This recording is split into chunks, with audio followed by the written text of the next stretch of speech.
Test, test, test.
and you know, and you know, 15% of the world's population at any given time living with a disability, likely more.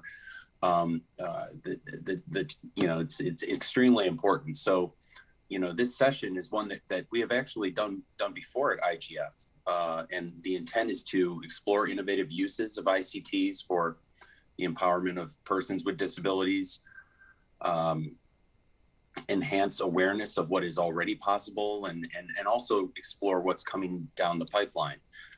There's a more lengthy description that you can find on the website for this panel that will give you a little bit more info if you'd like, but our expected outcomes here are to help raise awareness, understanding of how universal design principles for accessibility can be advanced across the internet, to capture and understand uses of ICTs enabled by the internet that are today empowering persons with disabilities, to talk about what the IGF community can do, what action can be taken, and where cross-sectoral collaboration can and should occur to improve the experience of those with disabilities, and to ensure appreciation of a diversity of perspectives from all of our panelists. So very, very briefly, I format-wise, I think for this panel, I've already knocked out of the intro and saying hello for myself and my organization, but briefly, I'll just introduce our speakers, just their name and org, and leave it to each of them as we talk in turn with opening remarks to give you some explanation about who they are and where they are coming from, and to share some opening remarks, and then we have questions. But we want your engagement. That's what this panel is. That's what makes this panel so valuable and helpful, I think, to the IGF community. So please do share those questions. We are looks like, okay, using the chat. We'll monitor the chat. Was checking to see if we had a Q&A function. Oh gosh, sorry.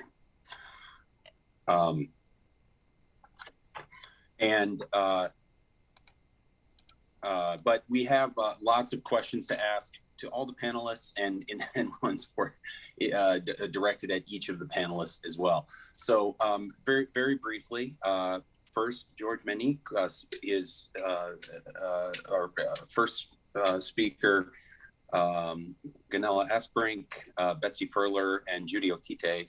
And Ricardo Garcia Bahmanda as well. Apologies there.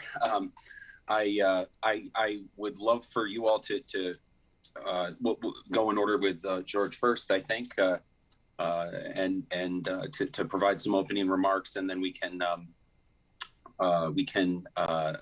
move to questions and hopefully have a great dialogue with the community here. Go ahead. Hey, Brian. Looks like Looks like George is having some trouble in Ganella actually logging in. So. Okay. Yeah, we can come back to him. Thank you, Matt. Yeah. Ganella, do you want to go ahead?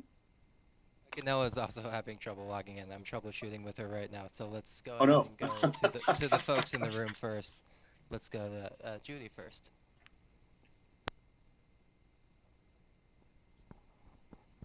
Thank you very much. My name is Judy Okite from Nairobi, Kenya. And equality, where we advocate for accessibility to online content data and offline, that is regarding access to physical spaces, and also as far as sign language is concerned and all that. It's a pleasure to be here, and thank you, Matthew, for inviting me.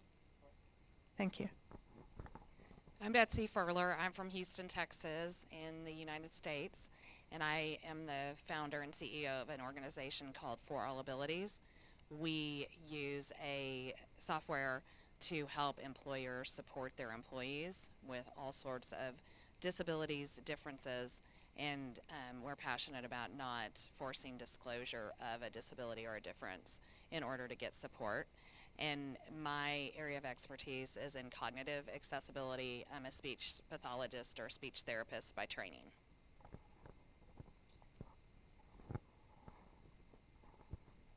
So that's it for the room, Brian. Why don't we go to Okay. Ricardo next? Okay, got it. Great. Go ahead, please, Ricardo. Go ahead.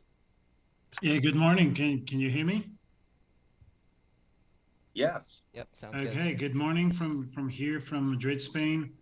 Ricardo Garcia Belmonte. I'm an ITU consultant. I've been working or collaborating with ITU for years, and I also have another hat as head of accessibility and digital inclusion at Atos for the Iberia region. I've been involved in the field of accessibility and the inclusion for persons with disabilities since 2004. So it's been quite a few years, and I keep learning about this matter every single day. And my background is as an economist. I have a master's degree in economy by the Universidad Complutense of Madrid, and really appreciate. I'm very, very thankful for the invitation, for being part of being able to participate in this panel and in this event. So very excited and looking forward to the discussion.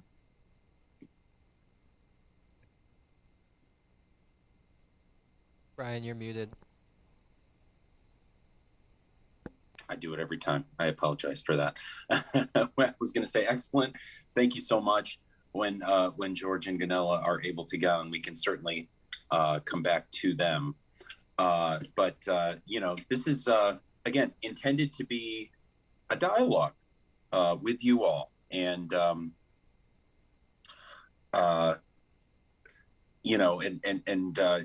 we'd like for this to be like an intimate, interactive conversation with all of you in the community.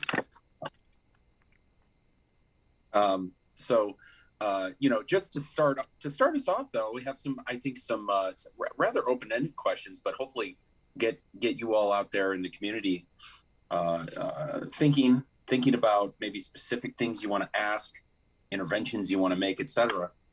To Betsy, Judy, Ricardo, would love to hear from all of you, just generally about what the state of accessibility is from your experience in your region, perhaps. How does it compare with other regions or globally, ICT accessibility?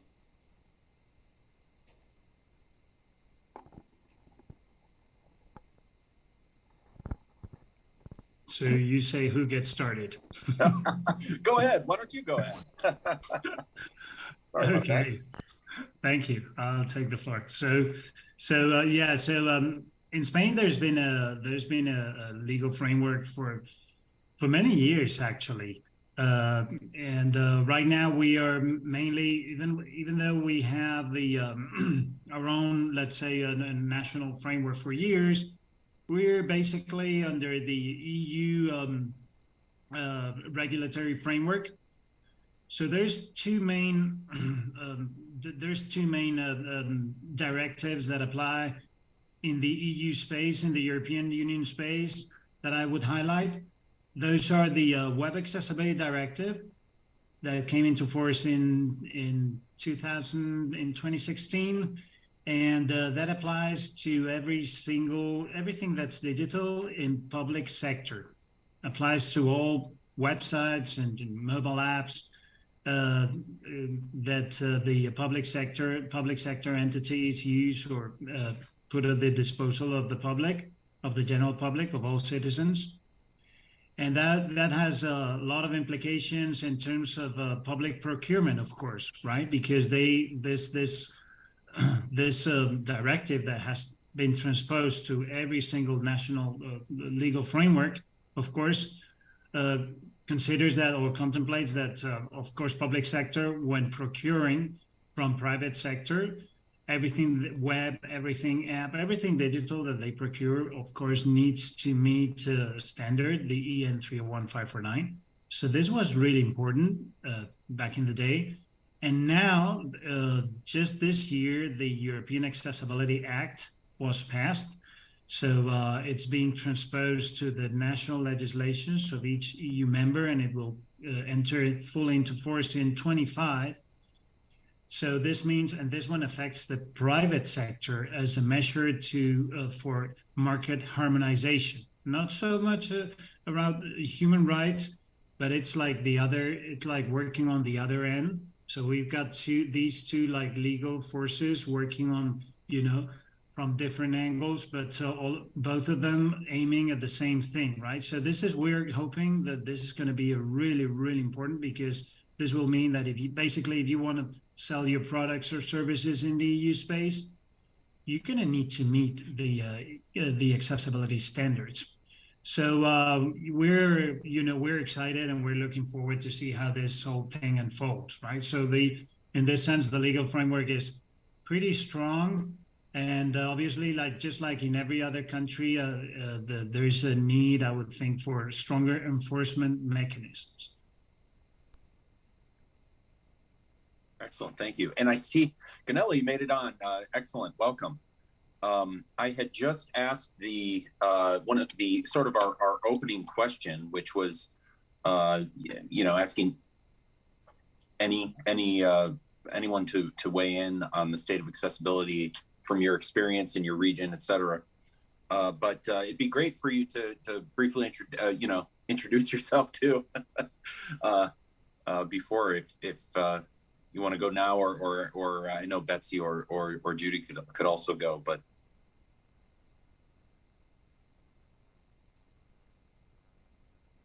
Oh, do we not have audio, Ganelle? No. Oh, there you go. Great. And thank you very much for the introduction, and my apologies for being late. There were a few little login issues I had to deal with. And look, happy to be here. And because I missed the beginnings, I'm not sure if I'll be repeating myself or not, but it's actually a good timing, because today is the 1st of December, and the 3rd of December, as we probably all know, is the International Day of Persons with Disability. And the theme this year is not all disabilities are visible. And I think that's important to remember, because we always talk about persons who have vision impairment, hearing loss, physical disability, and they make a big difference to accessibility in terms of what we need to do. But when it comes to invisible disability, for example, people who might have cognitive disabilities, learning disabilities, autism, acquired brain injury, there are particular accessibility issues that come up that we need to consider. And that relates to user-friendly sites, apps, intuitive design, good navigation, content that is easy to follow, etc. So all of those things we need to be concerned about, and certainly pay attention to this year, and all ongoing. I'm glad Ricardo discussed the issue of the Web Accessibility Directive and the Accessibility Act in the EU. They really have potential for global effect. And I'm just going to mention that if anyone is interested, there is a webinar that the Internet Society Accessibility Standing Group with Klaus Huckner of Austria is giving on the 5th of December at 12 UTC, so nothing like a plug. But that will go into a lot of detail, exactly what the implications are of that directive, and I think we can all benefit from further information about that. I just wanted to mention another point to start off with in regard to we always hear about big tech and a lot of issues, but we also need to think about companies like Google, Apple, Microsoft, who have been innovators in particular services that really have had a huge impact on persons with disability.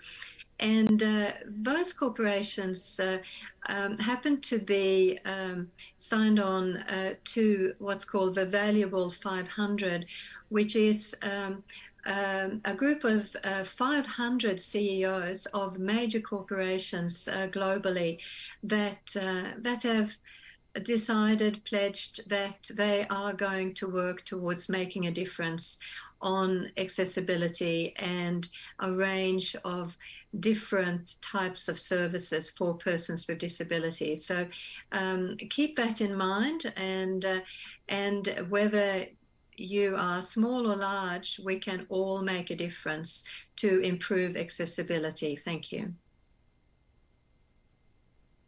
Thank you so much. Excellent. Betsy, do you want to go next? Sure. So in the U.S., I feel like the Americans with Disabilities Act was passed in 1990. So we have had a law around accessibility for quite a few years now. I believe that most people in the U.S. still focus very heavily on hearing, vision, and mobility issues.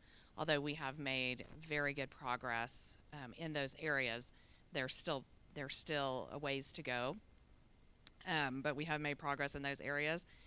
Cognitive accessibility is often left out of the conversation in the U.S. From my professional experience, both at conferences, even conferences on accessibility and disability, it's often left out of the conversation. And when I speak to employers, they often tell me that they don't have any employees with disabilities, as we all know is almost universally not the truth. And what is often left out are those people with cognitive accessibility issues, and that's really 100% of us, because we all think, work, and learn differently throughout our lifetime, our weeks, and even our days, whether we're jet lagged because we're in a different time zone. I know I'm 9 hours different here than I am at home. That definitely affects my cognitive skills.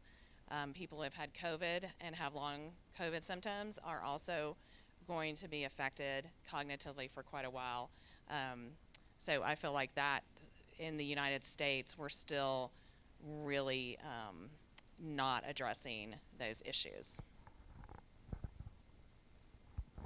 And thanks, Betsy. And just to take my moderator hat off for a second there too, I would personally go even further to you make it's a powerful point that you make there about the year that the Americans with Disabilities Act was adopted, and since that time, especially in the last few years, there has been. Oh, here we go. There's been some struggles in applying it to new internet-based modalities, which does beg perhaps a policy update. Of the Palestinian. Sorry, am I coming through okay?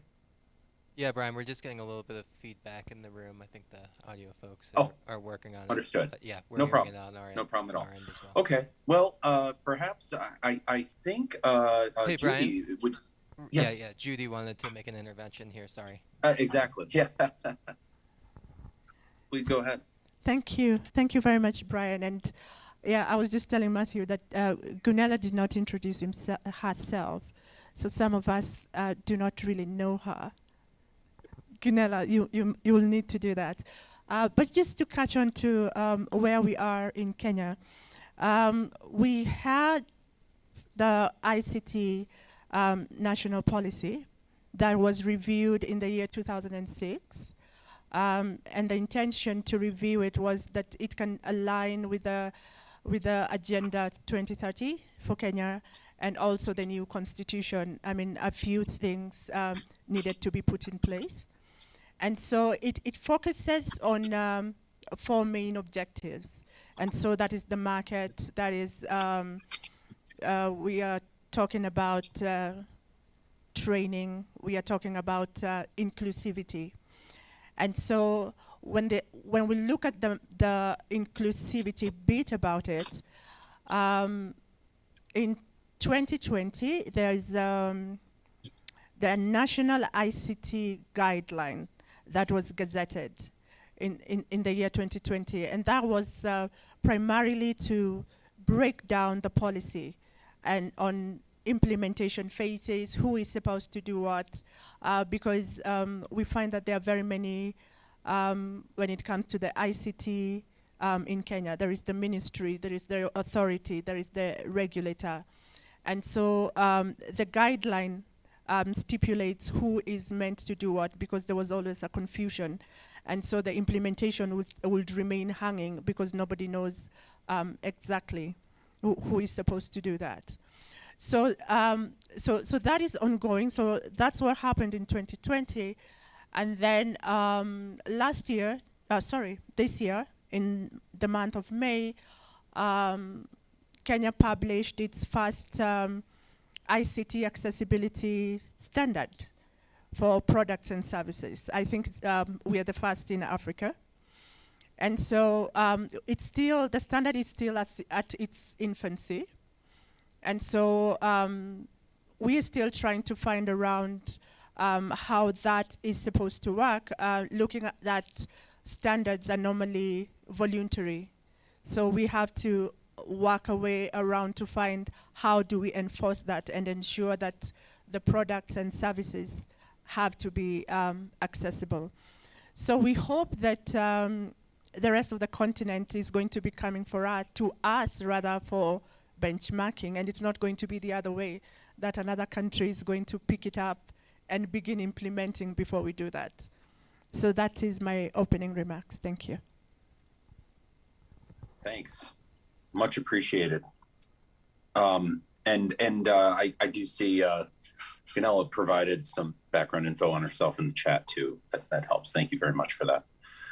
So, the next question I had, and not everyone needs to answer this, but all of you are certainly welcome to. But another one that maybe a little thought-provoking, very curious too about what you folks in the audience think about this. But how has the pandemic affected the uptake, the development of ICTs in your region, in your experience? What are the lessons that we may have been able to learn from this as they relate to accessibility? Some people have framed if you're looking for a silver lining, as they say, you're looking for the positives in a lot of negatives, and a pandemic is a lot of almost entirely negative, right? But if you're looking for some of the positives or the secondary impacts that might have some value, you could argue that in some cases the pandemic has accelerated digitization across a number of sectors, namely the healthcare sector, across different markets. And I'm curious if there's a noticeable impact on accessibility in your experience. Anyway, that's not a question directed to any specific panelist, but I would love for any panelists to weigh in, anything they've observed or trends or anything like that they'd like to share.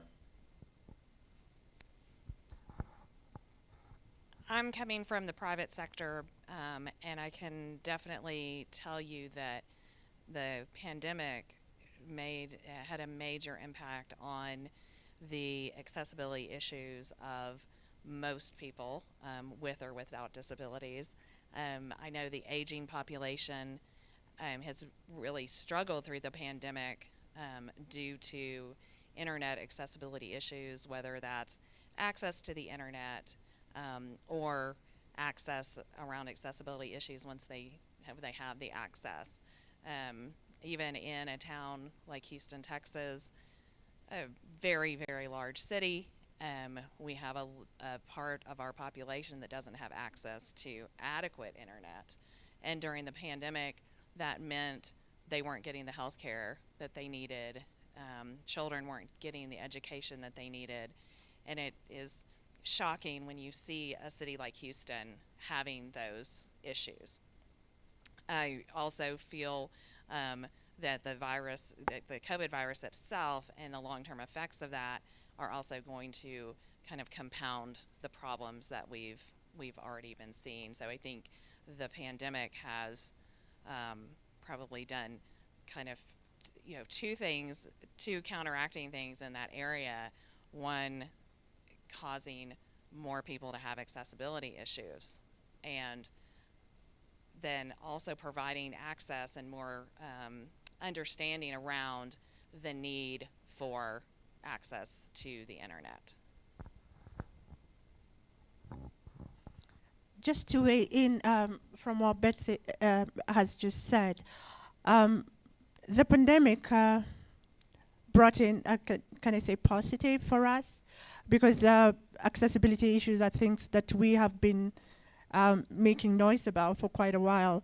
But when the pandemic got here, and then everyone realized that the services and products are going online, then how many people are actually going to be able to access them? Now that accelerated it.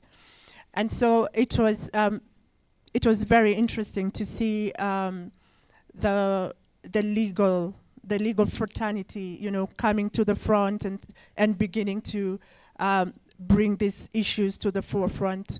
I think the year 2021 and very early in 2022, we had a lot of awareness of accessibility issues being brought to the fore.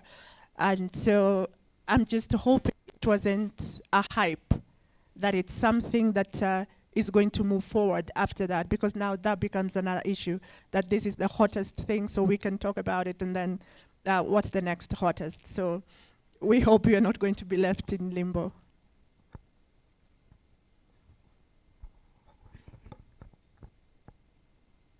Great, thanks. Somebody else about to speak? Okay. Yeah. Oh, yes, please go ahead.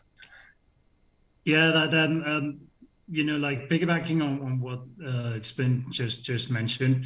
Yeah, I think the pandemic, we've seen it pretty much everywhere, has meant an explosion of digital. Just think of how many people had never used the tool that we're using at this moment, Zoom, or other similar video conferencing tools like Teams or many others. Many people were not familiar with these, right? So lockdown, many people having to work from home and having to use these tools on a daily basis, and many others. So if anything, the pandemic has meant two things. One, an explosion of digital in many aspects, and many businesses, organizations that were relying on analogic have been swept away, have disappeared, right? We've seen that pretty much everywhere. But on the other hand, this expansion of digital has meant that the uptake of accessibility hasn't kept up the pace, of course. And that's easy to see in the last few years, but now it's exponential. If you do just a simple search of in Google Trends, and you search for digital transformation, for example, that term, as compared to digital accessibility or web accessibility, the gap is huge in both, between both curves. This is not scientific, of course, but that tells you something, right? The degree of interest shown, in just in Google searches. How do I take on a digital? How do I take on accessibility, right? But at the same time, I think this is an opportunity because many of the issues that hadn't been addressed years ago, now they become evident. They've been brought up to the surface, and they just can't be ignored any longer, right? The problem is that during the pandemic, we were all in an emergency situation, and this is a critical aspect. Emergency situation or emergency communication systems are critical in many different situations, like natural disasters. That's what we think of. Now, this was a different one. This is a global pandemic, and many people were blocked from receiving the information and were being able to communicate with the authorities or people in charge, people that could provide services, vital services, or just basic services. So we've seen an issue there, huge issue in many countries, and on the other hand, that has been brought to the attention of the authorities. So we're looking forward to seeing positive changes in that respect in the next few years or immediate ones, actually.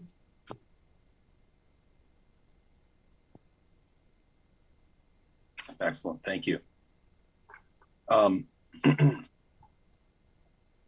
Well, there's a couple of questions, and just for folks either in the room, or really for those in the audience participating digitally, we're just continuing to monitor for questions, etc., interventions you might want to make. But there were, towards some solutions, some constructs, some fora that are out there today, where you out there in community can get involved.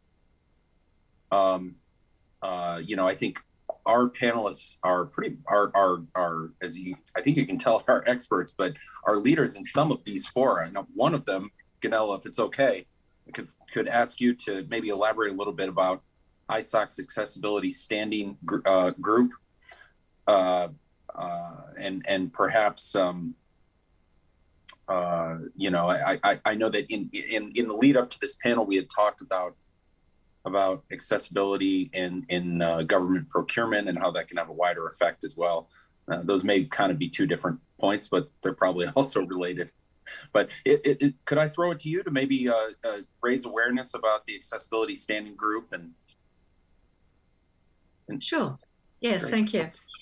So the accessibility standing group is relatively new. It was formulated earlier this year, but it came out of an ISOC, as in Internet Society Special Interest Group, and before that a chapter on special needs and disability, which has been operating. So it's been operating in one way or another over many years, and it's really designed to promote digital inclusion for persons with disability, and hopefully one day we won't need to talk about this. It will just be a given. Wouldn't that be incredible?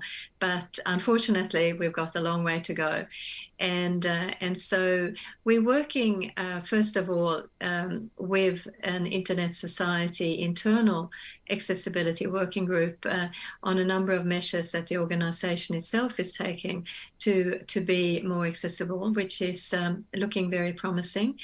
And we have created awareness by running webinars, and I did plug for a webinar on the EU Web Accessibility Directive and the European Accessibility Act. Before, we are also going to have webinars generally in various parts of the world, one in Fiji, one in Bangladesh, and obviously the one that I mentioned in Austria. So we are looking also at doing a social media campaign about the importance of accessibility for business, and how it can actually benefit business. And it all ties in really with this aspect of accessible features in public procurement, and those European regulations, legislations that's coming in. So if companies are going to supply their services, then they really do need to make sure that they are accessible. So that's really what it comes down to. So apart from that, though, I really want to talk about the importance of persons with disability like us, raising awareness, advocating for accessibility, usability, user-friendly services across the board. But we need more voices. There's not enough of us. And so we fortunately were able to link in with the Asia Pacific School of Internet Governance to run capacity building workshops, one in Bangladesh on this topic, so disability advocates could learn more about internet governance, and from there be able to speak out in their own countries and train others in their own countries to do so. We're working on an online course on disability leadership in internet governance and in digital rights, and I think that's just hot off the press, really. That's just being started in terms of developing the content. So it won't be available for quite some time, but to have a large number of people with disability to speak from their own lived experience of disability is really important. It does make a difference when you have a blind person explaining why they can't access a particular website or an app or a particular online tool, because it just doesn't work for them, and they can demonstrate that. The same applies with a person with a hearing loss, and I could continue. So that's what we're aiming to do, and there's a lot of other things in the pipeline, but I'll stop there. Thank you. Did it again. Sorry. That's great. Thank you so much. You know, one thing you mentioned, Gunell, which I was separately in several of the last panels that various events I've related to accessibility that I've been on, this has come up, is that for the private sector, for a business, there's a strong case for embracing accessibility by design, a business case, I think, which I wonder if I guess I struggle with, because I feel like from the private sector, there's like a perception that it's like legal requirements that are punitive or something like that, when not only is it the right thing to do, but just from a business development perspective, ignoring accessibility in the design of an ICT is effectively excluding customers. And I try to emphasize that a lot. I guess it seems like an understated incentive to me, but that's just me throwing in a opinion. There. And if I can continue on that line, it really is so important for business to do that. It's not only a good thing to do, but it's actually creating revenue. And there's been a few studies that show that, say in the US, with billions of dollars could be lost if a business doesn't make their services available. People will go elsewhere, and not only the person with a disability, but their family and friends, and it all works against the business if they are not considering disability, and so yeah, just makes good business sense. Agree. And maybe this is a good bridge, Ricardo, if it's okay, because I realize you know, you have a report coming soon about accessibility, digital inclusion within job recruitment in the hiring context, and perhaps that the incentives of the business environment is something of a bridge to that. That's another, I think, important development for the IGF community to learn about it. Is it okay for you to share a little bit about that?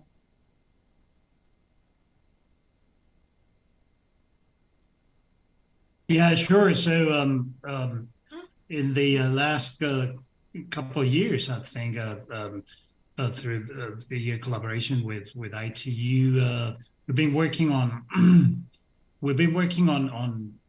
a couple of things that have to do with improving the hiring processes, the recruitment processes, making them more accessible and inclusive in different fields, in the EU sphere, in the United Nations sphere in the first place, but then in other organizations. So we actually looked into how some web portal, job portals look like, what they look like in terms of accessibility.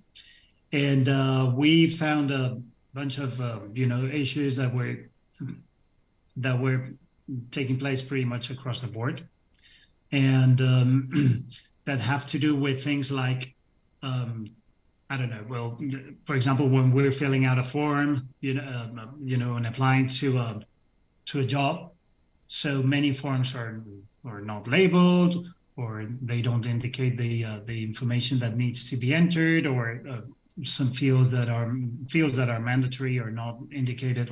They're only indicated through a visual, asterisk, but not labeled programmatically, or things, elements that can only be selected through a mouse by mouse clicking. Obviously, that poses issues to many users.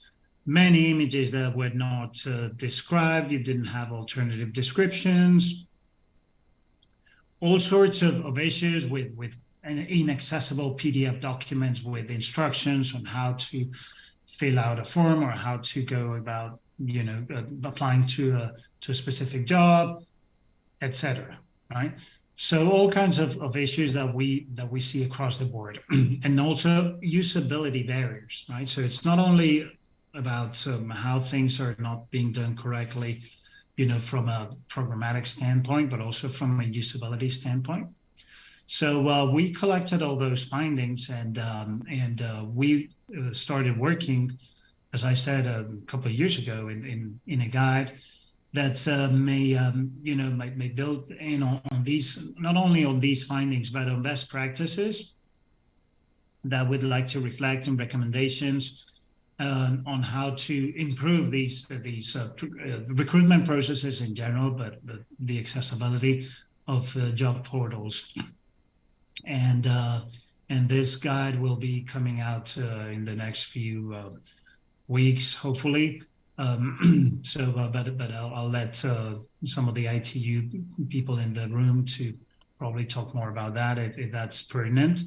I will mention that in this the whole research that we did, we highlighted the role, and I know that we may be talking about this sometime later in the conversation, Brian, but we highlighted the role of artificial intelligence in recruitment processes, because as we know, many AI-powered algorithms are being used in recruitment processes, right? For example, during interviews, or when screening through thousands of resumes or curricula, right? That organizations, that employers receive for a specific position. So that's there's a lot of really strong, robust research out there saying that there is risks around using AI for this kind of thing. And there is specifically a report on artificial intelligence by the United Nations Special Rapporteur on Disability Rights, with recommendations on how to avoid this discriminatory use of AI that has been proven also with recommendations on what organizations should do, and also regarding the national policies that should be put in place and legal framework in order to avoid this kind of discrimination that's already happening. Right? So as I said, this report is going to be or this guide, actually, this guide or guidebook is going to be pretty comprehensive with recommendations around how to make all these processes much more inclusive and accessible, of course. And it's going to also include resources, a ton of resources, hopefully, or around accessibility in general, how to create accessible content, and so forth. So yeah, excited about that, and really looking forward, because we think it's going to be a very, very useful. It's going to be a really useful resource for many stakeholders out there. Excellent, thank you, and that's also probably a good. I see you have your hand up, Betsy, but you know, I know for All Abilities works on helping businesses become more inclusive internally in their own processes, as well as their external facing, how they would deal with customers, etc. So curious about your perspectives here. What kind of priorities you might advocate for to provide a level playing field for innovative technologies and processes? Yes, so thank you, Brian. I just want to first reiterate the business case for accessibility, not just for people with a diagnosed disability or a disability that they're willing to disclose, but for being able to reach all of your users or all of your employees, especially with a case of employers and employees. Most people, even people with a visible disability, don't want to disclose that disability at the beginning of their application process for a job. And that can cause all sorts of issues around forced disclosure if you have to disclose the disability to get the access to, for instance, just the application. And ends up being a very discriminatory practice. Also, the usability is so important for accessibility because, as I stated earlier, we all have cognitive changes throughout our week or our day. And as your product and your communication is more accessible for people with disabilities, it's also more accessible for every other user in your organization or in your customers or whoever's using the product. It is so important. It's just good business. I want people to do it because it's the right thing to do, but it also makes a very good business case to make all products accessible. I wanted to just very quickly run through, because I think especially on cognitive accessibility, there's a lot of mystery around it, and people consider it to be expensive or it's the unknown and it's scary. And so I love alliteration. So I have the 4 V's of cognitive accessibility. It's vanilla, visual, variety, and value. Vanilla is a term that we use in the US to say that something's kind of plain or bland, maybe uninteresting. And that often helps accessibility, because when you have too many visuals, too much text, and not enough white space, it's very difficult from an accessibility standpoint. So just by keeping that in mind is helpful. Visual colors matter. It matters. There's, issues around color blindness as well, but also there are issues around if you have something that means go and you color that red universally, that makes no sense. And you wouldn't believe how many times I've consulted with companies who have made that very mistake. So you want to think about colors matter.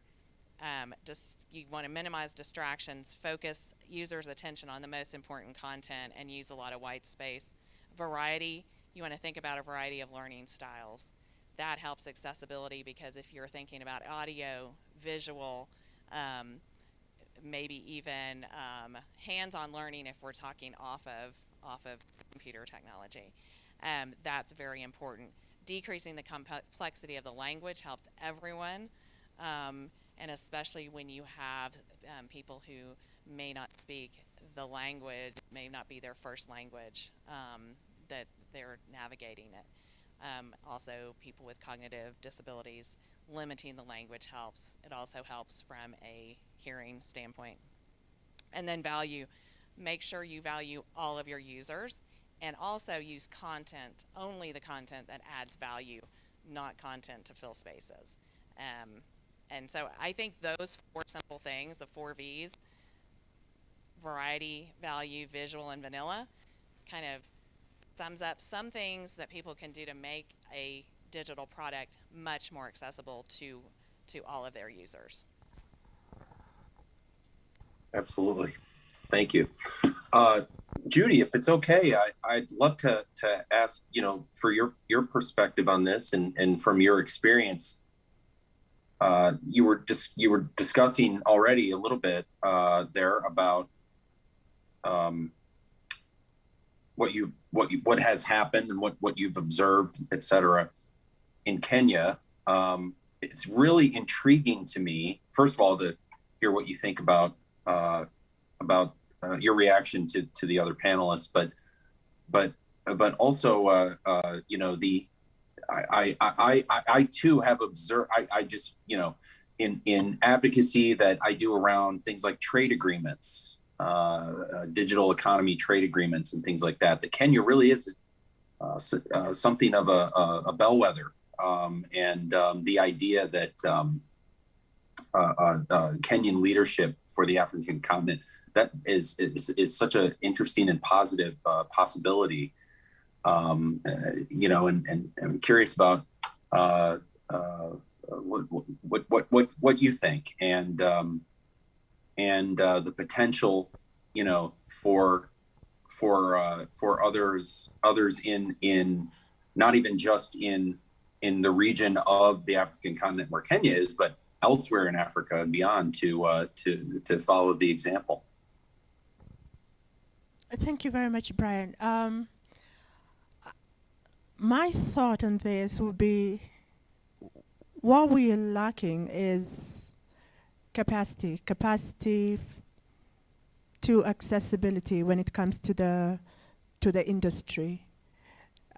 In terms of yes, we have the policies. Yes, we are leading, but we are stuck with the implementation because what exactly does this accessibility mean? So what are we supposed to be looking at? Who in the field knows exactly what is supposed to be happening? So I think that is a point that we need to move forward within our curriculum. Whether you're doing web development, whether you're doing even at the university level, accessibility is not really part of it. So anybody who is working on accessibility has been their own initiative. It's not something that they have, it's part of a coursework that they went to do that. And I find that, or rather I see that across the board. I mean, I was just whispering to Matthew, like, there's no closed captionings for those who are in the room, because I've noticed that there are those amongst us who are not able to hear. So we've lost them in most of this conversation since the time we started.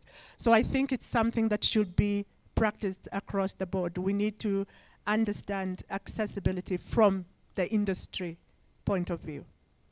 Thank you. Thanks, much appreciated.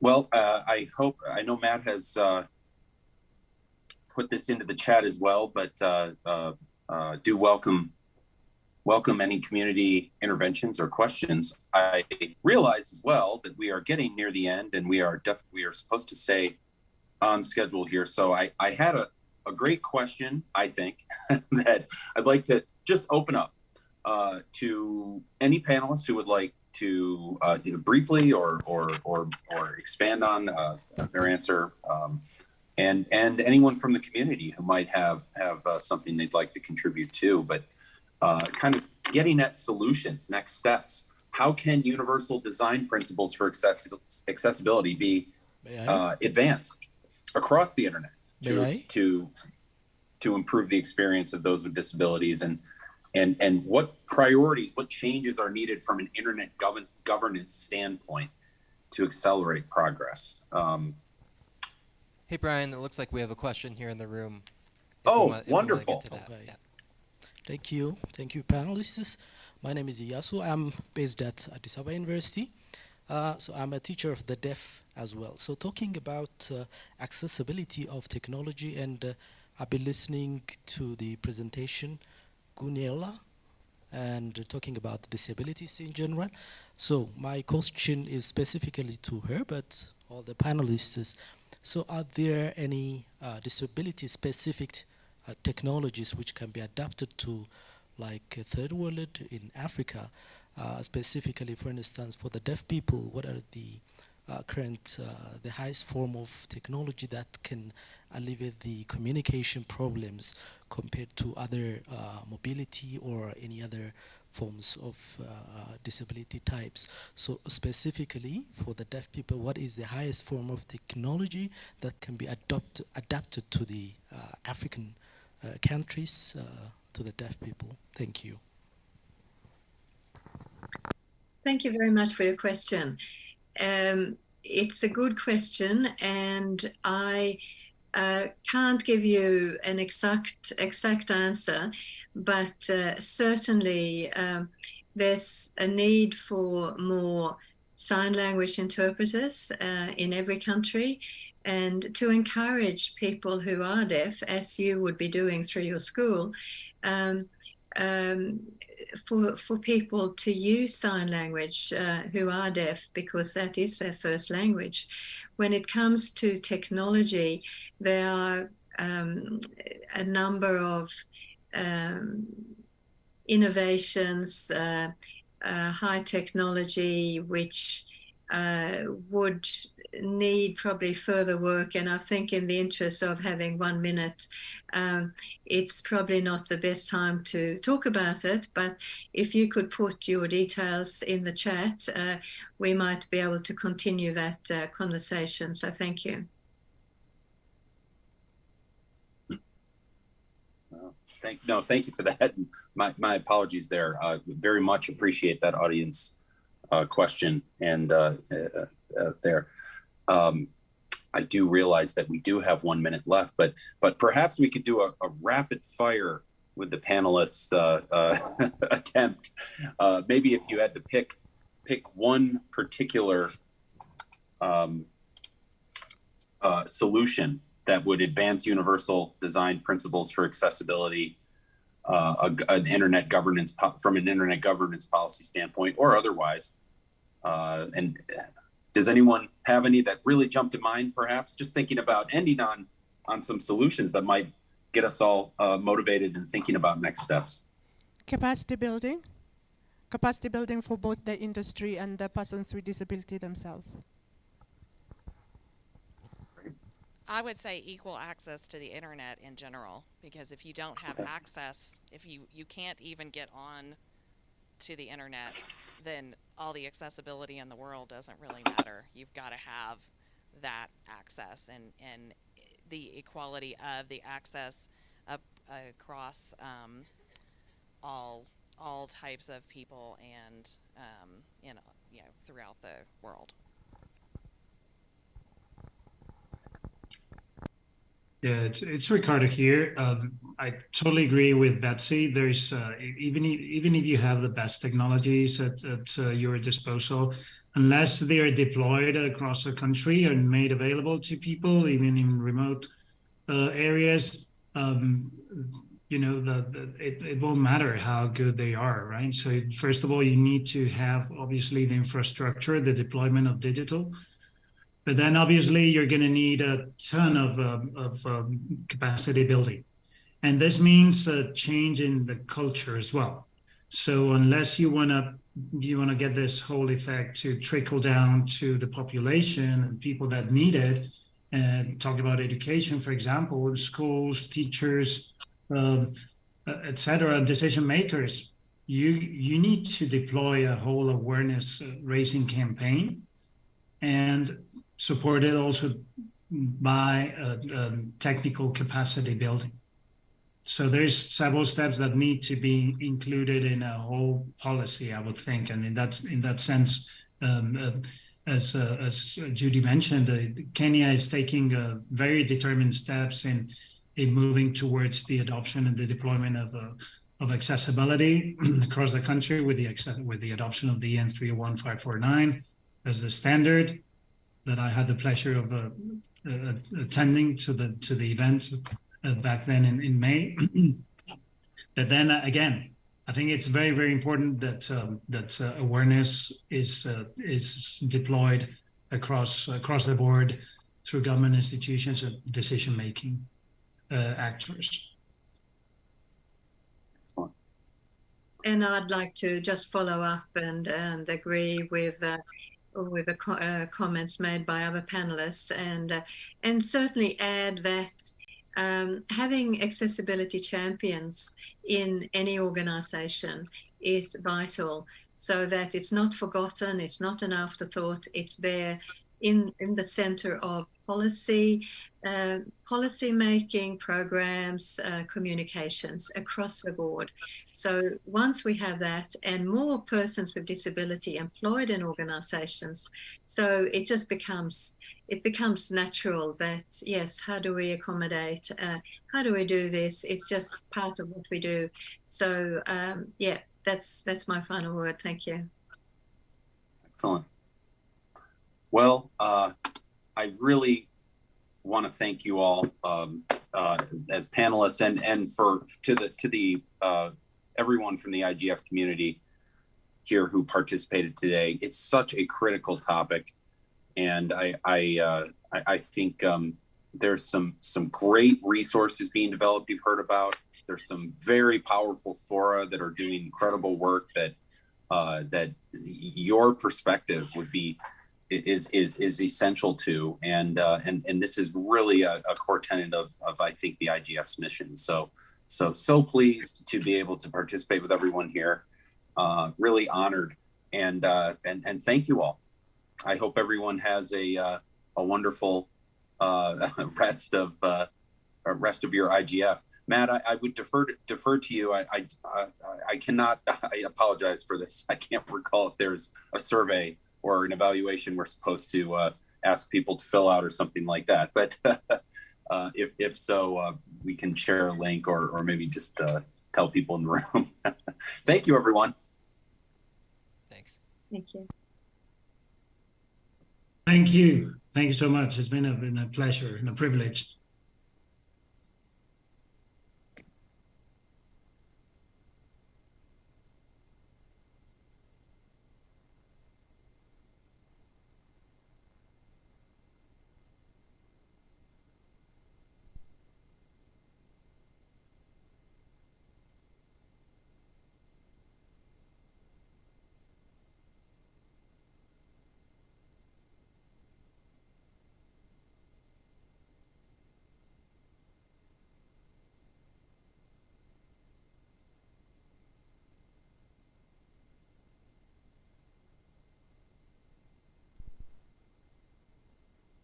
Recording in progress.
I still see we have a few minutes. Should I start, Leonard?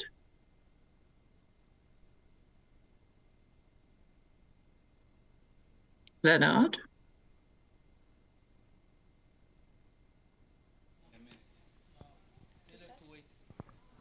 Do we have a few minutes before start? Hello, can you hear me? Yes. Yes. Let's wait for the start. Let's wait for the time to start. Let's wait. Right, I was under the impression. Okay then, good. Good morning, everyone. Great to see you all. Leonard, is my screen reversed? Or are you seeing it? It's fine. It looks okay. Okay then. Yeah. Sometimes it turns up reversed. Okay, I'm trying to get Pakistan on board. Okay, let me just go to the background and get Pakistan on board. Certainly. Great. Good morning, Dr. Manessa, Dr. Rosa. Good morning, SG. Good to see you Madam all. SG. Good to see you too. Good morning, Madam SG. Right. Yeah. Thank you very much for the effort you made to make this a success. Yeah. My pleasure. We all win. We all win. Yeah. Right. Dr. Manessa, I will do Yes. all the introductions, right? To give you Yes. as much time as possible. Yes? Thank you. Right. So right. Okay.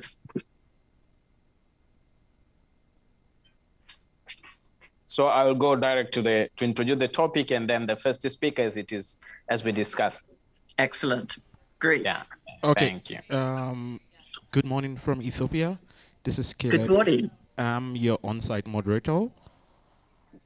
Yes, thank you. Yep.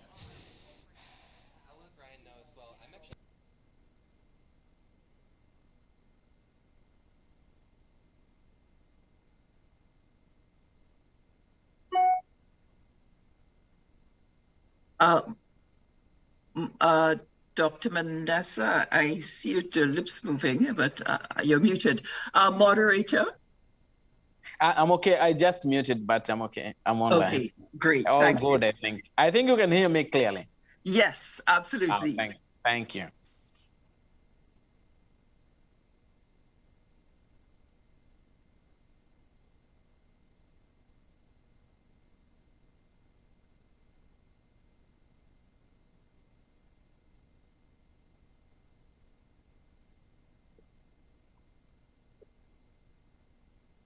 I'm going to use my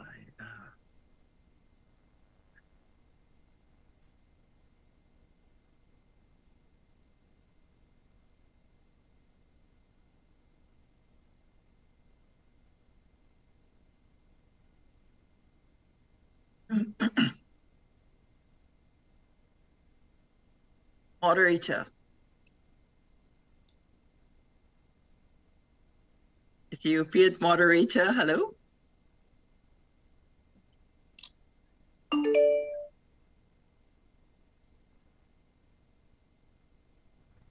Hello. We're waiting for the moderator to come into the room. Can you hear me? Yeah. This is a question I had. We're supposed to start at 7:45.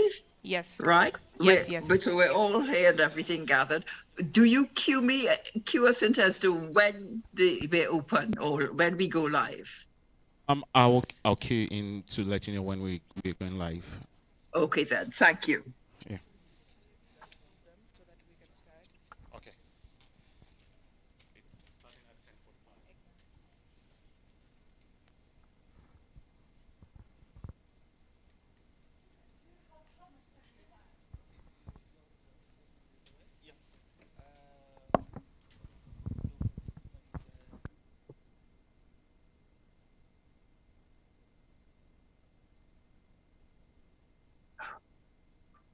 Naomba kumwambia Lima print ambayo nimemtumia sasa hivi.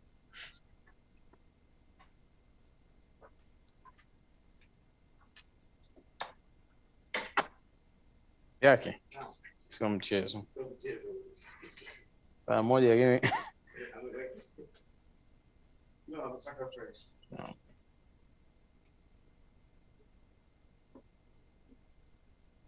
Everybody is looking forward. They really invited a lot of people.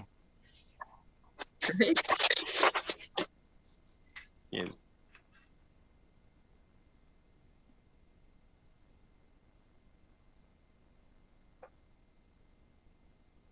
SG, thank you very much for introducing also the whole concept of global digital compact.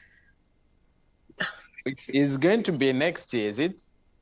I believe so, but I took it from your notes because it's very very relevant, very keeping with what we want to do as an organization. Exactly. So I think it is a great place to start the discussion. Yep. And actually, I think the UN Secretary General is expecting to get a lot of comments from various organizations. So this also will be an input to the Global Digital Compact next year, because they said that when you look, I was reading the documents at the end, is inviting various organizations and stakeholders to put some of the practical measures that will be used. So I was like, wow, this is the right. It was the right, because also one of the key issues is connecting all people to the internet and safeguarding human rights. Oh, absolutely.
Good morning from the diplomatic city of Addis Ababa in Africa. My name is Caleb Ogundele, and I'm happy to welcome you all to this session on Commonwealth Ad Talk for Action. Can you all hear me? I hear noise in the background. Somebody needs to mute. I'm not. Yes. Shall we start? Okay, great. The organizers of this event is the Commonwealth. I think, Madam, we can start as you wait for Pakistan to join in. The moderator is speaking. Oh, so he's speaking to the people in the room, I think. Okay. Yeah. I'm not just speaking to the people. I'm also communicating to everyone online as well. So it's organized by the Commonwealth Telecommunication Organization. So we want to welcome you this morning and thank you for joining. So over to you, Benedette. Okay, I'm not hearing anything further. Good morning, ladies and gentlemen. Yeah, my name is. Going for us. We can hear you, Madam. So the reset password, Leonard, shouldn't it work if I do? I think the moderator said we can start. Moderator. Yes, please go ahead. Right. Thank you very much to our moderator. Ladies and gentlemen, my name is Bernadette Lewis, and I am the Secretary General of the Commonwealth Telecommunications Organization, the oldest and largest Commonwealth institution dedicated to communications. And it is my pleasure to welcome you to our second Hard Talk for Action open forum session at the Global Internet Governance Forum in Ethiopia. Today, we will be addressing the subject, connecting all people and safeguarding human rights. And the challenge is, how do we ensure that every person, wherever they may be in the world, can connect to the internet, are able to make effective use of its features and services, and at the same time enjoy their human rights. This morning, we are privileged to have three distinguished guests.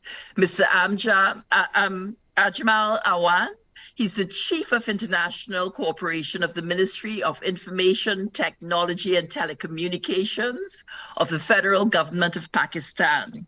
He is an accomplished change management agent who has built partnerships in the public and private sector over 5 continents and has led cloud and telecommunication businesses with global technology vendors and service providers. Also, we are pleased to have Mr. Lasino Kone. He's the Director General of the Smart Africa, and he's a former advisor to the Prime Minister and the President of the Republic of Côte d'Ivoire in the area of public reform and digital transformation. And our last panelist is Dr. Rosa Percent, a lifelong academic. She's an anthropologist and a senior lecturer in contemporary social issues at the University of Namibia. And these three panelists are going to be presenting their perspectives on different aspects of the subject. And finally, I'm introducing our provocateur, Dr. Emmanuel Manessa. He's the Director for Industry Affairs for the Tanzanian Communication Regulatory Authority. And he has more than 15 years of experience in the telecommunications sector.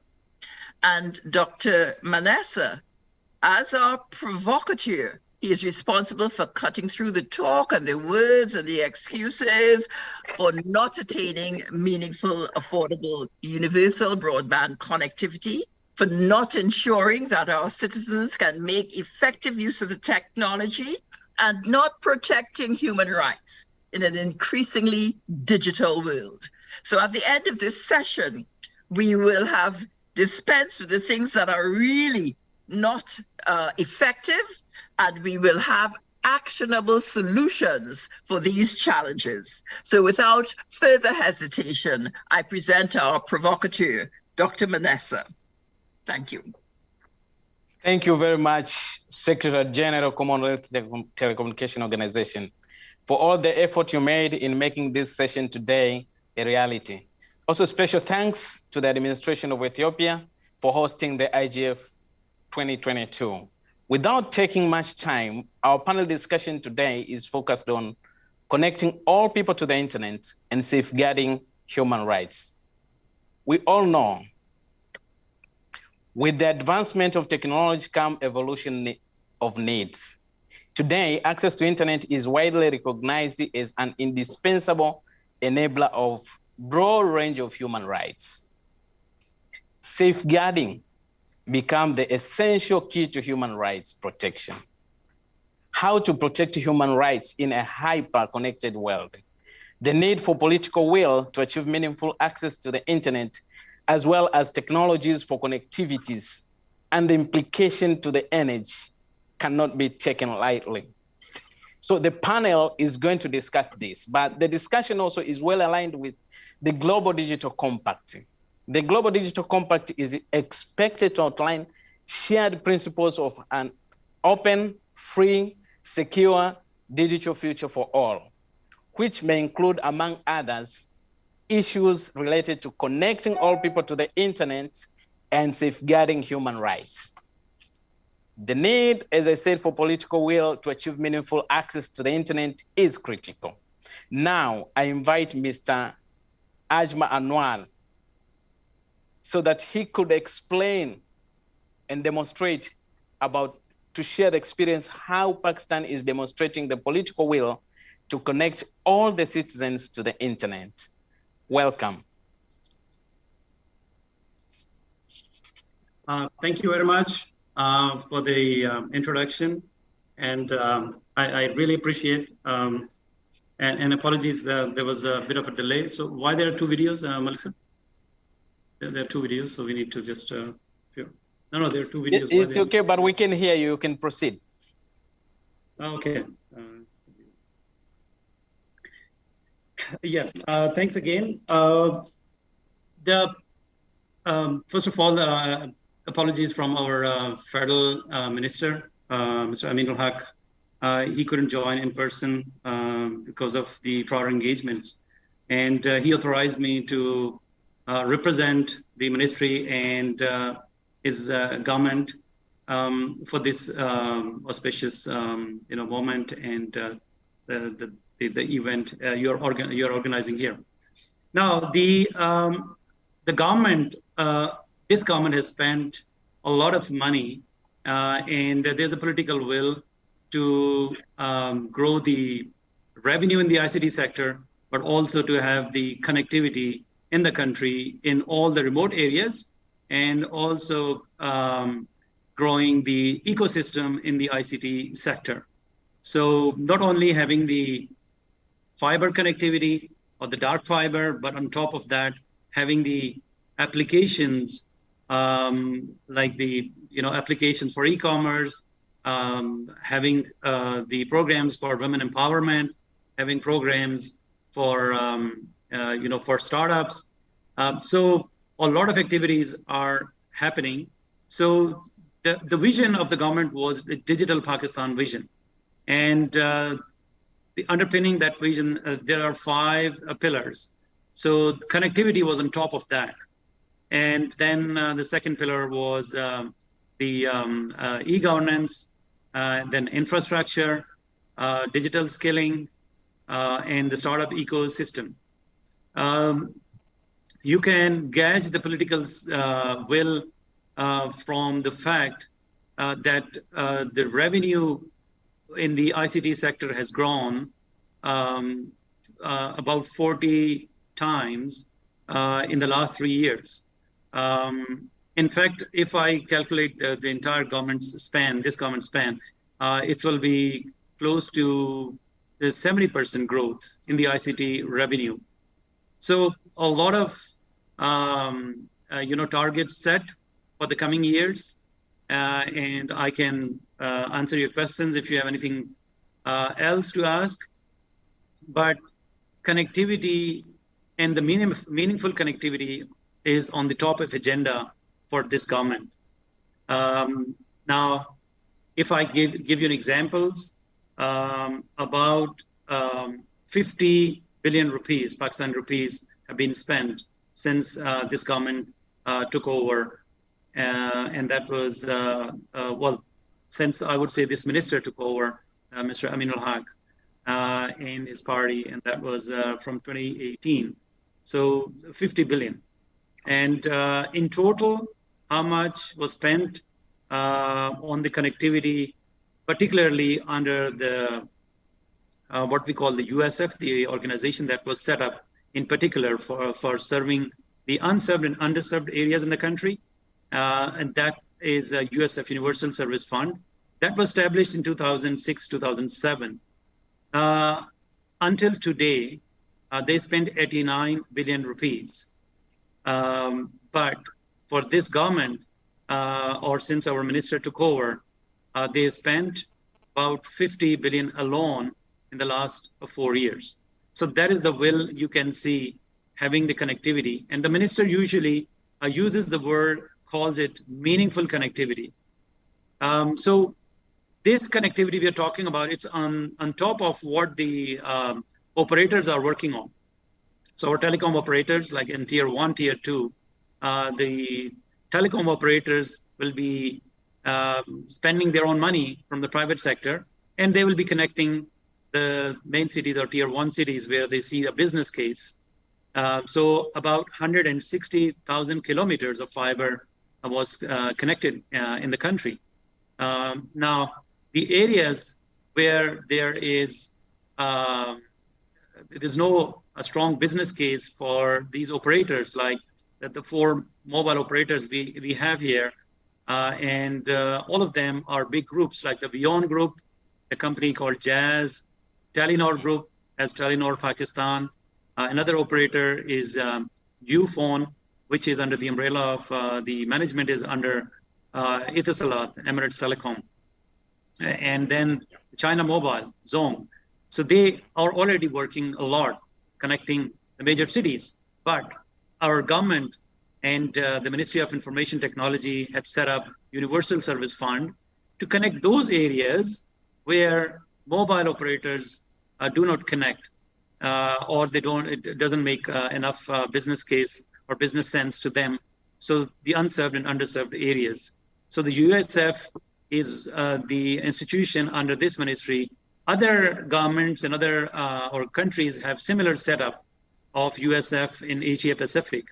But we have seen the reports from GSMA, and we have seen the reports from a lot of other analysts that the Pakistan's USF Universal Service Fund is one of the best performing USF fund that is performing in the Asia Pacific on top of all. And until last year, I found out that there were some funds which were unspent, but then under the direction of the federal minister, Mr. Syed Aminul Haq, His Excellency, and the CEO of USF did a fantastic job, and they took the money out of the finance department, the one that was previously held there, not spent. They are now going to 100% utilization of the funds in making sure that the amount is well spent for connecting the unconnected, the remote areas.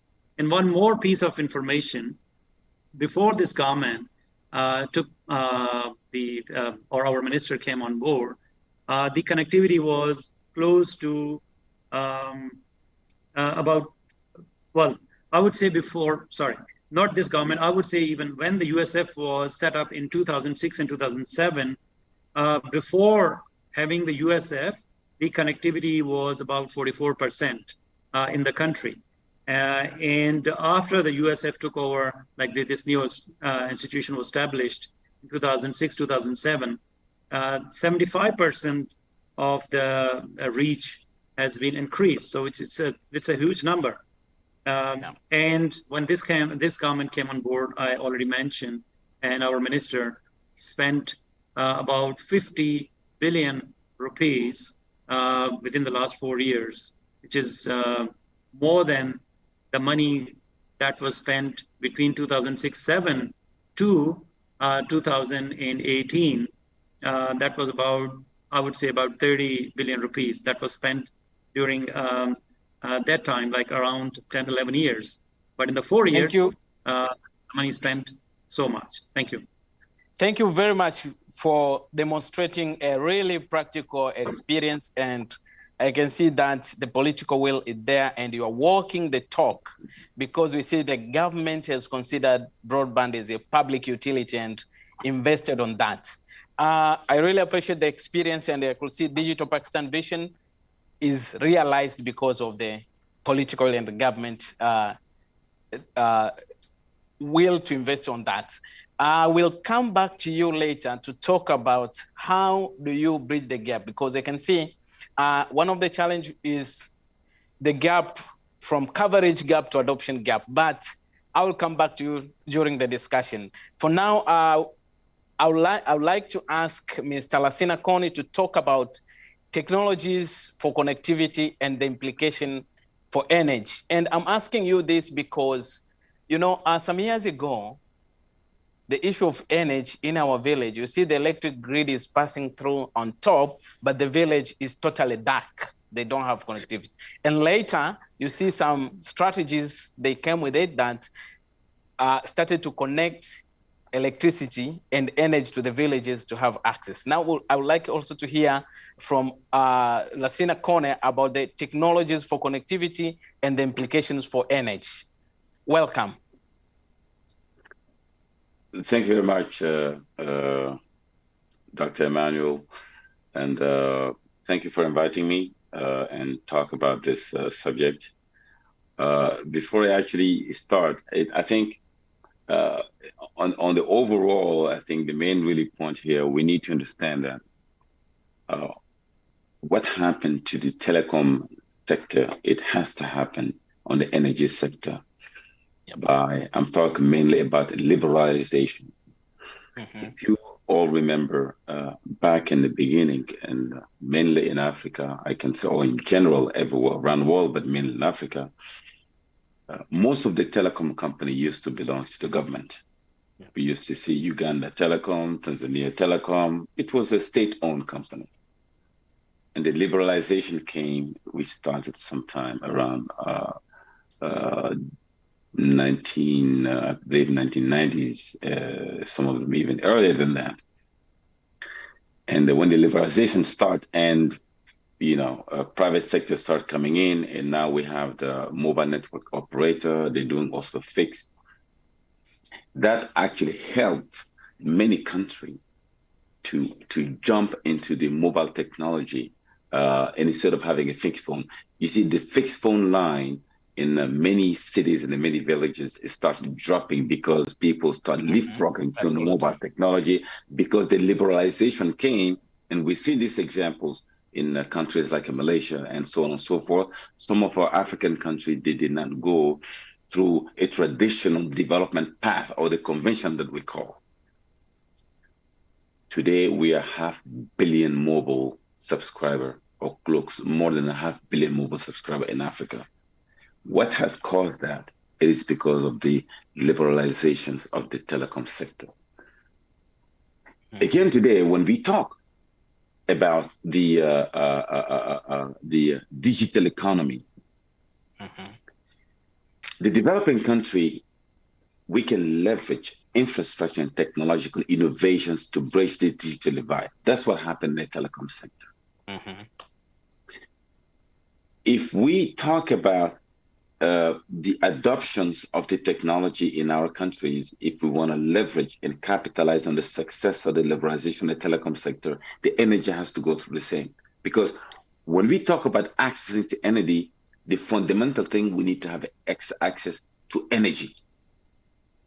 If the energy sector is going through a struggle, why I'm saying a struggle, because as you know, most of our countries in Africa, here I'm talking specifically about Africa, the energy country still belongs. It's a state is still government owned and state owned. It's not a private sector owned. That is the first fundamental thing that we need to do. Two, we need to diversify the sources of the energy. If I say sources of energy, Africa is where the sun is. So generating electricity, source of the energy, of course, we do have hydraulic power, we have wind power, and we do have a solar power where the energy is being generated based on the private sector, or of course some of the big giant private sector, and sold to the government to be able to pump into the grid.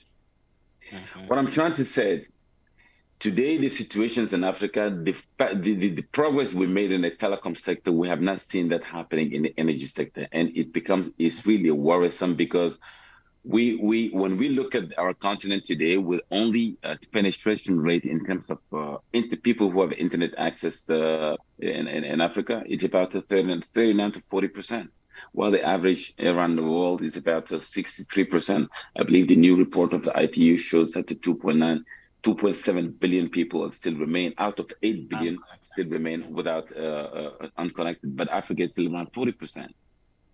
So unless we take some of these necessary steps, I do not believe that we'll be able to actually meet the SDG goal by 2030, and that's really hard to talk about that. Okay. Thank you very much. And you have touched the issue of liberalization in energy, diversification, clean energy, and also the issue of adoption. Now,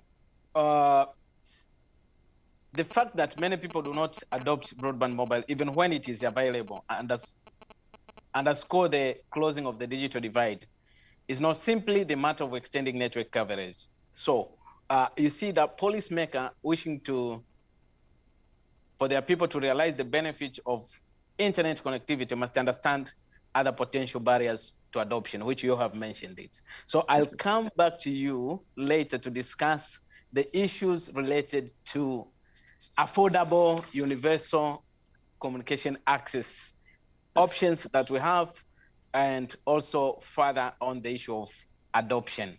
But now I would like to go to Dr. Rosa to give us experience and to discuss the issue of human rights in the internet. How do we safeguard human rights as we bring everybody online? And we know that both offline and online should be protected. Welcome. Thank you very much, and thank you very much for this opportunity. I regard this conversation and discussion as a very serious and important discussion taking us forward. And I would like to thank everyone for bringing me on board, especially the SG, and thank you for the communication so far. I would like to start this conversation just to say in general that 2020 came with the COVID, and that really had a huge impact on what we are discussing this morning. I just want to throw that in ahead of this entire discussion to say how important the protection of human rights are. And I would like to go to say there is a general consensus that the access to information is indispensable for a functional democracy in general.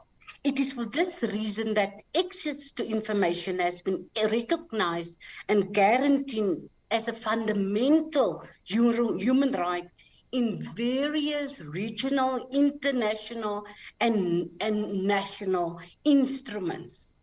However, the impact of information communication technologies, as well as other new technologies in this new sphere and environment of freedoms, has actually asked that a new type of a generation of human rights need to be discussed. As we know, human rights has been around because, on the other hand, day by day, the consumption and the use of this unstoppable form of technology without control is realizing grave violations of human rights in all aspects of life.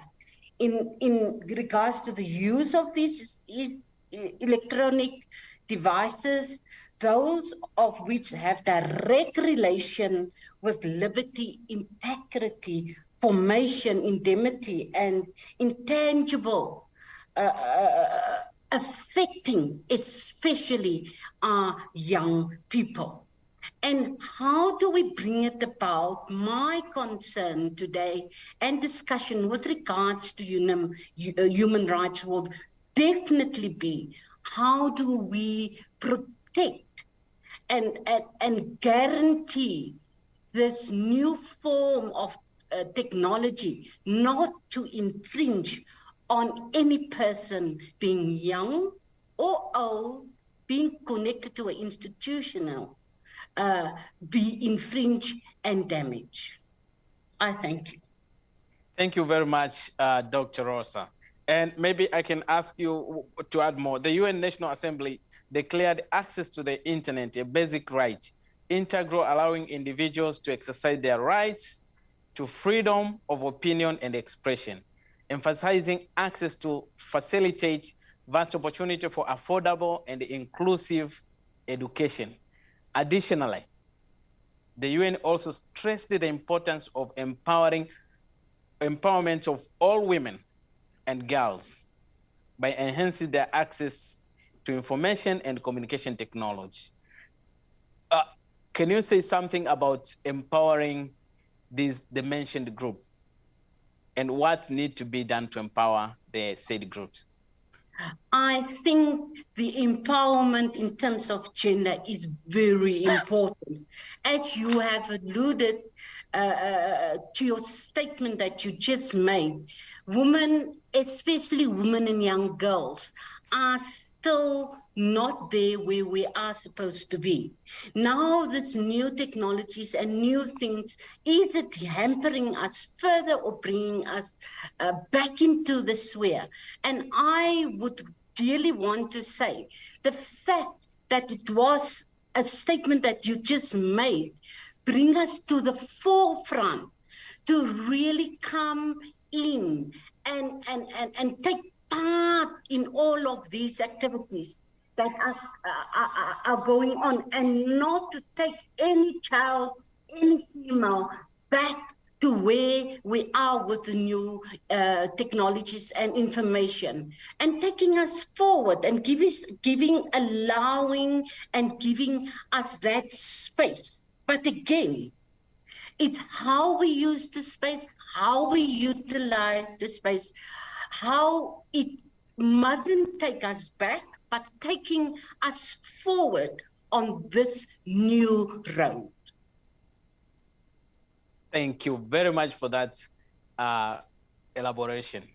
Back to Ajma. You mentioned about the investment that was done in Pakistan, which we really appreciate, and is a very great job. It has been mentioned that connectivity alone is not enough to drive wider broadband adoption. Availability of broadband does not equal adoption. Adoption of broadband is equally important to ensure the benefit that goes along with internet use to everyone. That's why we're hearing connecting the unconnected, connecting all people. You talked about meaningful connectivity, which we really appreciate. And is a very good step. So while broadband may be available, broadband adoption refers to the extent to which citizens subscribe and use broadband. What should be done to increase broadband adoption? Thank you very much. That's a fantastic question. That's really great to have that vision and that understanding, because to connect, the analogy is like you build roads to connect a village, but there are no cars to drive on those roads. And what is the point? Very good. So we provide connectivity to the villages and remote areas, but then there is no utilization. Then what is the point? So it's a great question. Now, So the government has really thought through, and they build those programs where not only they provide connectivity, but have the utilization in terms of the applications, in terms of social activities for women, for youth, for persons with disabilities. So the government not only came up with the plans, but they usually, there are different events, awareness programs also for women.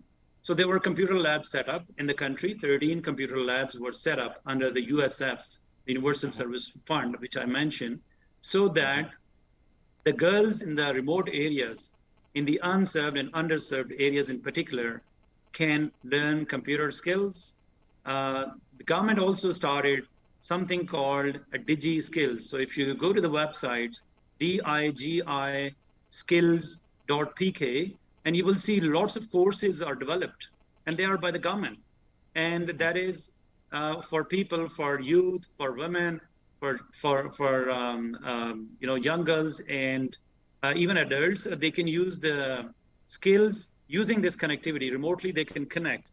There was also a program for persons with disabilities, so that we can mainstream the person with disabilities and hearing impairment and visual impairment.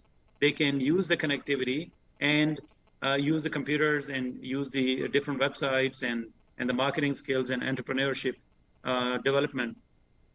Also, the government started a project with the support from ITU, International Telecommunication Union. A program was started called the Smart Village Project.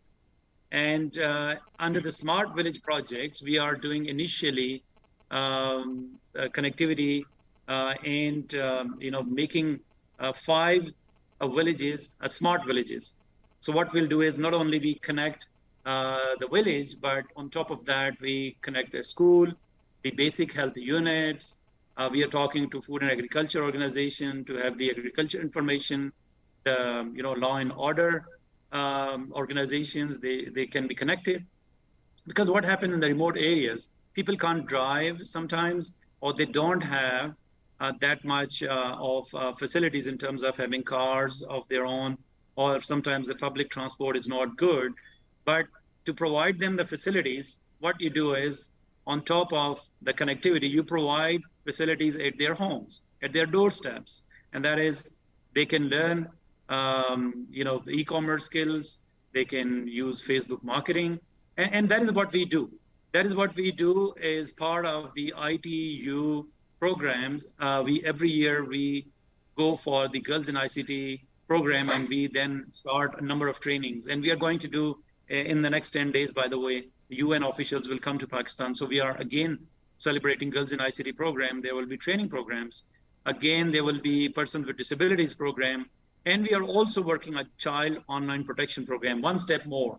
So not only the connectivity consumption, but also we have thought through, the government has thought through how to protect our kids from cyberbullying, harassment, identity theft, and not only utilize the broadband, but also reduce the negative impacts of the broadband and make it affordable, available, and meaningful for all the community members, regardless of age, ethnicity, and regardless of which background they come from.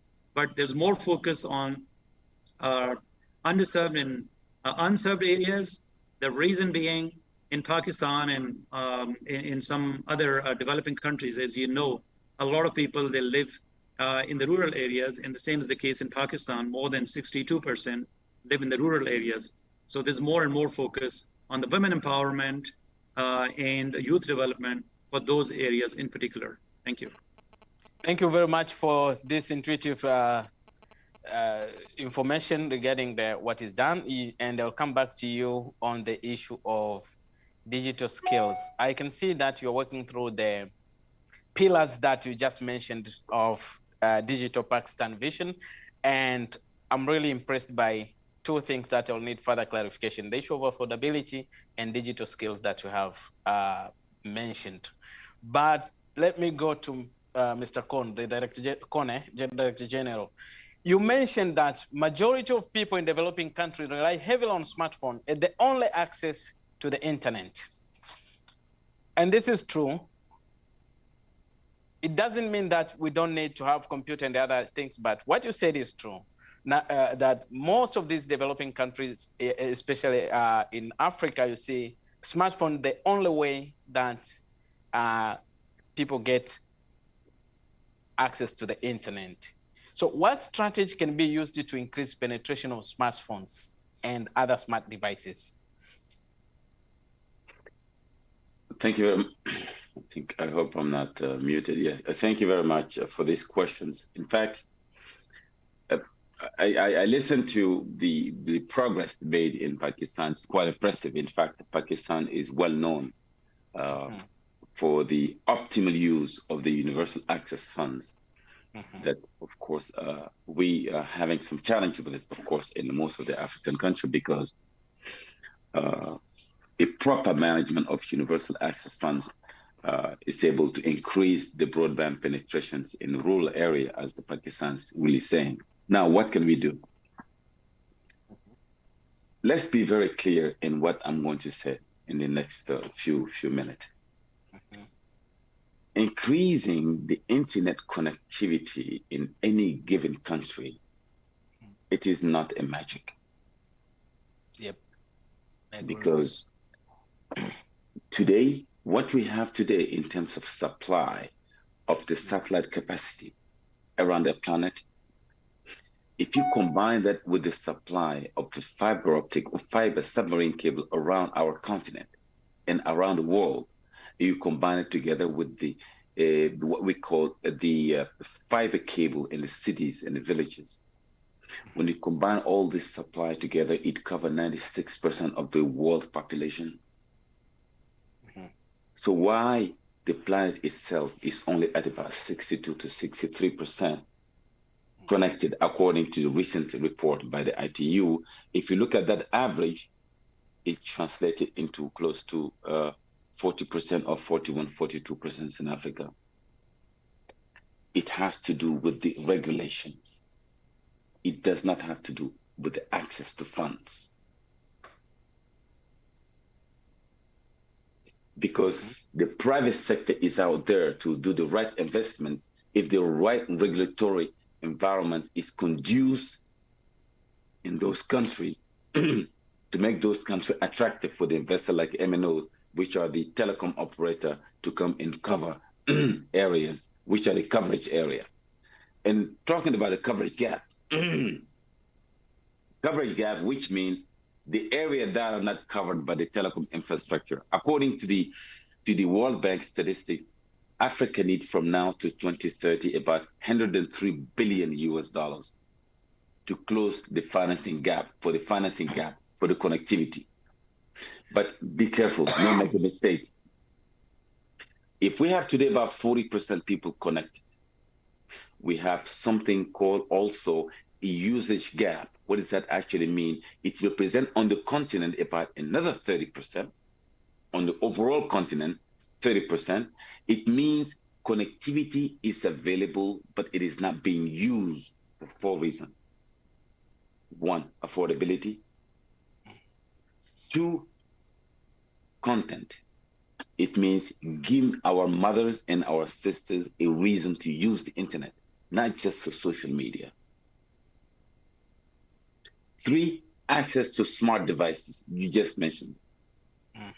No matter what we do, as long as an average price of a smart device is either it's the smartphone or it's the computer, as long as it's below certain the median revenue per hour population, it will not take up. And number 4, it's the security. It's basically a confidence of the population of using the technology without being scared. That I relate sometimes to the cybersecurity. So if these 4 conditions are not met, we are still missing about 30%. Potentially, if we are able to work on this affordability, access to devices, affordability, access to devices, the context and the local context, as well as the cybersecurity, we have an opportunity from now to 2025 to get about 30% more connected people, which will bring Africa to about 70% or 75% by 2025. Thank you very much. And you should remember that most of the policymakers are logging in and they're hearing what you're saying. So we really appreciate. Well, this is a hard fit talk. for purpose regulatory framework. Yes. Fit for purpose regulatory framework. You mentioned affordability, local content, access to smartphone security. Could you please explain more? How do we achieve affordability? What policy or what should be done from the regulatory framework to drive affordability of the services? Okay. This is a hard talk. Yep. Okay. The internet growth in Africa the past 7 years, precisely between 2015 and 2019, is the compounded annual growth rate of 45%. Yep. Why the internet is still the most expensive on our continent in Africa? There's no magic bullet. What I'm trying to say, if the decision makers are listening, the roles of our government is to create a conducive environment to increase the competition in pricing. How do we work on affordability? The affordability, most of the operators, they will tell you it is related to the cost of extending the internet from the submarine landing point to the last mile access. And also we have a mid-mile access. When I said we need to look at the regulation, agile regulation policy, why I am saying this, that's why we delay most of our investment, is because what does it do for our policymaker to make an attractive policy in terms of frequency spectrum pricing, one. Two, to say, okay, I have an area of the next 3 to 5 years, I would like to get from the coverage of 60% to 90%. I am giving a first right of refusal for our operators to extend the connectivity in those areas under these the condition, tax exemption mechanism, spectrum pricing 2 and 3, because exactly as a Pakistan representative of the minister said, there are some area which will never be lucrative in terms of profitability for operators. So what are we doing in terms of regulation? And instead of doing a regulation for development, we have a rigid regulation, which is the regulation for collecting taxes. Thank you very much. I think, Madam SG, this is a hard talk and is pressing to the policymaker to consider and set fit for purpose legal and regulatory framework that will accelerate the adoption and affordability of internet access. Now, maybe before we proceed, I go to Dr. Rosa. As you mentioned that internet is a human right. And you know that one of the challenges that has been discussed that we see is there's different categories that need to be protected in the internet. My question to you is, what category of the population seems to continue to lag behind in broadband adoption, even when it is available? To some, they mentioned that people with disabilities, girls and women. What can be done to make sure that this group also is not left behind? Thank you very much for this question, and it is a very important question. I think the older generations are some of the, statistically and according to research, that are still left behind.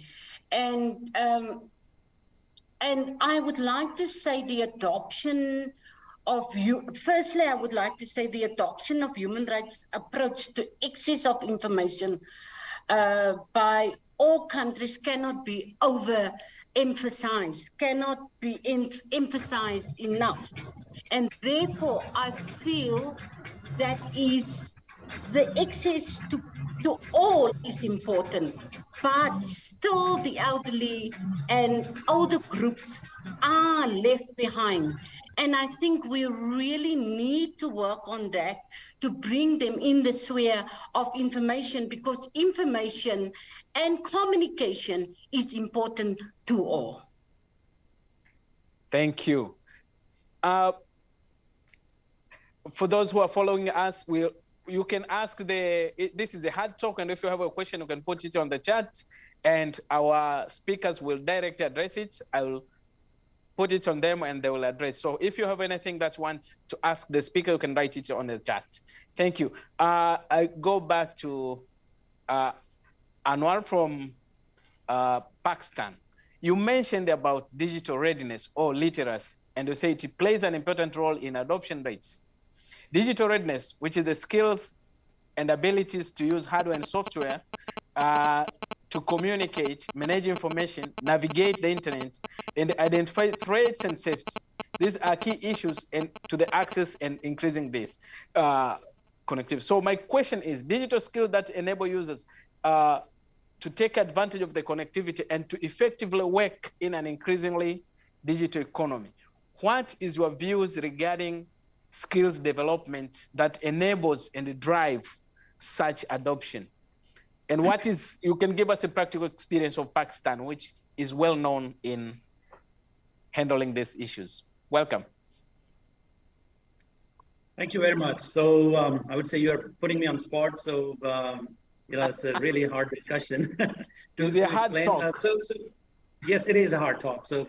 But really good question. So first you asked me like how we are utilizing our connectivity, but now how we are using our digital skills to make sure that there's an outcome, right? That's what you want to understand, that skills are not for the sake of skills. Degrees are not like a paper we hand over to someone that you got a degree. There should be utilization, because there should be an outcome. There should be a growth in people's lives. So that is exactly we have thought through. So what the government has done, we set up another a department, or you can say a research fund, and there was a startup fund, and the organization is called Ignite. So what we thought that under the Ignite, we set up incubation centers in the country.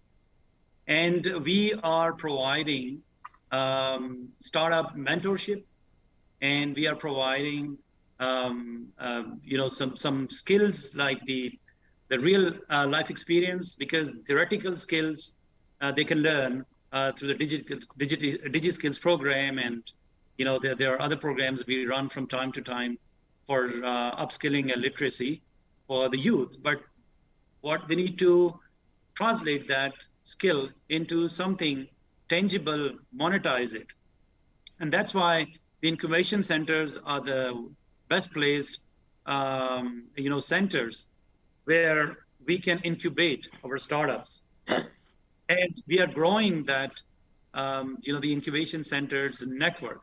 So we had initially 5 incubation centers. They were in the main cities. They were in the capital of the country, so Islamabad. And then they were in the main cities of every state or every province. So one in Quetta, one which is the capital city of Balochistan, then one in Karachi, one incubation center there. Karachi is the main city or the capital city of the province Sindh. Then we have one in Peshawar, the incubation center, and Peshawar is the capital city of the province called KPK. And similarly in Punjab. Thank you. The effort is really appealing. In the interest of time, you're really sharing the most important thing, that's the incubation. There are some questions in the room, and Mr. Caleb, could you please invite some to ask the question so that the speakers can address? Thank you very much, Emmanuel. It's a very rewarding question that you've rewarding moderation that you've done with engaging questions. So we have Daniel Nangaka, who is our first, the first intervention from the room. So Daniel, over to you. Thank you. Looking at, we are going hard this time. as private sector or private institutions, it's very difficult to be able to drive investment to a location whereby my return on investment is going to be low. So to be able to set up this infrastructure, I need to come up with how I'm going to be able to mitigate the operational expenses of setting up this infrastructure. Let's look at power bills. Let's look at communication expenses, which even strains down to the capacity of the people in locale to be able to consume this technology. So if we say that the government is going to focus on creating regulatory policies, but these regulatory policies do not impact the drive for investment in a specific region, then I think there is need to kind of revisit these strategies. So if you speak about regulation and then you speak about investment in this critical infrastructure of connectivity, then let's find ways of how to be able to bridge the gap. Who offsets the operational expenses? That is some food for thought. Thank you. Thank you very much. I really appreciate. And actually, Mr. Kohn was pushing that we need agile, fit for purpose regulatory framework. If there's any question in the floor, because of in the interest of time, I would like to hear also some questions from the room. We have like few minutes, 2 or 3 minutes only. Okay, do we have any questions from the room? Anyone interested in making any intervention or asking questions? So it looks like we don't have any except this one from Daniel Nangeka. So over to you, Emmanuel, to coordinate and then wrap up the session. Thank you very much, and I really appreciate the contribution that was given. In the hard talk, time is always limited. We have 5 minutes, and I would like to invite again our coordinator and our SG who arranged everything and made this to be a reality to give her closing remark on this because we have only 5 minutes. Thank you. Thank you, Mr. Provocateur, for an excellent job. And coming out of the discussions and your probing questions, I've just listed, I'm just going to read them off. As the political will, the importance of planning and setting targets, right? The need for the commitment of the budgets, making effective use of the Universal Service Fund is absolutely important for expanding the coverage. Then we spoke about, Pakistan spoke about the issue of local content, literacy programs for targeting the groups, incubation centers for startups, and expanding that network. Dr. Percent spoke about a new generation of human rights that recognizes there is a life in cyberspace and that seniors should not be left behind. Kone spoke about the need for liberalizing the power. You cannot have the ICT without the power.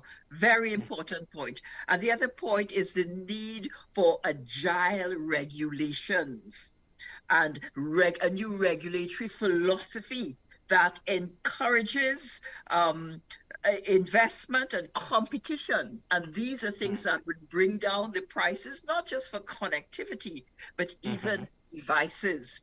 So this has been a very rich educational session, and I want to thank our guests from Pakistan, Mr. Anwar, from Smart Africa, Mr. Kone, from Namibia, Dr.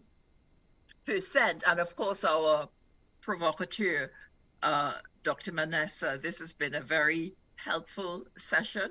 We will be crystallizing the things that we understand have to be done to advance our whole agenda for ensuring that all people are connected and that their human rights are safeguarded. These are things that are very important, not just to the Commonwealth Telecommunications Organization, but to our panelists and the countries of the Commonwealth and beyond. And we will be continuing our discussion with the panelists because there was so much information that we could make use of and we will be issuing a report. So I thank you all. I thank my panelists. I thank the provocateur, and I thank the audience, those who joined us this morning and stayed the course with us and asked questions that have us thinking, and also for the rich discussion. It has been a great morning, and I thank you all for your participation. I don't know if there are a couple more minutes. Any closing remarks? I think we have maybe 2 minutes before we are terminated. Any closing remarks from our panelists? Yes, I see. Go ahead, please. Raising a hand. Yes, go ahead, please.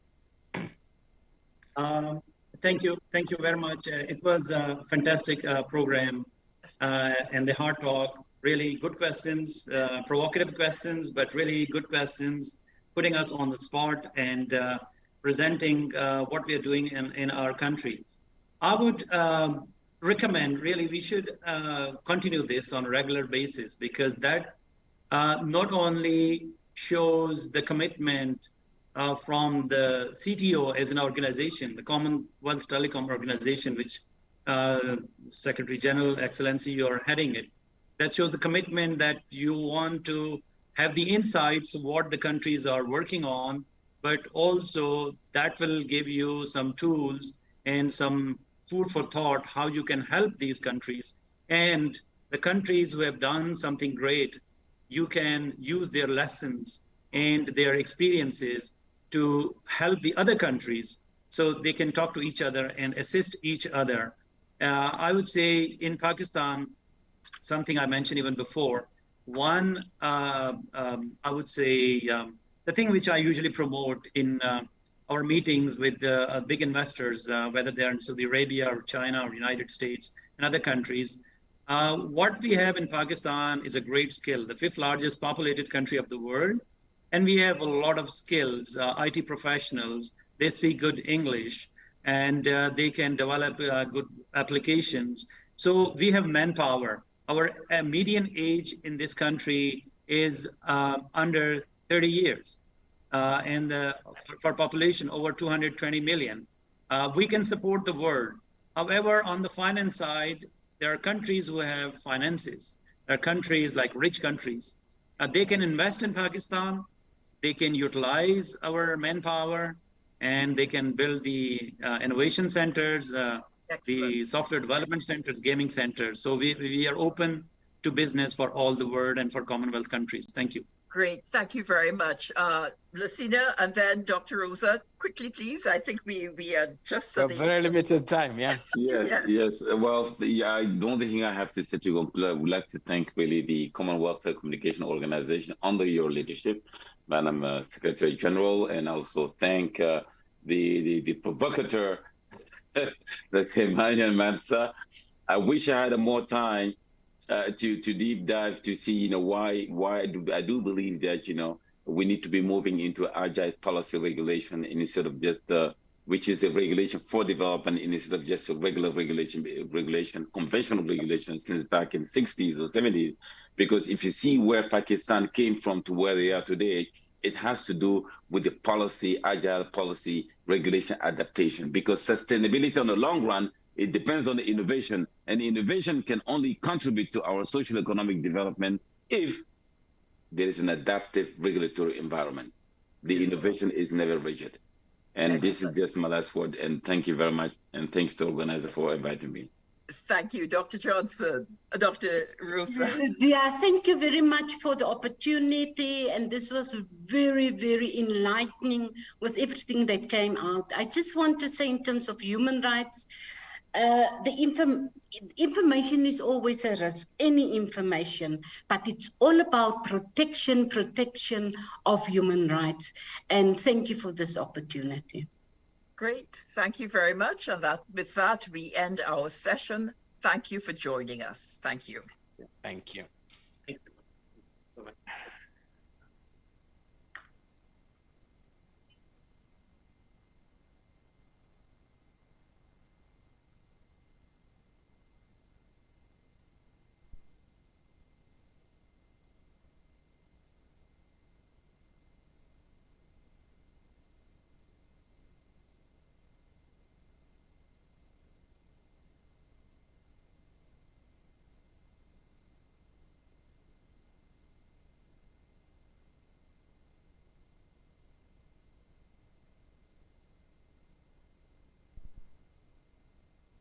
Recording in progress.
Amanda, I suggest that we start. Yeah, I think so.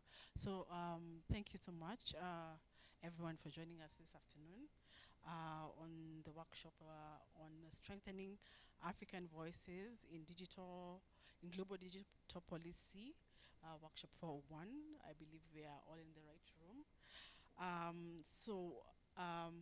If you looked at the workshop aims, which is strengthening African voices in global digital policy, we will be looking at the outcome of a research document that was published by Diplo in September. We have a few copies, but the document is available online on the Diplo website. We have with us panelists from Africa, as well as Diplo, as well as representatives from the UN Special Agency for ICT. Anne Rochelle will be joining us. She is now the lead of the ITU office in Addis for the African region. We have with us Barak. Barak is a Diplo alumni and is also the chair of AFNOG, the African Network. Africa Foundation, apologies. And online we have Dr. Yovan Kubalia, who is Executive Director of Diplo Foundation, and Amar,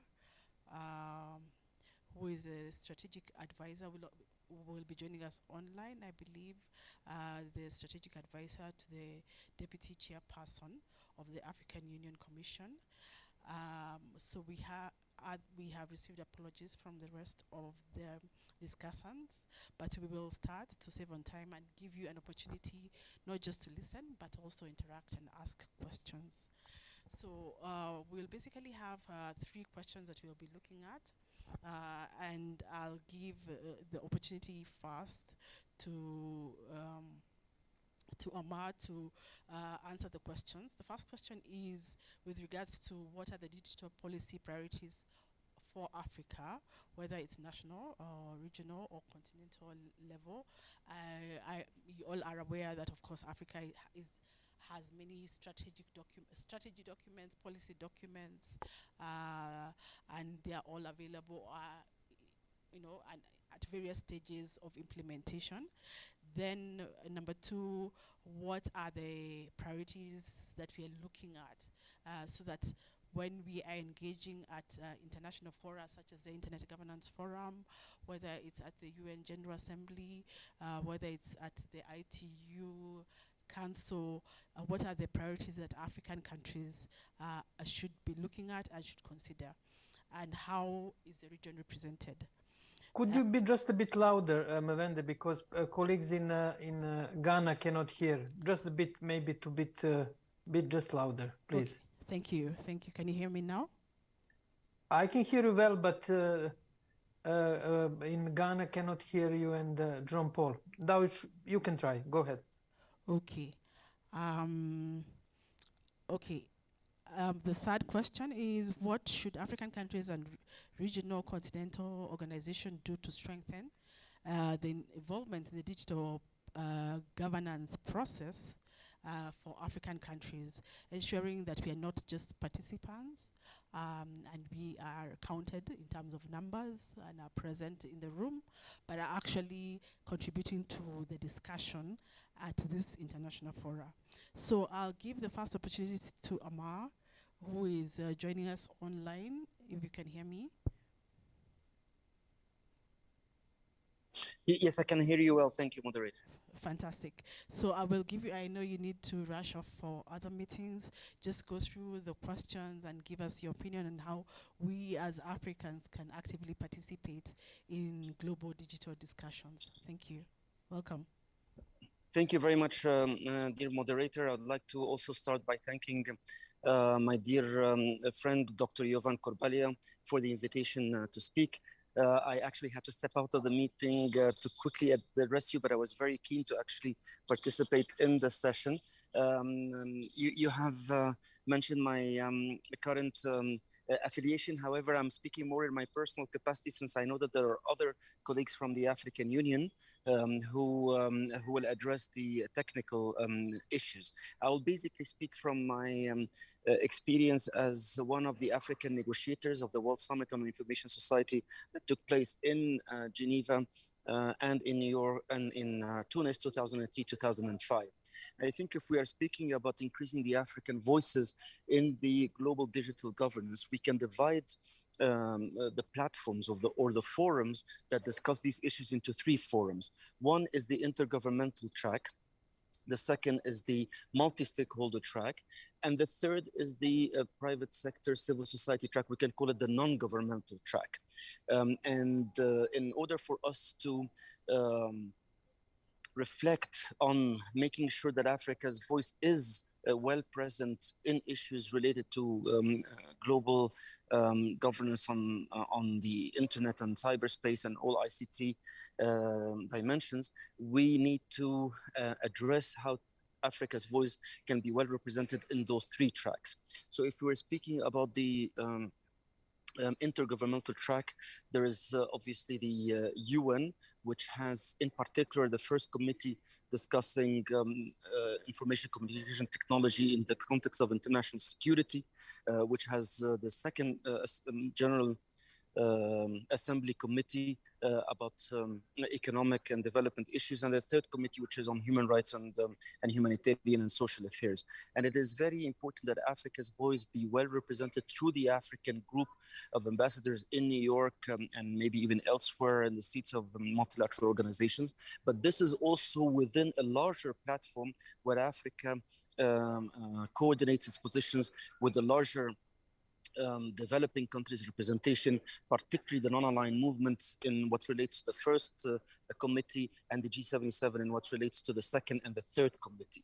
And that particular dimension, I think, is well mature to be explored and to be further reinforced. In multi-stakeholder platforms, and one of them is actually taking place in Africa right now, in Addis, where I am currently residing, the Internet Governance Forum, we probably need to think creatively about how to establish multi-stakeholder coalitions that not only further Africa's interests and voices, but also that attempts to enlarge its space of cooperation to include other developing countries. So African multi-stakeholder platforms with maybe Latin American multi-stakeholder platforms with maybe Asian ones, just maybe a replica of what the NAM and the G77 do, but on that case on the multi-stakeholder realm.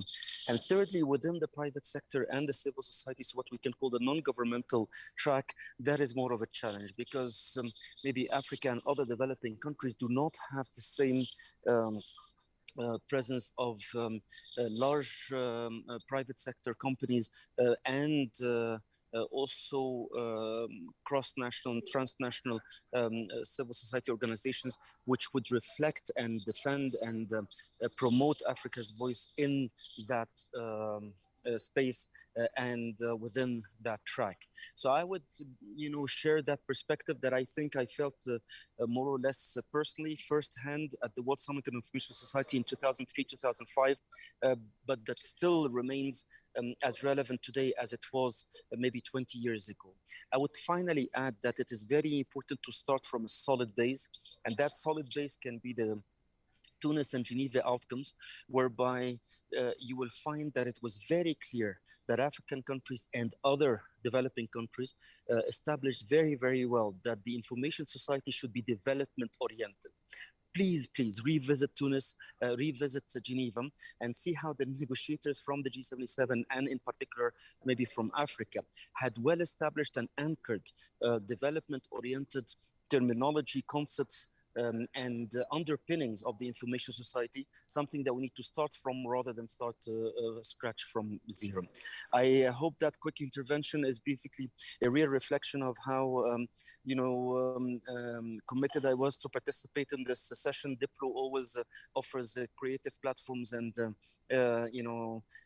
ideas that well ahead of the curve. So I thank Diplo once again, Dr. Jovan Korbalia, for the invitation, and of course our moderator Mwendi for the able moderatorship. For the rest of the session, I will remain there, hopefully with one speaker only, but probably silent, because unfortunately I have to utilize the benefits of ICT and the information society in trying to multitask a little bit. I thank you once again. Thank you so much, Amara, for taking the time to join us today. I trust you will keep, listen, and hopefully we can answer questions directed to yourself.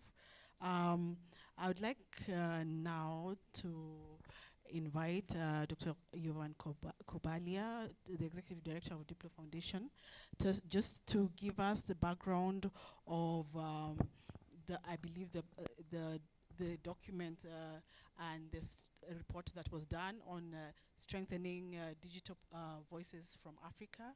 So Dr. Jovan, please maybe answer one of the first questions, which is what are the digital policy priorities Africa should consider? And then I'll give also the opportunity to Barak. And then possibly number two is, are these policies reflected in policy documents in Kenya, in Uganda, in Nigeria, at the African Union level, at the regional economic institutions such as SADC or ECOWAS? So if I'll give the opportunity first to Dr. Jovan, and then Barak, you can jump in. Thank you. Thank you very much, Mwendi. It's great to be at this session, and thank you for Ambassador Giovanni, dear friend Amr, for providing historical context. You probably do not know that he is one of the pioneers who wrote the text on digital diplomacy back in 1995, and just State Department established a website, and he was the negotiator in Versis, and I think you're very, very fortunate to have Amr with you in Addis at African Union. I'm going to answer your questions, but I'm going also to leave some space for you to explore our study. Therefore, what I'm going to do is to basically provide you context why we started this study with the help of Swiss government. The question was, are African voices heard in global digital policy? And the answer, the short answer, is they are not as much as they should be. But exactly this IGF in Addis Ababa and quite a few hubs in Abuja, Benin, Gambia, Ghana, are good examples that IGF Africa is going to have a stronger voices in the future of digital policy. Therefore, congratulations for this context. I will go just quickly through the study and answer the question that you posed, Mwendi, about our findings of a study which took almost 1 year and interviews with close to 100 people from the Ministries of Foreign Affairs, businesses, civil society, researchers, and academia in African countries.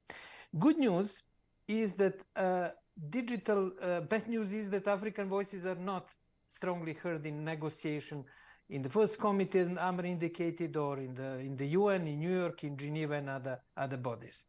They are not. It is not the case that they are not existent. There are inputs and voices, but they do not reflect not only the size of the continent in terms of the population, people, resources, but in particular future opportunities that are ahead of Africa in digital realm.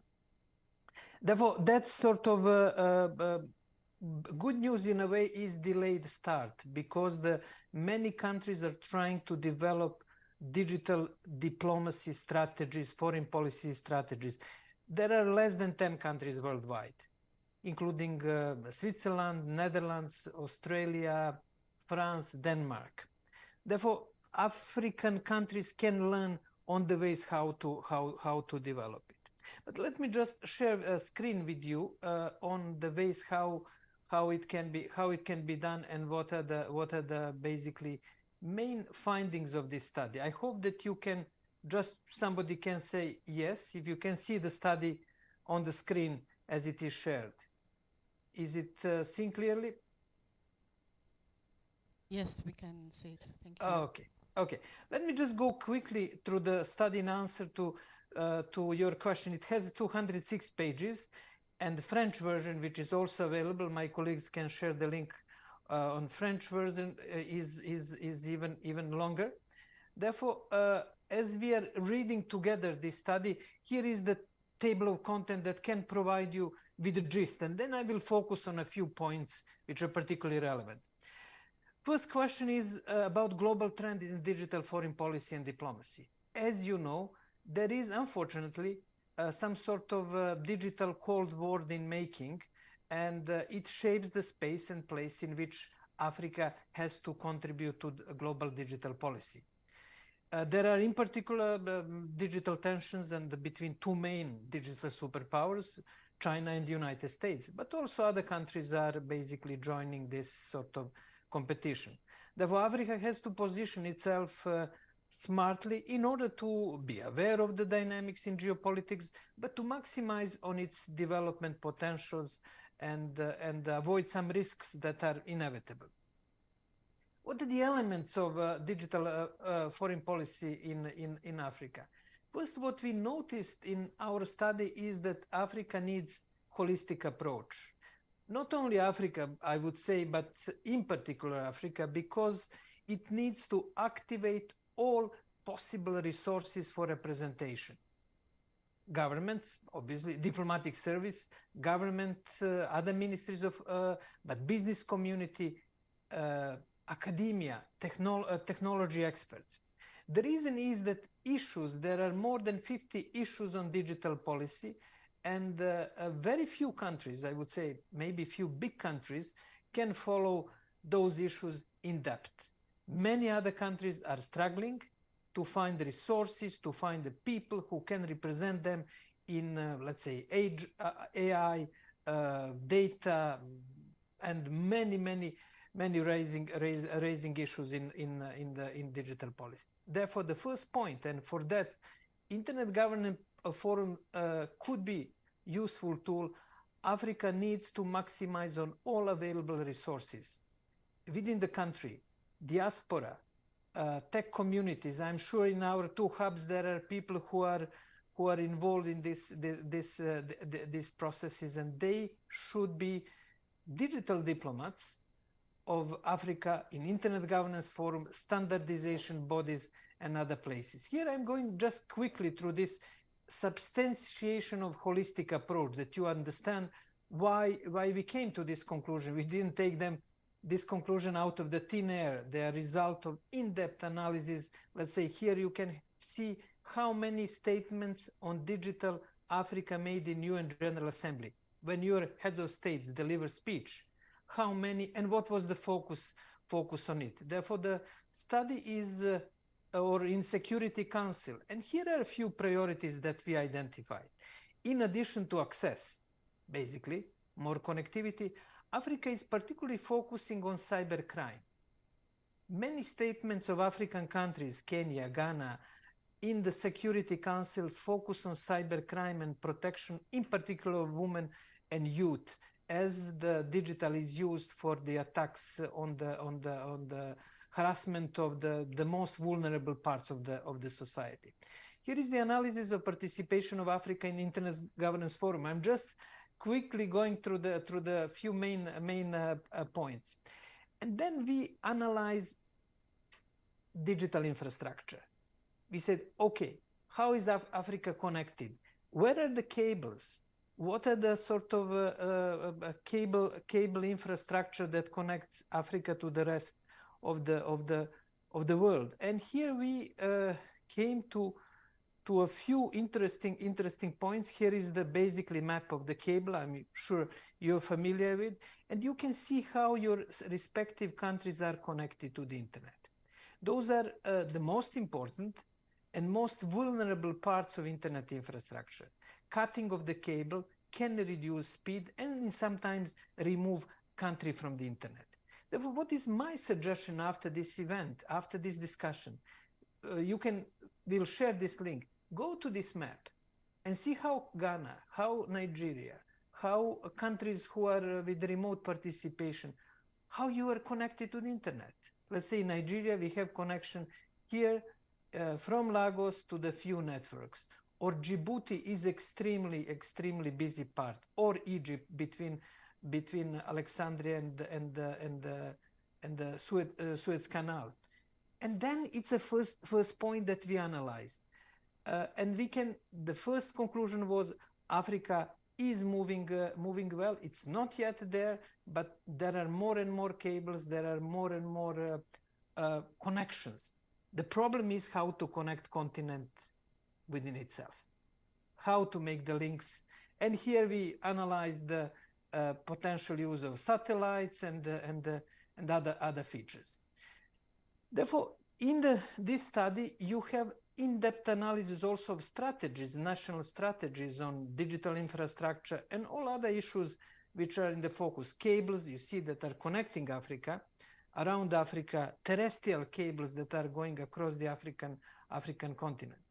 You then have, and I will go quickly back to the summary. You will have then question of human rights. How is Africa represented in human rights discussion? Here in Geneva, I'm connecting now from Geneva, but also on the regional level. What about cybersecurity, cybercrime, and child online protection? This is definitely one of the priorities of African countries. What about digital economy? When it comes to e-commerce, Africa most of African countries are still in wait-and-see mode when it comes to WTO e-commerce negotiation. It is trying to get more involved in taxation within OECD negotiation to get basically taxes from revenue that big companies are making from users in Africa. It is on the frontier technologies moving slowly on AI and quantum computing. It is also doing rather well on socio-cultural issues. There are more and more initiatives on multilingualism, on the digital identity with all complexities. Therefore, this is this part of the study. And then we have question of Africa in digital geopolitics and geoeconomics. What are the initiatives of US, China, European Union, and India?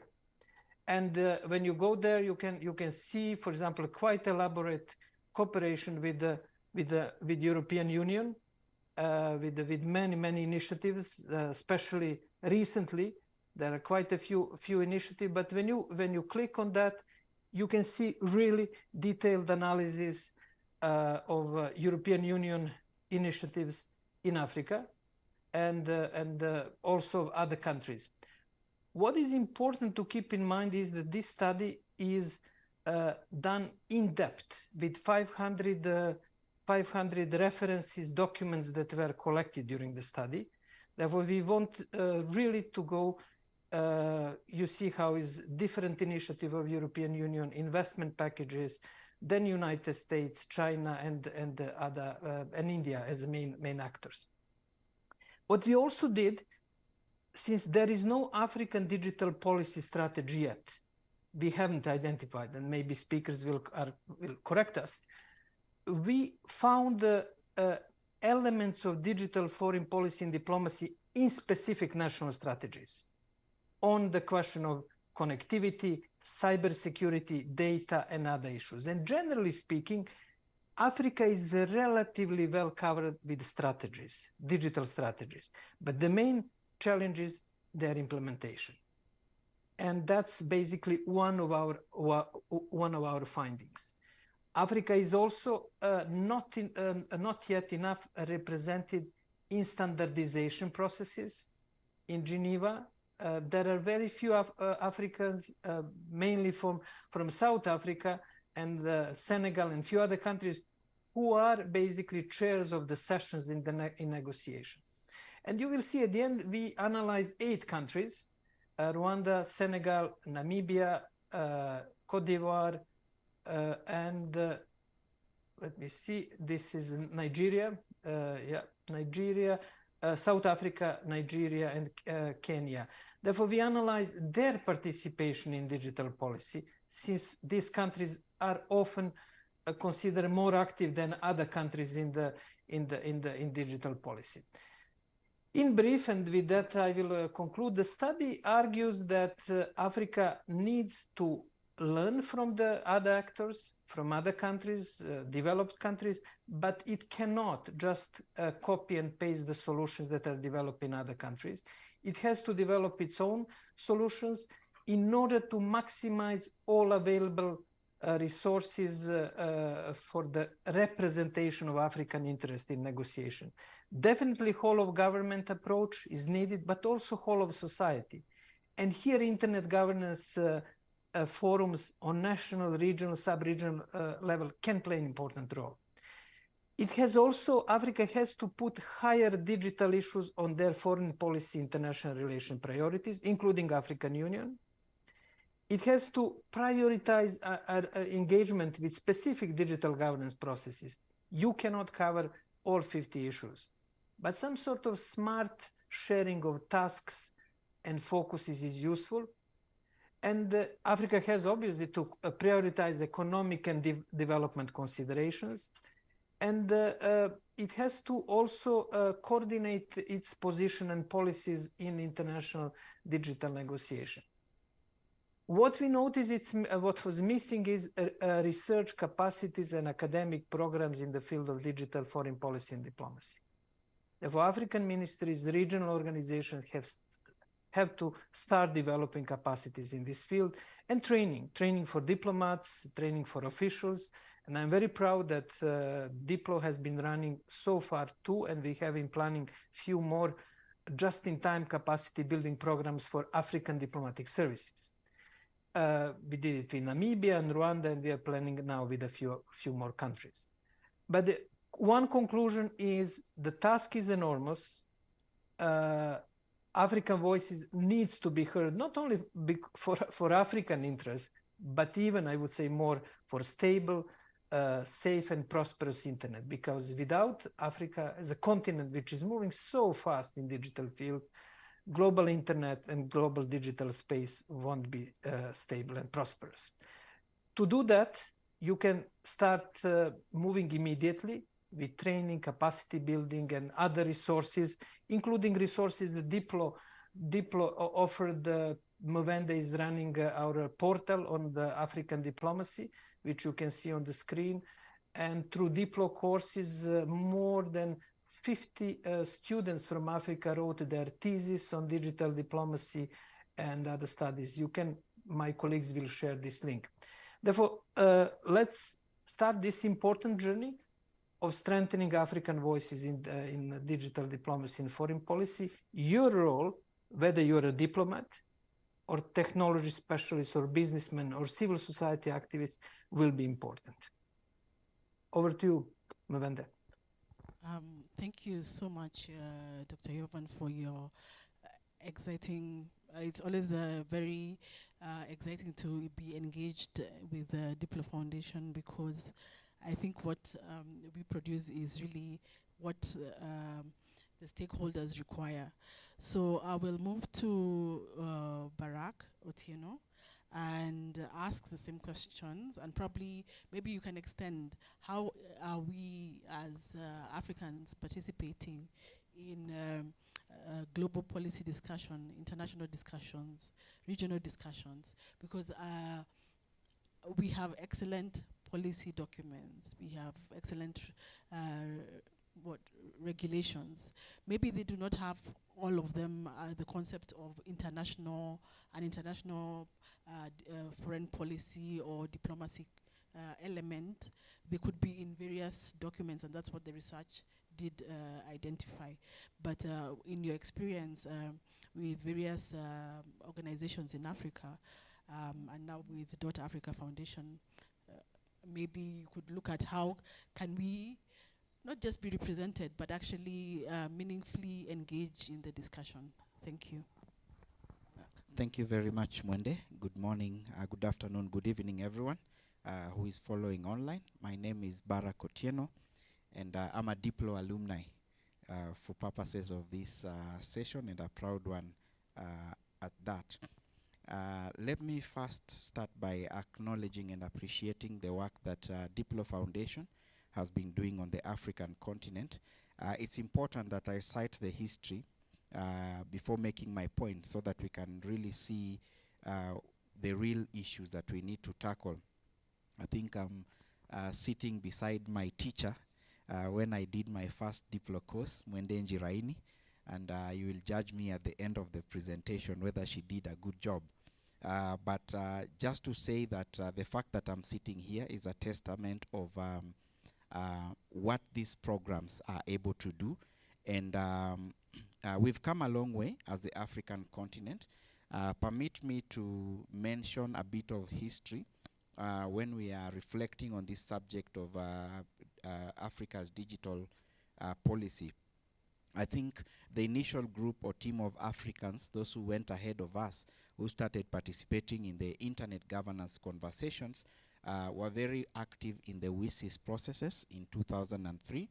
And it's interesting that in 2005, that's when we had a proper definition of the Internet Governance Forum, which happened on African soil in Tunis. And so I think Africa has played its unique role insofar as development of global internet public policy is concerned. We went on, and I know many Africans who participated in the working group on internet governance processes in 2004. Those who were active in from 2006, 2005 when the IGF Secretariat was created. I happen to have been an alumni or a fellow at the IGF Secretariat. And my brief was very clear when I went as a fellow to come back and ensure that the Internet Governance Forum grows on the African continent. And that with the lessons that I picked from Diplo Foundation and the good mentorship from the Secretariat under Marcus and Chengetai at that particular time, I think we were able to do a good job, and I'm glad that, again, we have an Internet Governance Forum on African soil, which is a testament of how far we have come. In 2009, I think we hosted the IGF in Sharm el Sheikh. In 2011, in Nairobi, Kenya. And in 2022, we are in Ethiopia, Addis Ababa, meaning we've come a long way. And the issues that Jovan raises are very important. I think in the process of evolving the internet governance movement on the African continent, there's been a bit of focus on, we started with government, but along the way, I think we lost a bit of steam, and there was more effort from civil society actors and the technical community, which was all good because some of the priorities that I will cite needed to be tackled by all stakeholders from the different players in the multi-stakeholder ecosystem. And initially, there was really nothing that would keep us in a room discussing digital policy, but now we have a lot in terms of infrastructure that is making us to discuss digital policies. Back to the question that the moderator Mwende asked on priorities for Africa, before I proceed, I think, in my humble opinion, literacy remains a key priority. And I say literacy, and then I will put in brackets digital literacy. I think without a critical mass of citizens that are consuming services and products on the internet value chain, there might be no need for frameworks at national and international level that regulate the internet governance or the internet ecosystem. And I think literacy is a fundamental issue, and this is an area that Diplo Foundation has really focused on over the years, even to build the critical mass of actors who are shaping public policy insofar as internet policy is concerned. The other issue is an enabling framework or legal and regulatory framework. If we look at successful case studies on the African continent, you'll find that one of the initial efforts that went into ensuring that there's a digital ecosystem was a legal framework. In Kenya, we have the Kenya Information and Communications Act. I'm sure many other African countries have this act.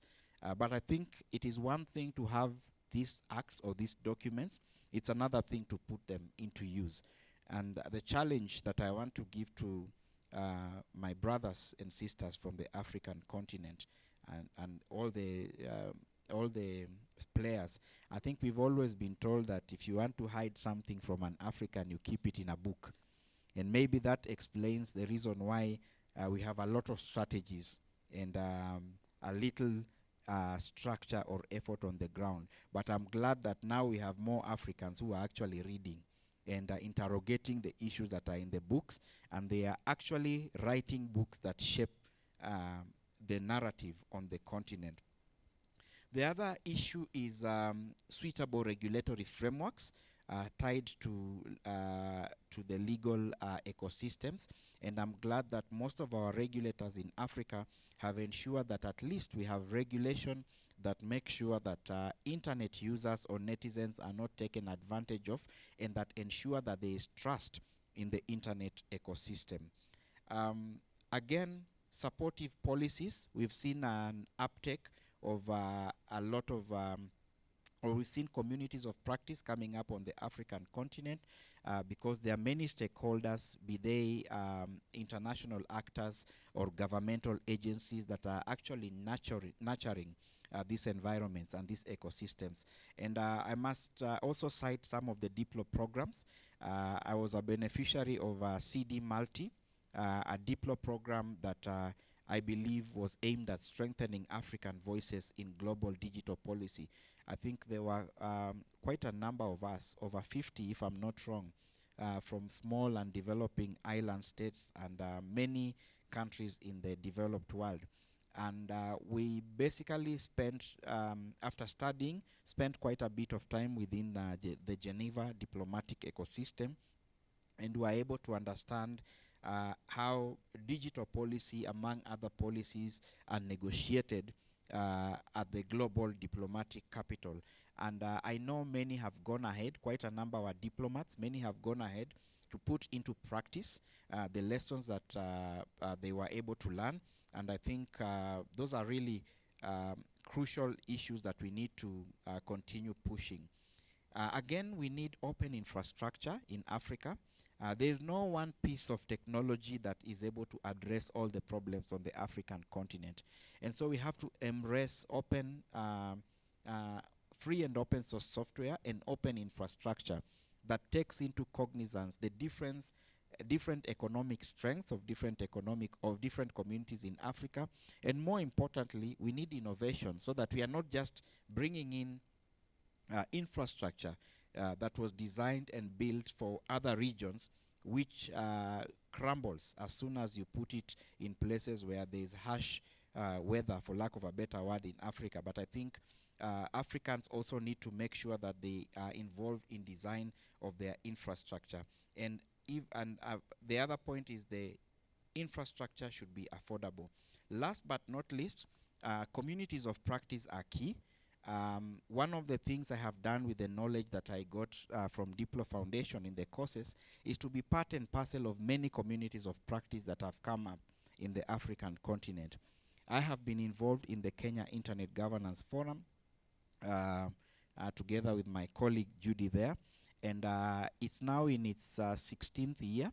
It was among one of the first national and regional initiatives, and from 2016 we started a program known as the Kenya School of Internet Governance, aimed at bringing in new voices into the internet governance conversation.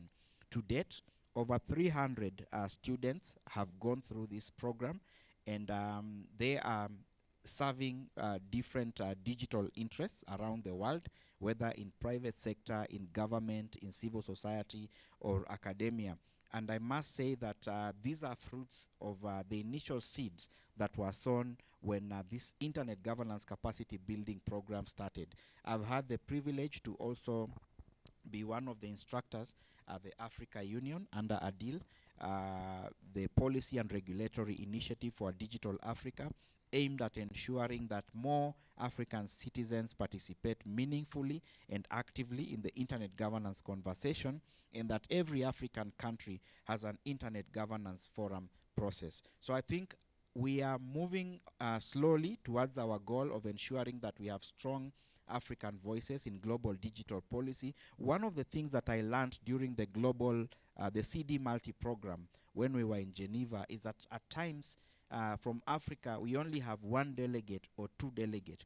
And you find countries in the global north are bringing in 50 or 100. And you can only negotiate so much against such a big team that is coming from another jurisdiction or another country. And I think this is an important takeaway, that in as much as we have aimed the knowledge, we have gotten the knowledge, let's now build communities of practice that make sure we have strong delegations to these international global meetings. I'll stop at that. I've said so much, Mwende, and I'll come back when you give me another opportunity.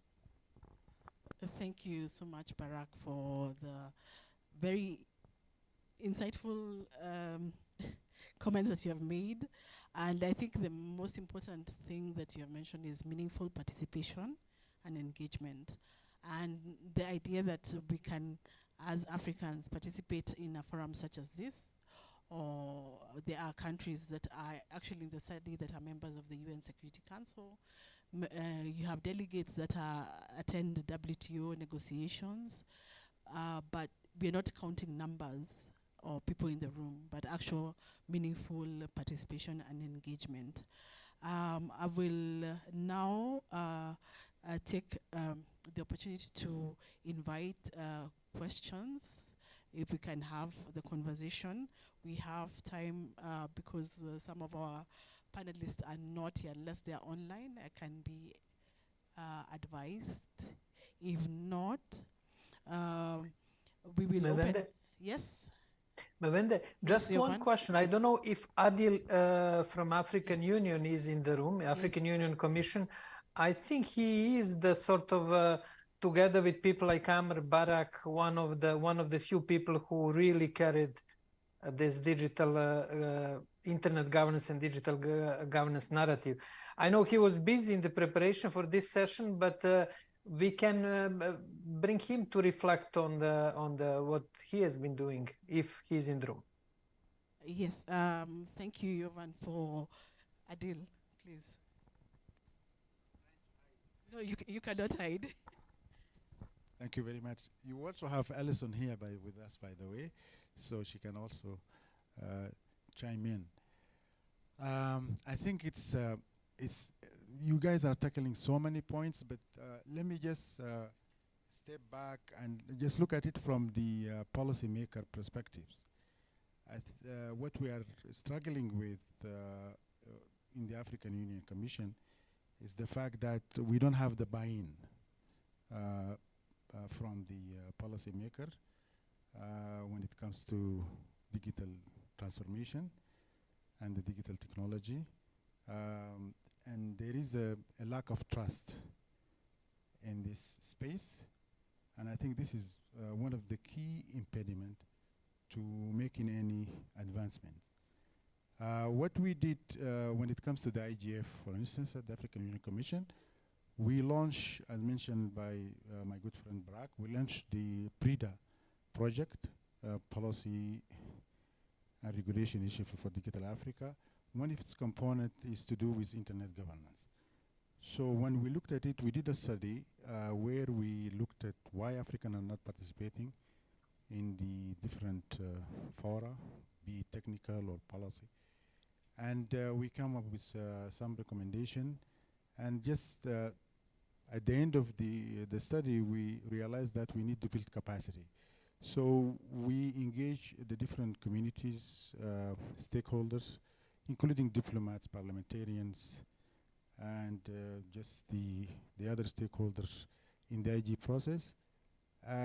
coupled with that, also we looked at the structures in the member states. And from the study, we found out like 23 countries in Africa never had any process, any IG process. And we started also working with those countries to make sure that they have the structures in place. And so far we are making progress. Only 7 countries left.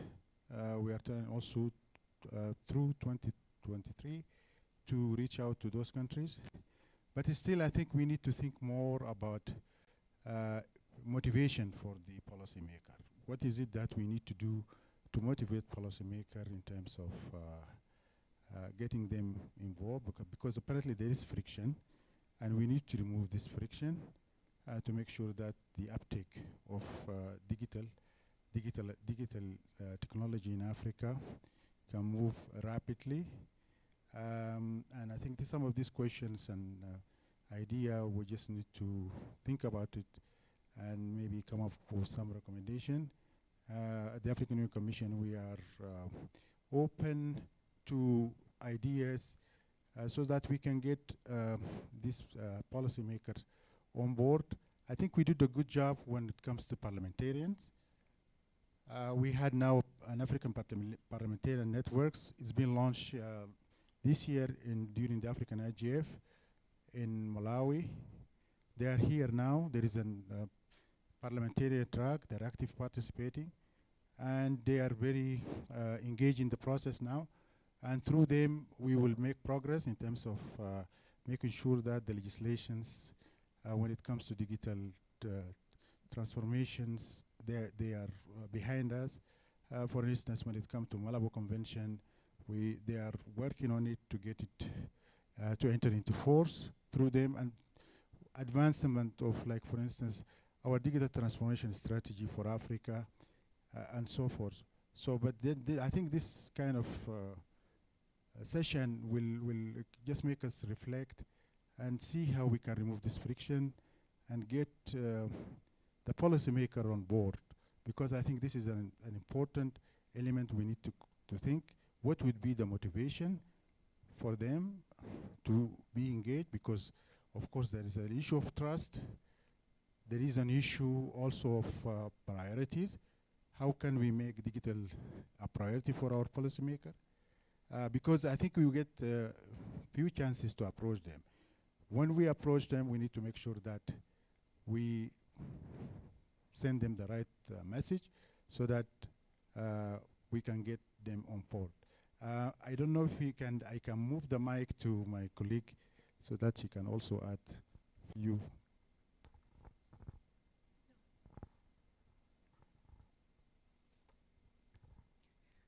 Thank you very much, Adil. I suppose so much of the ground has been covered, but perhaps just to reflect on the sort of uneven participation of Africa in the Internet Governance Forum and in various associated forums of global governance. I think we've seen enormous progress. I think the initiative by the African Union to lead and provide some resources and drive the Internet Governance Forum and the Internet Governance from an African position has been significant.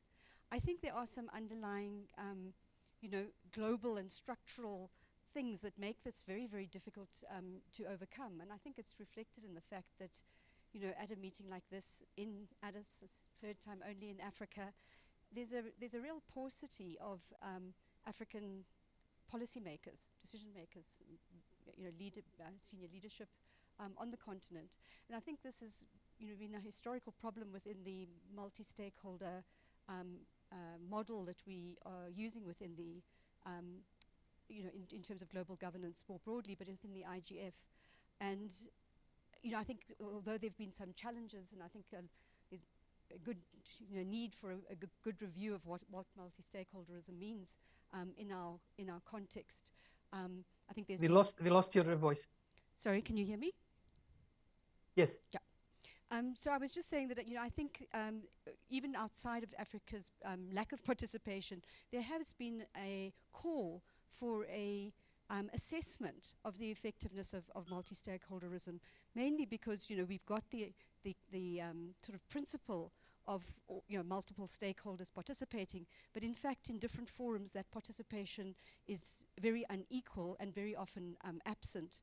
And so in many of our countries, for example, we don't have a lot of civil society organization and mobilization on which to draw for you know, multi-stakeholder processes. And even though there's a commitment to that within this forum, within the actual policy-making processes at the national level, there's not much consultation or inclusion of different sectors. So a lot of the policy is actually very much driven from above, if it's driven at all.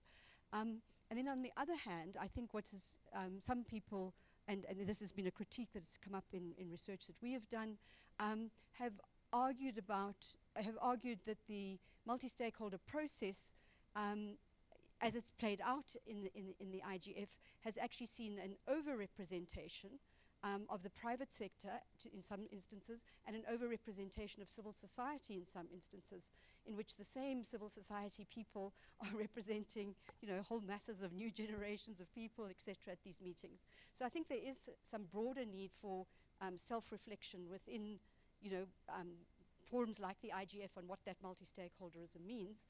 And while it's an important, you know, place for different stakeholders to represent their interests, to acknowledge that where policymakers are the outcome of democratic and just processes, these people do carry you know, democratic prerogatives that need to be brought on board, and so, you know, actively seeking out governments as part of this multi-stakeholder movement. I think, you know, what the kind of things that have happened within ICANN and the senses at various times that there's just not enough kind of government representation to represent certain, you know, state interests and national interests is an issue. It's an issue when you don't have, you know, the assumptions of democratic governance behind that make it a little bit more problematic. But I think it's not uncomplicated, and I think we've not necessarily always addressed the issues around actually trying to make that multi-stakeholderism really multi-stakeholder in the first instance, and also, you know, just depth in these different things and carrying that through into a proper multi-stakeholder process, not just a kind of rhetorical thing, participation in IGF, which is a not decision-making body, and then people go home and actually it's just made at the national level or something like that without deeper participation. Thank you for that. Thank you so much, Alison and Adil, for excellent contribution. I just wanted to mention that if you have the opportunity, Adam, we'd like, sorry, there's a question. Mavende, hello? Yes, Yvonne? You can take the question. This is just one illustration of what Barak and a few colleagues mentioned of a small delegation and negotiate with a big state delegation. But let me just quickly just pick up the few points from discussion in the chat, which are and what Alison and Adil indicated. There are serious risks that if multi-stakeholderism is just used as a slogan, that can be misused and basically not contributed to inclusion. Ultimately, it's a question of inclusion, and that's a huge task for academic community, especially in developing countries, to unpack this and to make meaningful participation, which was mentioned on a few points. And what Barak said, I think it is extremely important, is the question of communities of practice. They build trust, what Adil mentioned as missing, or what we heard from the hub in I think in Abuja about lack of structures, lack of resources. That it is not just a training, one-off capacity building, but it is institutional capacity building.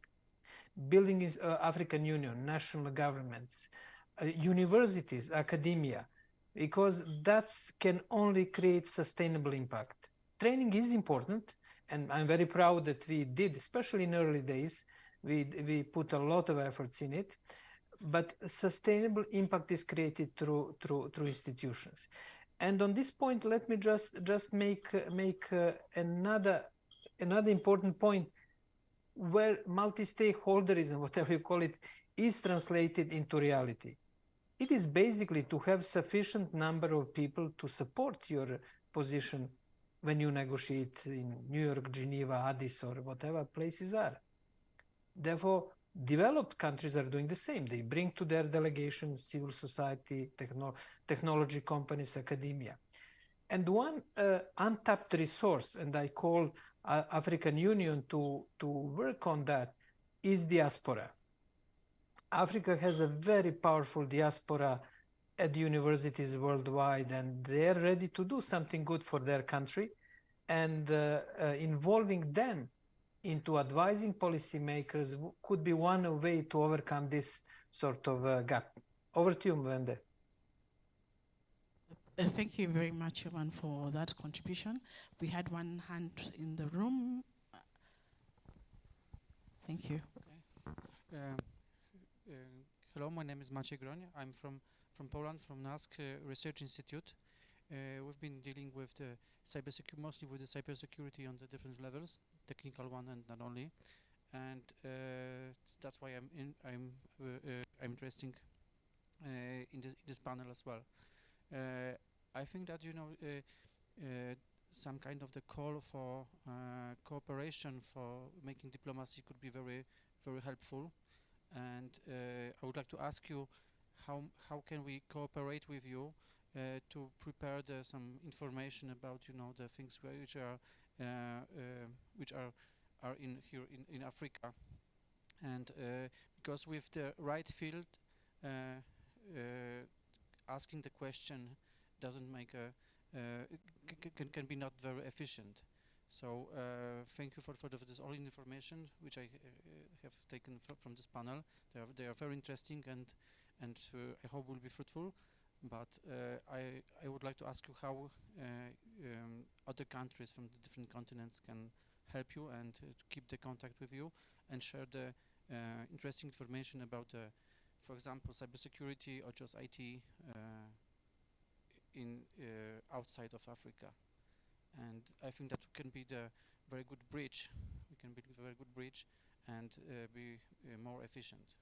Thank you. Thank you very much for the question. Maybe we could take just one more question in the room. If we have no questions, then I'll quickly ask Barak. Oh, sorry. Good afternoon, everyone. My name is Ufa Made. I'm the Global Lead of Digital Grassroots. I'm also a Diplo alumni from 2019 when I took one of the courses. I just want to add my input with regards to the conversation on how African voices can be strengthened meaningfully to global internet governance. For starters, I think that there needs to be a lot of heavy investments towards the grassroots, the young people from the African space. They are vibrant, they have the population, they have the knowledge, they are smart. However, there's not a lot of opportunities for them to fully understand what digital advocacy means and how they can effectively contribute. Almost every young person in the African region is connected online. We have smartphones and we are able to use the internet.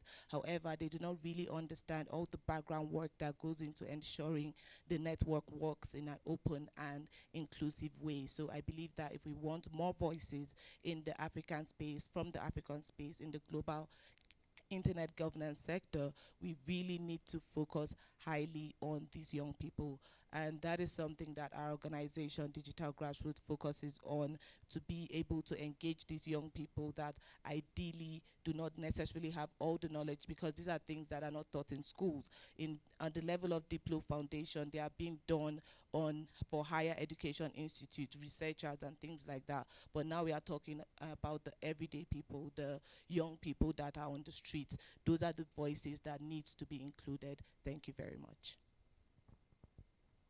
Thank you very much for those questions. I'll pass on to our moderators. Sorry, I'm the moderator. The panelists. And maybe I'll start with Barak and just The question on cooperation with other countries or organizations, and as well as how can we utilize or the youth who I believe in Africa, the youth that are under 35 are 70 or more % of the entire population. So I'll give the question if Amar is still with us online, and Dr. Yovan and Barak. Thank you. All right, thank you, Mwende. I'll start with just a story. Recently, actually about 4 weeks ago, we had the East African Internet Governance Forum in Arusha. And there was quite a strong delegation of members of parliament and diplomats who attended the meeting. And one of the participants actually asked whether there was any progress with regards to digital diplomacy in the meeting, but there was no answer because I don't think we had capacity in the room to be able to respond to that question. I suspect the question was directed to the ambassador, but the ambassador was also there to learn about internet governance, and she was following very keenly. But I take this as an important step in us realizing our aspirations of strengthening African voices. I think we have done well with the members of parliament, as Adil has said, but we are not there. I think now the best thing about bringing the members of parliament into fore was the creation of their own community of practice, the African Parliamentary Group on Internet Governance. And now they are doing it themselves. They are reaching out to each other, because previously you would find that experts who are not within communities of practice are the ones who would come to encourage people to embrace the internet governance conversation. This takes me to the issue of youth again. And I think on the issue of youth, it's incumbent on all of us who are internet governance actors in the room to be mentors.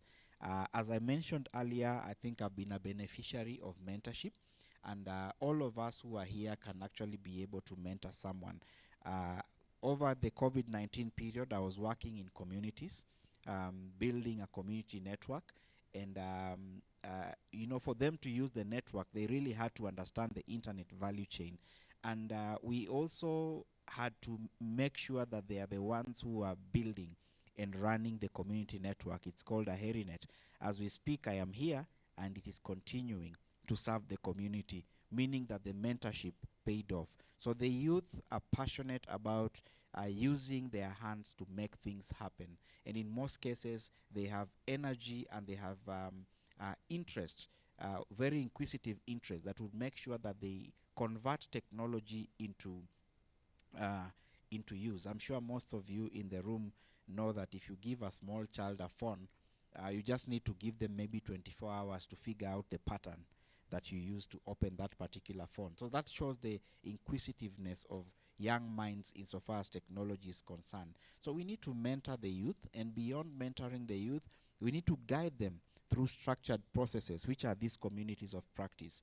Because I was able to learn about Diplo Foundation because there was a community of practice, which was the Kenya Internet Governance Forum, which was in place. So I learned the knowledge, but I was also able to practice.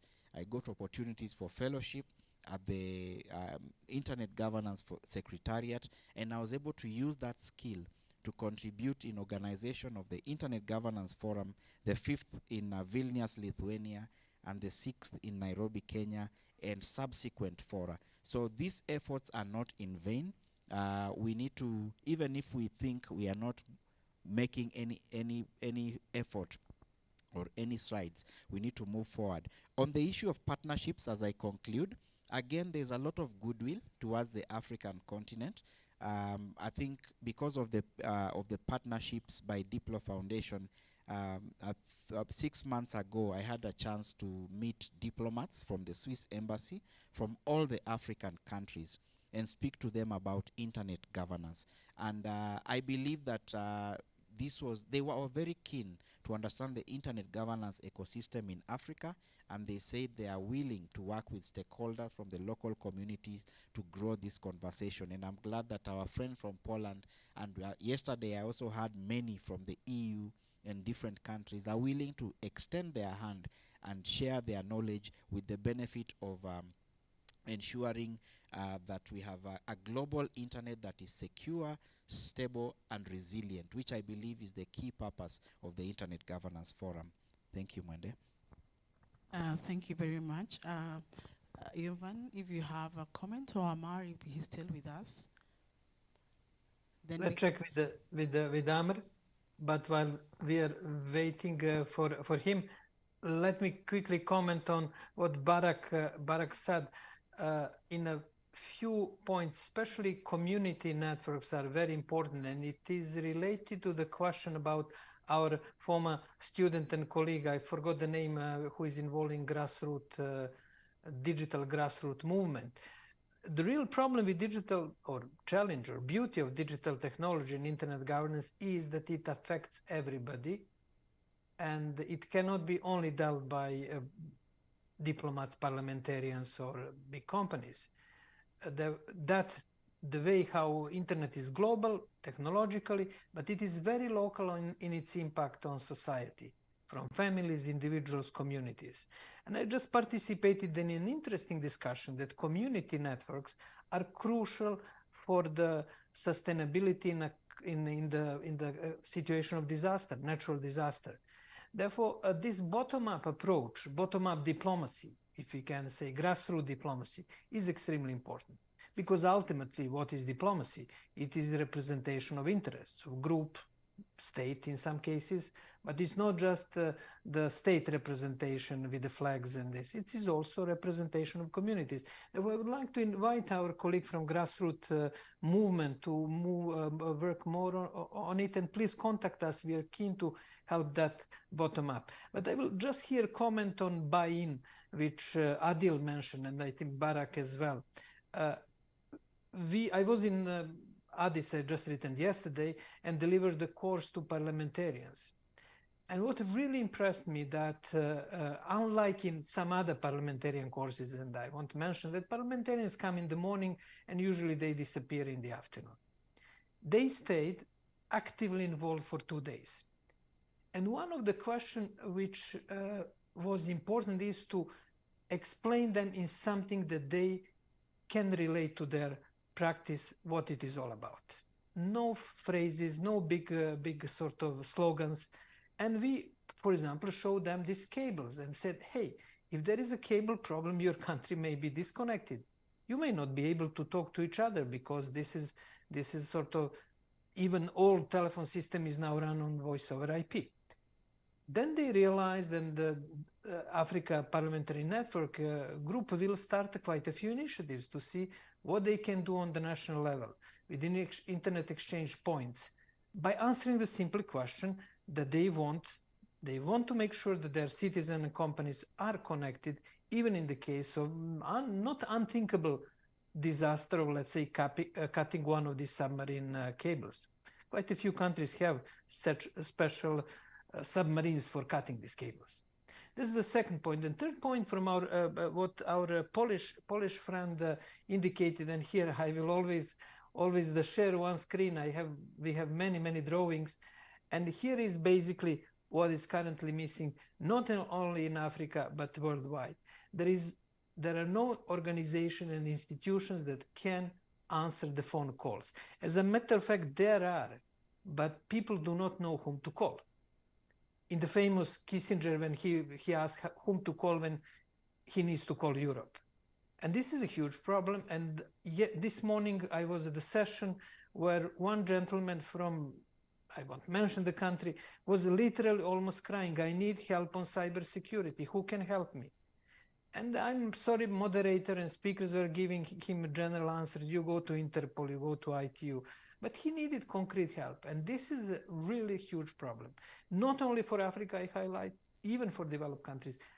Phone calls are ringing from people being removed from YouTube, from cybersecurity attacks, cybercrime, and nobody's picking up the phone.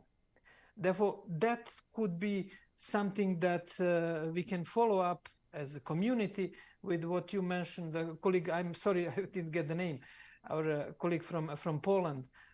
We have to help, especially small and developing countries, but not only them, to find the phone whom they can call. I'm saying metaphorically phone, place where they won't get just the empty answer, oh, why you don't go to the IT or Interpol? No, what is your problem? Is it child safety?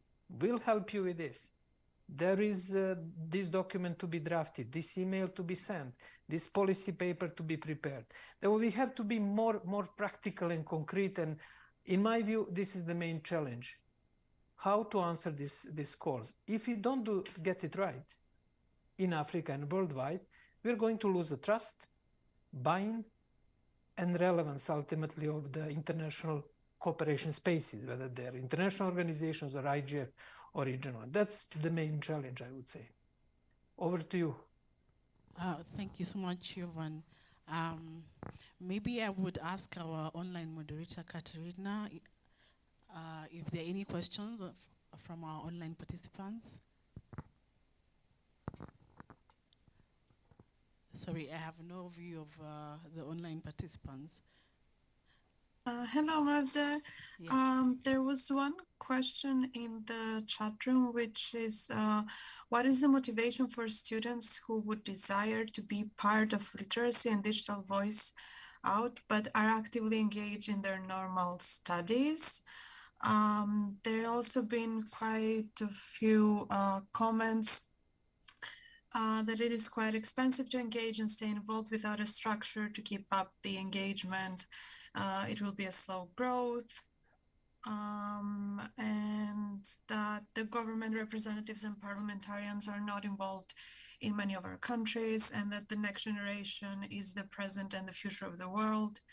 But not just to talk, we have to work on it as well. These were the comments in the chat room. Thank you so much for those questions.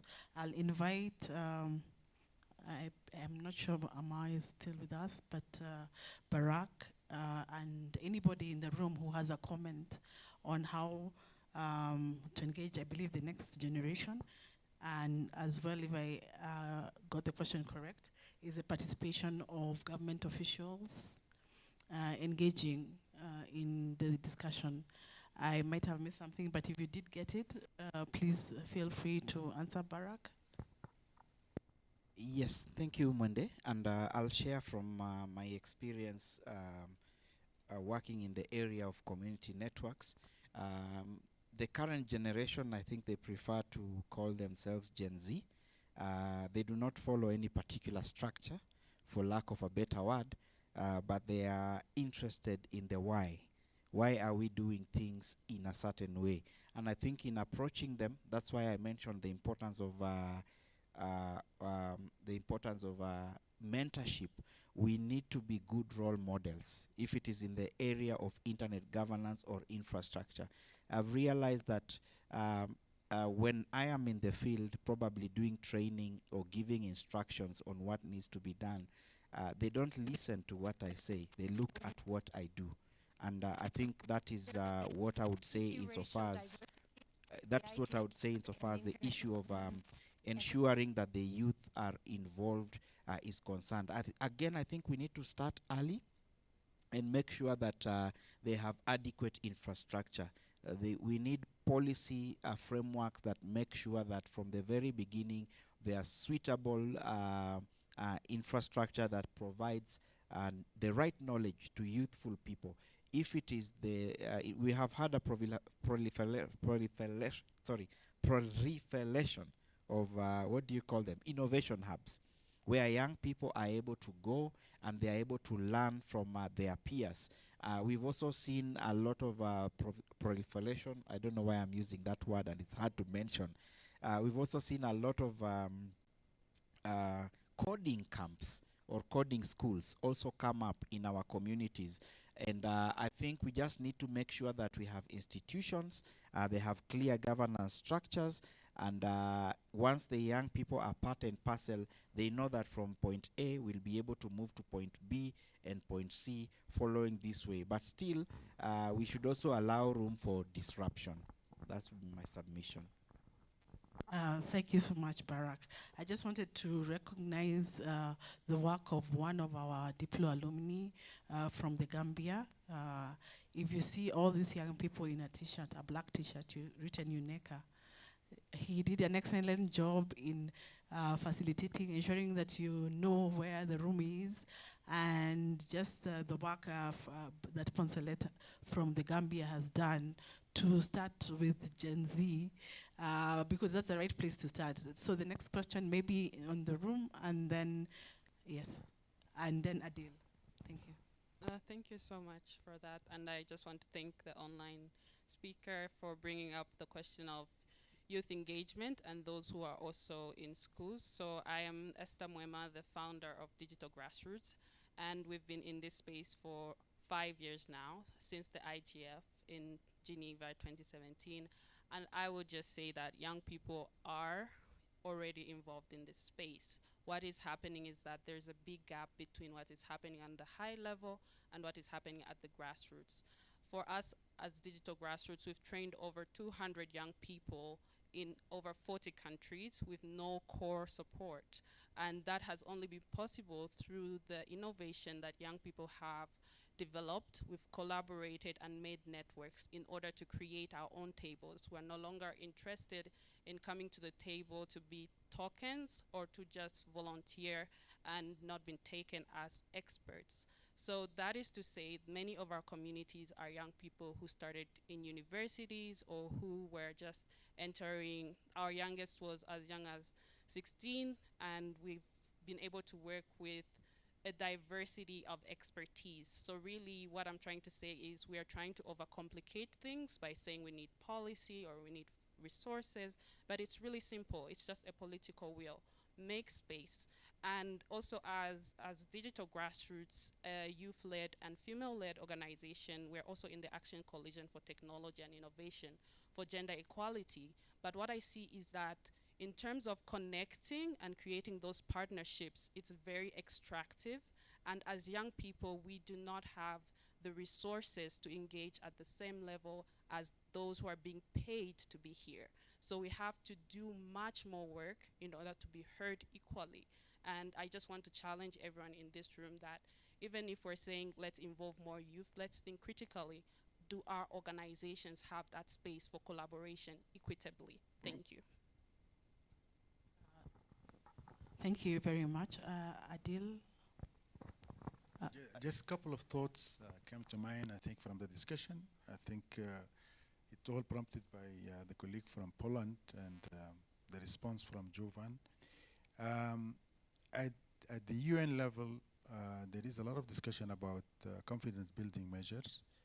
And I think this is an area we need to invest in nationally, at the national level, so that at least there is going to be a person who is going to answer the phone if we exchange contact information nationally and also cross-border, so that there is going to be collaboration between African countries and Poland, for instance, when they know who to reach in the country for a specific issue, cyber or whatever the issue is. So I think we need to invest more in confidence building measures at the national level, as well as cross-border, and the UN is doing a good job. The open-ended working group is working towards building this confidence so that we can increase the uptake of digital technology.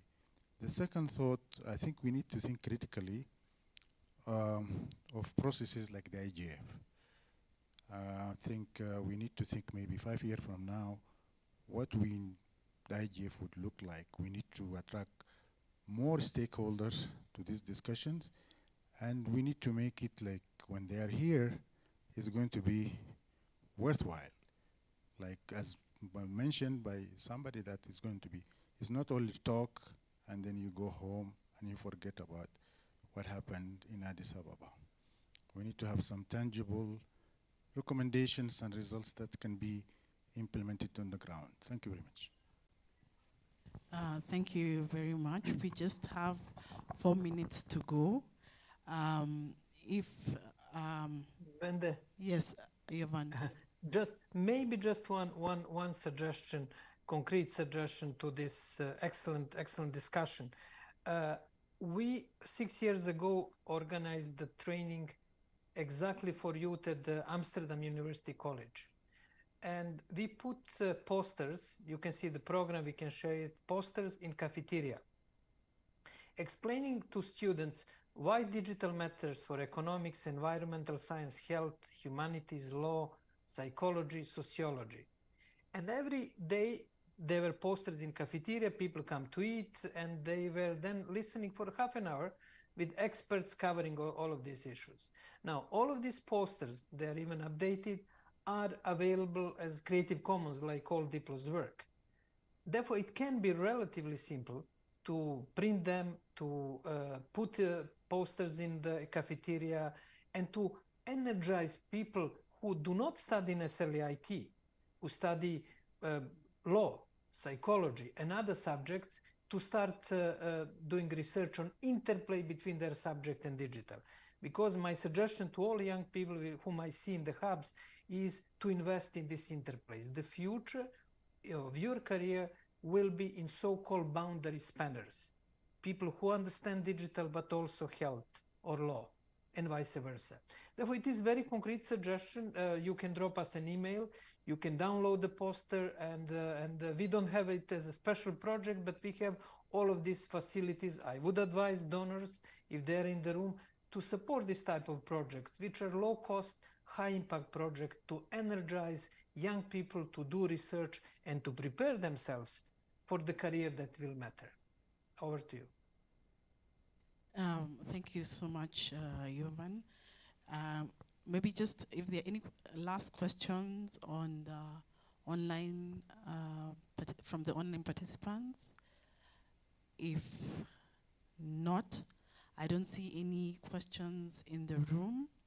Maybe I will just give the next 2 minutes, 1 minute each, Barak and Jovan, for final comments. Not really final. I think the work has electronic evidence that is collected is then admissible in court, because of course that's absolutely crucial, that the evidence can actually be used as part of the criminal proceedings if it is going to be able to support processes of attribution and accountability. Sorry, could we be guided? We just have a few minutes left, so I would like to open the floor back to we got some other channel, but it is relevant. It's about courts and.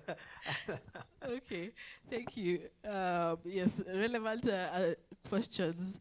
Maybe Jovan, I would ask you to just make, if you could project the building of internet governance issues, and with final comments, if that's possible. And then just Barak, if you could just have your final comments, and then we can end in the next 1 minute. Thank you. Thank you. My final comments is let's maintain the tempo, or let's keep the tempo. We've come so far, and I think in this decade, the internet and by extension digital technologies will enable Africa to actually be on par or at par with our friends in the global north.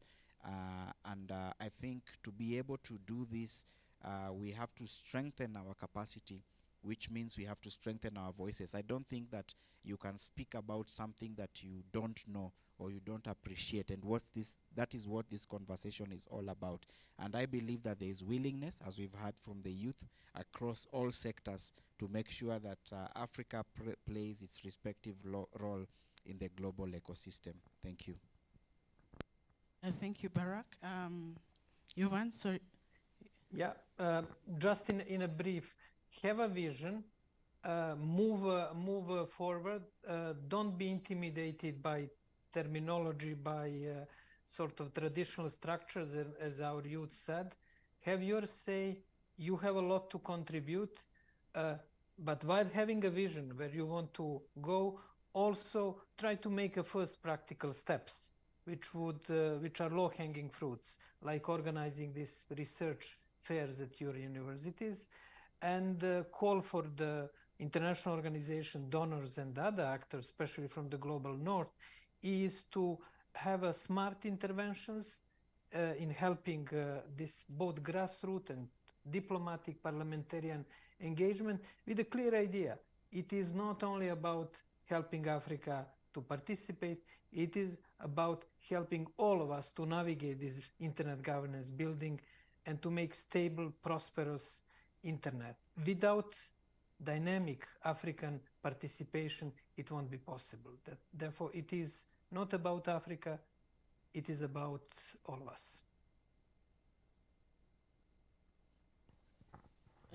Thank you, Jovan, for your comments.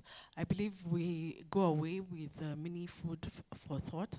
The idea is not that we are counted as we had 10 Africans. We had 4 Africans, but actually the Africans did say something. So we invite you again to look at the document or the study that we have published.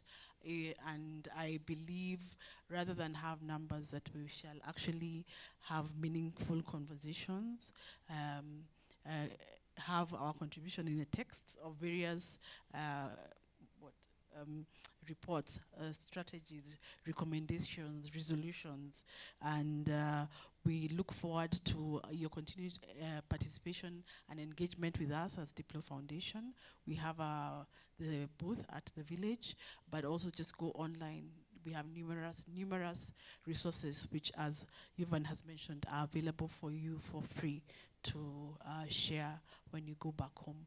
So thank you to you who are here in Addis and those that are online in various hubs from all over the world. So thank you, and have a fantastic and lovely evening. Thank you.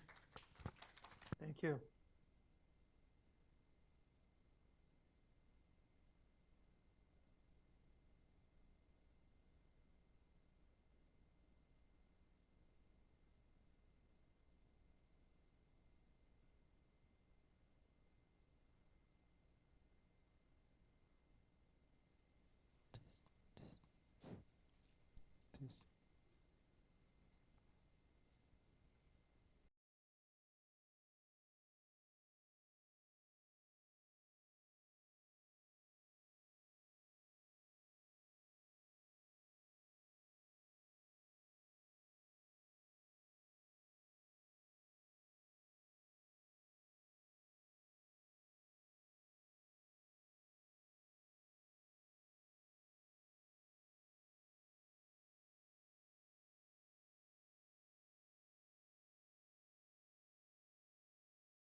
Hi, can you hear me?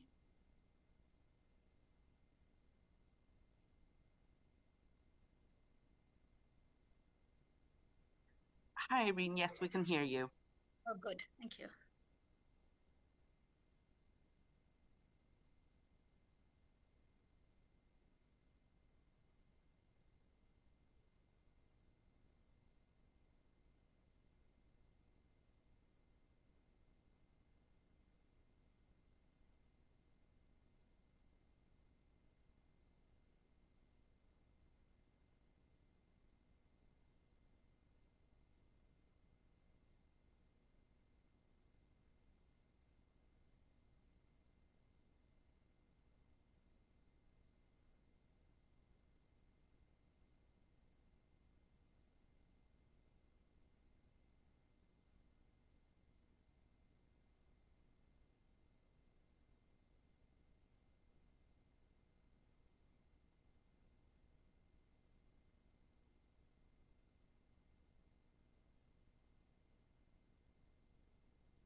testing.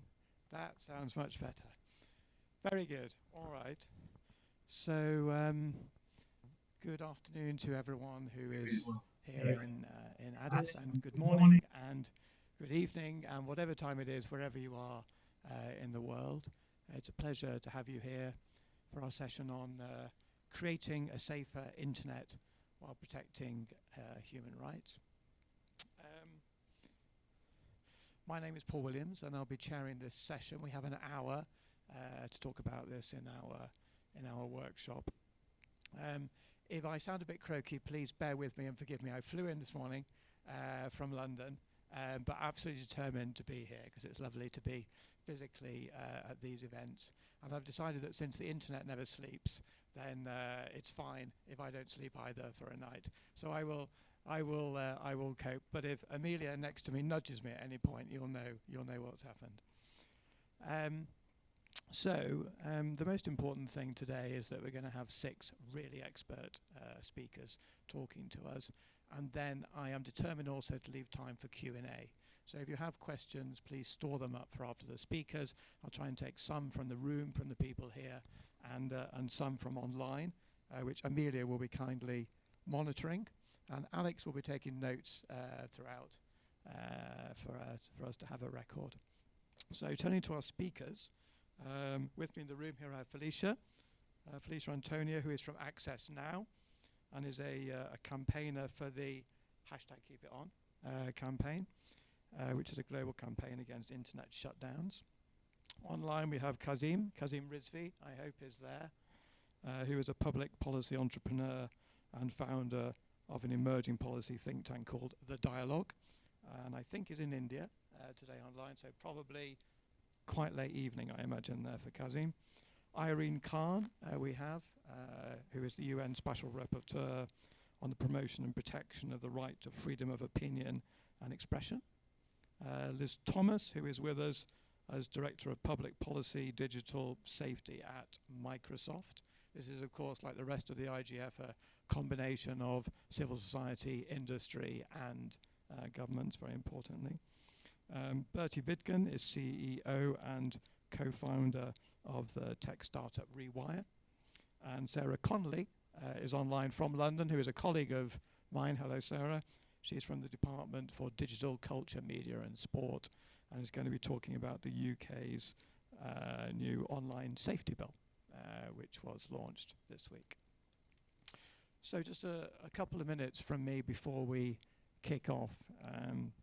Because, of course, as we've been discussing the whole week, for those of you who've been here for the days so far, the internet and new technologies are transforming our lives, obviously, in many ways for the better. They are opportunities to realize exactly what we're talking about today: human rights, freedom of expression. They're the new place for freedom of assembly. I'm realizing this more and more in my work. I am the Foreign, Commonwealth and Development Office's Director for Open Societies in the UK. So you might call that the SDG 16 Directorate, since we're in a UN building here. And I'm realizing that so much of this work is now online and transferring to online.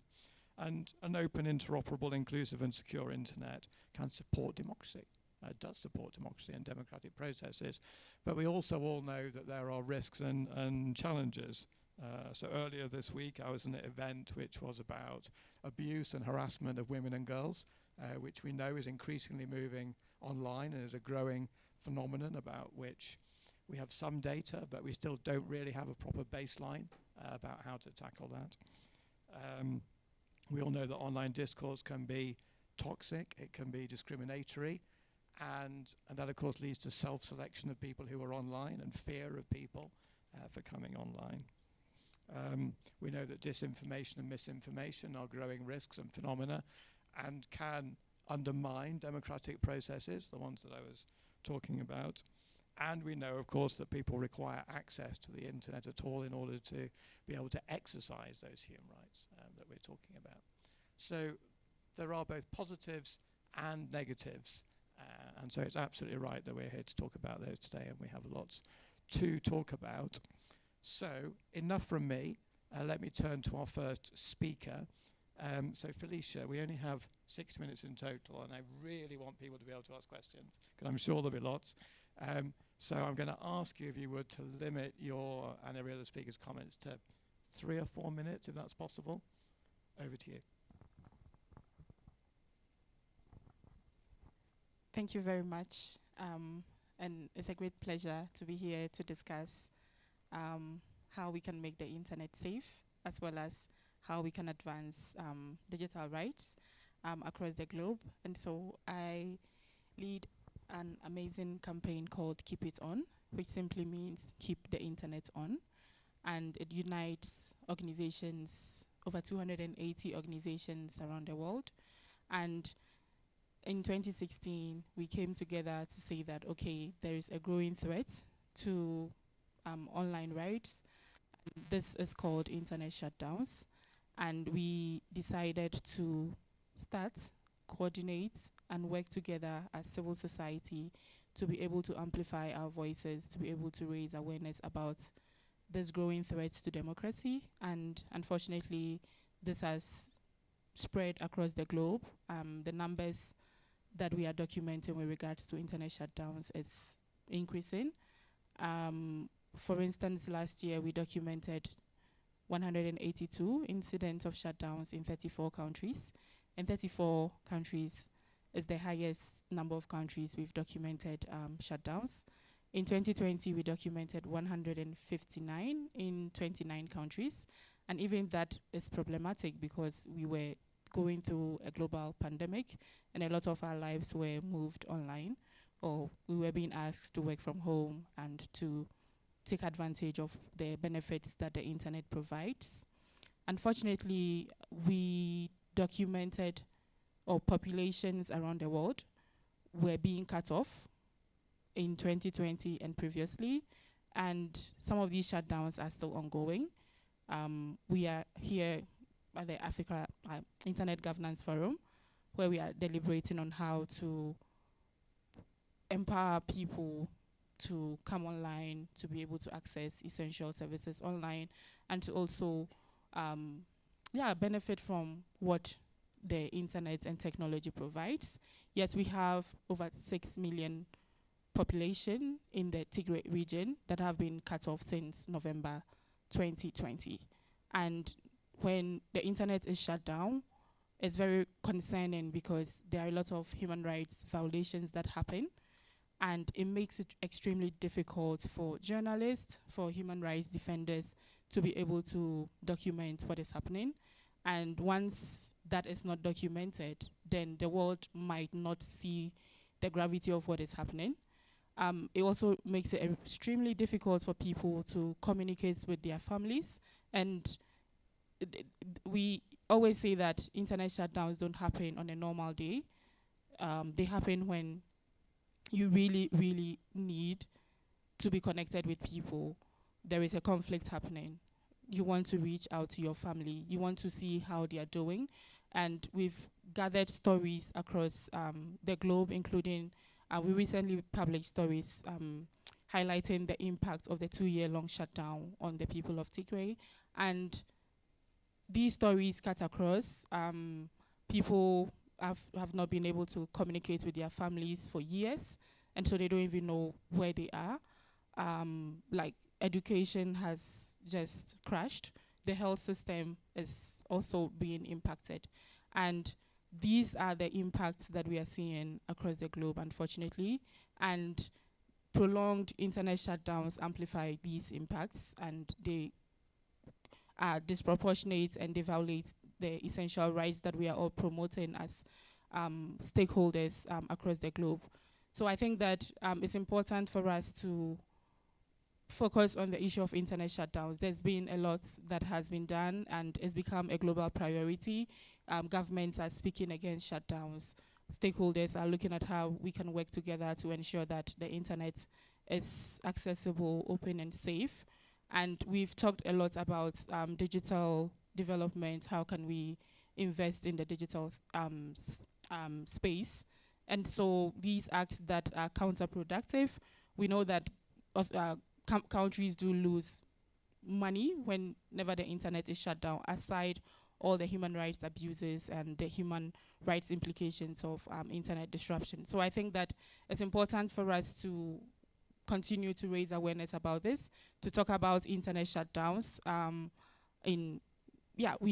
It's a problem that we all need to address, and so this conference has provided an opportunity for us to be here to highlight the challenges we are facing online. And I think that this is more of a blanket form of censorship when the internet is shut down. And for those of you who might not know what an internet shutdown is, just to conclude, it is when authorities deliberately disrupt internet access or electronic communication tools, and then it makes it impossible for people to communicate with each other, to share information with each other. And this can be done like a blanket shutdown, so there's no internet access at all. And we've seen countries also shutting down SMS and other forms of communication during these shutdowns. So the intent is clear: to silence a group of people or a population, or to quell protests, or to cover up human rights abuses. And this goes with impunity because we are not able to document these and hold whoever is behind it accountable. And so I think it's important for us to speak freely about internet shutdowns because the impact is devastating. And so it's a difficult conversation to have, but I think once we ignore it, then it means it's not happening, and that is even more dangerous than whatever difficulty we'll face in speaking about it. Thank you.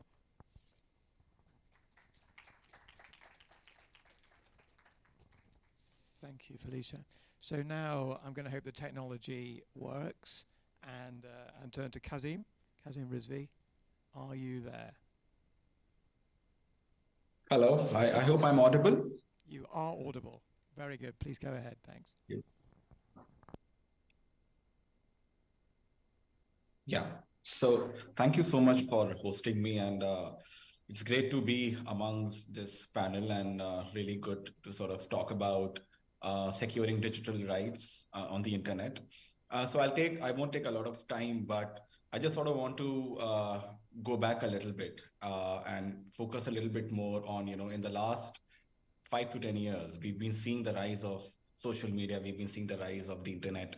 With Web 2.0, a lot of the people are now using internet for various services, be it for shopping or communicating online, connecting with people online. So as there is increasing rise of the internet over the last few years, and post-pandemic, we've seen a lot more people coming online, there is definitely a rise in terms of safety issues, which users have been grappling with. So governments across the world, and including in India, we've been looking at how do we make sure that we have an internet which secures and protects users and safety of users, while making sure that their rights such as freedom of speech and expression, right to privacy, etc., are protected. So it's often discussed that this is a binary, that safety and privacy and safety and speech are binaries, but they're actually not. They complement each other. And it's possible in the growing world of a new tech economy where more and more internet users are coming up, to protect users online while making sure that their speech is protected as well, the right to speech is protected, their privacy is protected, etc. We've seen in Europe that Europe is looking at a new legislation, the Digital Services Act. Australia is looking at a new law. In India, we've seen the IT rules 2021, and now in this year as well, we've saw IT rules being amended. And all these regulations, if you look at the globe, are trying to come to a conclusion in terms of how do we make sure that platforms work better in terms of takedown, in terms of content takedown, in terms of redressing the grievance of the users. But at the same time, we also have to make sure that the rights of the users, such as speech, is protected. And often there has been a debate that in terms of are the governments overdoing the whole safety issue when it comes to making sure that internet is safer at the cost of speech. There are debates in terms of how the safe harbor, which is critical to an open internet, And the safe harbor is also evolving, and the understanding of safe harbor is also evolving. We understand that the platforms are trying to do as much as they can in terms of removing content, but at the same time, we need laws which protect safe harbor. We need laws which protect speech, and we also need laws which protect encryption. Right. And now that is something which is critical. While at the same time, I think we also have to find a balance with respect to how the law enforcement works in the internet, in terms of them getting access to the right amount of data, in terms of them working collaboratively with intermediaries, with platforms. So I do feel that there's a lot more synergies and collaboration which is required between the companies, the platforms, and the governments to make sure that the internet is safe, but at the same time, speech and privacy of the users is protected. Thank you so much, Kazim. So yes, we're going to go on to talk a bit about that in the UK context, actually, when Sarah talks at the end. So for now, let's move straight on to Irene Khan, our UN Special Rapporteur. Irene, I hope you are also somewhere, I'm not quite sure geographically where you are, but somewhere online. Over to you. Yes, indeed. I'm online and actually right now in Bangladesh, so not far from Kazim. Let me start by saying that so far we've talked about connectivity, we've talked about safety, we've talked about free speech. All three of them are actually protected by the human rights system, the international human rights law, and rights offline. It has been well recognized in the international community by the UN human rights bodies that rights offline must be protected and applied online as well. So I don't think there is a gap in law. What there is actually is a gap in the practice of the law of international human rights standards. And that's where problem starts. Internet shutdowns don't just happen. They happen just before elections. They happen in the midst of conflict. They happen when people are protesting on the streets. Safety of women, that is something that has emerged in the context of online social media platforms. And on the one hand, women, marginalized communities, LGBTI groups, ethnic groups, those who are excluded from traditional society, they are the ones who need and use online communications to organize, to express themselves, to advocate for their rights. And yet they are often the ones who are most at risk on those platforms. And I fully agree with Kazim that there can be no trade-off between connectivity and safety and freedom of expression. In fact, human rights are not the problem here. They are, in fact, the solution. Without human rights, I don't believe we can have a safe internet. It is through respect for human rights that the internet will become safer. It will become more equal. The digital divide, we're all aware of it. I think that is one thing we learned during the COVID crisis and the importance of connectivity. I think we're making some progress there, but a lot more has to be done when it comes to those marginalized groups. Those who suffer discrimination in the offline world should not appear to be suffering a similar discrimination in the online world itself. And that is where I think attention needs to be focused. I mentioned women, online violence against women, but it's not just women. Women politicians, women journalists, feminist activists, human rights defenders, those who are speaking up, those who are looking to bring about change are the ones who are most being attacked online. And that, of course, is doubly dangerous because it leads us towards a less diverse society, and that can be in no one's interest. So I think there are some huge challenges here. I believe, and I sincerely believe that some efforts are being made by companies, large platforms, but not necessarily the smaller ones, and not enough by the large ones. On the side of governments, I think that the trend is actually towards restrictions. Now, under international law, freedom of expression is not an absolute right. International law recognizes restrictions can be placed on freedom of expression, but sets out the boundaries of those restrictions. They have to be lawful. That means they have to be very clear and not give discretionary power into the hands of the executive, of the government. They need to be necessary and proportionate and for certain legitimate objectives and need to be interpreted narrowly. So yes, we need some regulation of the platforms, and I have called for smart regulation. We need to make platforms more transparent, more accountable, and make platforms undertake human rights due diligence and observe human rights standards in their own content moderation. But at the same time, governments must not use censorship as a tool for managing safety online. In fact, it is counterproductive when that is done, and serves neither connectivity nor safety nor human rights. We need all three in order to make a safer, more connected world. Thank you. Thank you very much, Irene. Very interesting. And you mentioned a couple of times there the tech industry and platforms and regulation or otherwise, which is a fantastic segue to our next speaker. So let's hear from industry then. And Liz, if you're there, Liz Thomas from Microsoft, over to you. Thanks. Thank you, and I'll echo the thanks of others. It's great to have the opportunity to be here and to speak with you all and to hear these perspectives and be a part of this conversation. So I really just wanted to start actually by situating my remarks kind of in the context of Microsoft's overall commitment to human rights. And, you know, we really see respect for human rights as core to our company's missions to empower every person and organization on the planet to achieve more. We really believe that people will only use technology that they trust, and they'll only trust technology that it respects their rights. And we do want to see technology used for the good of humanity, to advance well-being and to leave no one behind. And that really goes to some of the connectivity issues that we've already spoken about today as well. So our overall human rights approach, you know, really therefore incorporates international laws, principles and norms, and it includes our commitment to respecting the UN guiding principles on business and human rights. And, you know, as a company, we aim to meet that commitment in a number of different ways, but it's certainly one where we look to operationalize human rights through our business and technologies. And you know, speaking from where I sit within the company, one area in which we do operationalize that is through our company's approach to digital safety.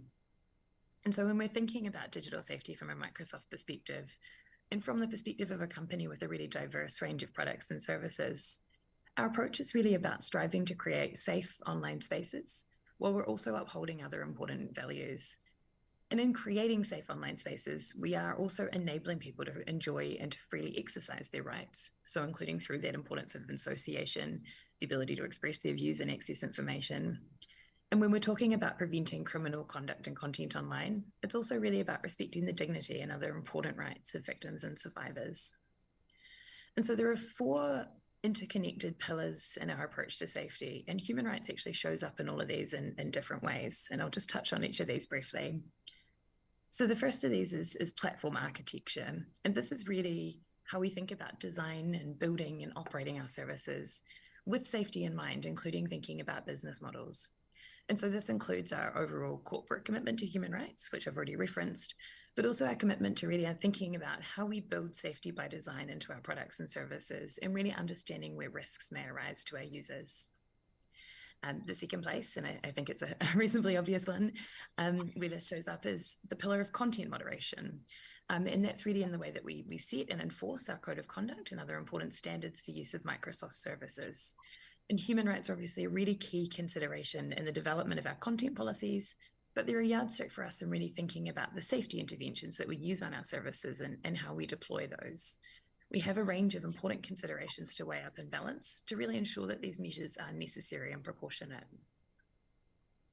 The third pillar is around community. And so that's really how we help build spaces and empower users to build their own norms for behavior, which are actually appropriate to the nature and purpose of the platform. So we can set the rules and help set the community standards, but we do also think it's important to help enable others to build safe, inclusive communities that help everybody enjoy their rights and have some of the important dialogue that Irene has already mentioned. And we know that toxicity in online environments will mean that some voices go quiet. So there's a question of how we work together to build positive counterpoints. And the final piece, the final pillar for us in the safety space is really about collaboration. And that's really at the heart of this kind of conversation at the Internet Governance Forum and other multi-stakeholder forums. We know that online harms are a complex whole of society problem, and it's one that requires holistic approaches.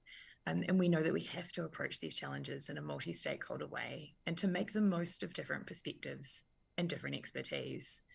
And we really benefit from hearing different perspectives and understanding the potential rights impacts of both different harms and different choices that we make around digital safety. And so it's really important that we're open to hearing that feedback and getting those insights. And I think, you know, one of the observations I would make is as Irene has said, is we are at the point of general acceptance around the application of human rights applying online. But we are still collectively on a learning journey about how we really best realize those commitments in an online environment. And really, you know, I think even touched on so far in the conversation, advancing digital safety really is a complex endeavor, and it can require some difficult trade-offs and balancing. And this is really an active part of the conversation in the current regulatory environment. And I know Sarah's up next. And I think, you know, we come together with a collective interest in ensuring that we have regulatory measures that are risk proportionate, that are practical, and really help support the rights of each country's citizens, as well as protecting the most vulnerable. And, you know, translating human rights into safety regulation, it's not an easy task, and especially when you're trying to avoid unintended consequences and really understand what different proposals mean for human rights. But it really goes to the importance of multi-stakeholder approaches to regulation as well, and to the value of conversations like these. So I will stop there, but it's a pleasure to be able to join the conversation. Liz, thank you very much. I am burning with 1,000 questions, as I hope others, but I'm going to hold myself back because I said I was going to open it up to the room. I think, you know, hearing you speak like that, Liz, everybody, I find in all of these conversations, everybody always wants to know what is really happening inside the tech companies on this stuff. How are they actually dealing with it? So it's interesting to hear you talk about the 4 pillars. So let's move on, and I want to thank our speakers, by the way, for sticking everyone so far to the 3 to 5 minutes. So we are roughly on time. So let's now go to Bertie Vigden. Thanks. Hello, thank you very much. Can I just check that you can hear me okay? Yeah, I'm seeing some nodding. Yeah, awesome. Okay, also apologies, I'll be camera off. I'm just somewhere without fantastic Wi-Fi. But my name is Bertie, I'm from Rewire, and we build socially responsible AI for online safety. Now, I often get asked, why should we use AI for online safety? And I think the really truthful answer is we shouldn't always use AI for online safety. We should look at every safety-related problem that we're encountering and see whether AI can help to make processes more efficient and more effective. And only then should we use AI. AI is ultimately just a tool. We shouldn't go searching for problems we can fix with it. We should just see whether the problems that we have, it can be useful for. But there are some key traits of AI, and I think this is true of all, or at least nearly all, automated digital technologies, which make it very effective. So the first one is speed. It's incredibly fast. You're talking milliseconds to process any item. Scale, any bit of AI can handle huge volumes of content, up to billions of bits of content every day. Consistency, this is a slightly controversial one. If you have the exact same inputs, you will get the exact same outputs. The challenge is that very minor adjustments in the content, so perhaps literally swapping around 2 letters in a tweet, could give you a very different result. And then finally, performance. In most settings, we can approximate human levels of performance or even outperform humans and get superhuman levels of performance. And of course, the really big one for me is that AI does not suffer harm. So we don't face the terrible problems that we've seen some moderators being subjected to from working with dangerous, toxic content all day long. So I certainly believe that in the right setting, AI has the potential to help. And I think there's 2 main use cases and benefits here. The first is to improve efficiency. Now, this is really just a question of policy enforcement. So let's say that you have a policy you formulated, perhaps it says what types of hate speech you're going to be prescribing from a platform. How do you enforce it? How do you make sure that you're actually applying it as you need to? This is where AI can help. Now, it cannot tell you what those policies should be. That will always be a human problem that subject matter experts and policy experts must weigh in on. But it can help you to enforce it more efficiently. And this is actually fundamental for free speech and human rights, because if you enforce your policies effectively, you can make sure that what you want left up is left up, what you want taken down is taken down. And that's not a trivial task. I think one of the biggest issues that we've seen in the last few years is policies not being enforced in the right way. I'll give you one example. We work with a lot of civil society organizations. Many of them have had their content removed or demonetized because it refers to the Holocaust or Nazis. This is as part of Holocaust remembrance. These are people trying to stop extreme right, neo-Nazi movements, or trying to remember people who've been affected by them. They are the ones who are suffering because the policies are not being enforced in the right way. So policy enforcement, very important. The second area that we see AI being really useful is for improving effectiveness. So you can embed AI across an entire service. And this might mean that perhaps content that you think could violate policies, you stop from going viral. This is in effect safety by design. You make sure that the way you're building your platform, the way the service is being used by your user base is safer than it could be otherwise. And for me, this is the really exciting possibility of AI. This is a step change, doing things that were not possible otherwise because we have this very scalable technology. So in the spirit of trying to keep to time, I'm actually going to wrap up here, but I would just like to make two very important caveats always when I'm talking about AI. So the first one is that to get any of these benefits of AI, we need the right AI. Now, I've really not really had time to go into this, but it's absolutely not trivial to build good AI. It takes the right data, the right engineers, the right subject matter experts. It's always an iterative process. You're never done with the work. You know, there's nothing more frustrating than someone saying, okay, so is the model finished? And it's like, well, it's done for now.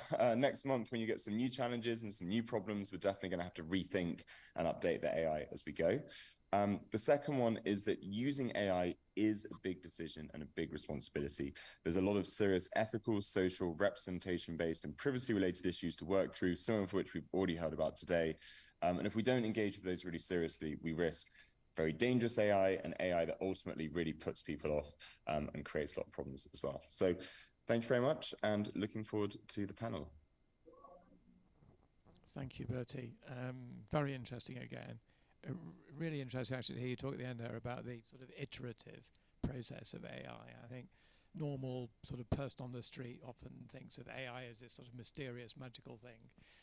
To hear you talk about, you know, the processes that we all need to go through to make it useful in any particular circumstance, and how that develops over time is well worth thinking about, I think, in this context. So, final speaker, Sarah. You'll have noticed that we've used the privilege here of a UK chaired session here to be able to have a UK speaker last to wrap up. And so Sarah, we've had quite a lot of talk about regulation or not regulation. We've heard Liz talk about the industry view of them already taking human rights into account and so on. So can you tell us a little bit about the UK perspective on this and how we're working on it? Thanks so much. Hi, it's really a pleasure to be here. And I should just start by saying how interesting the various talks have been, and how much I agree with so much of what has been said already. So I'm really looking forward to the discussion.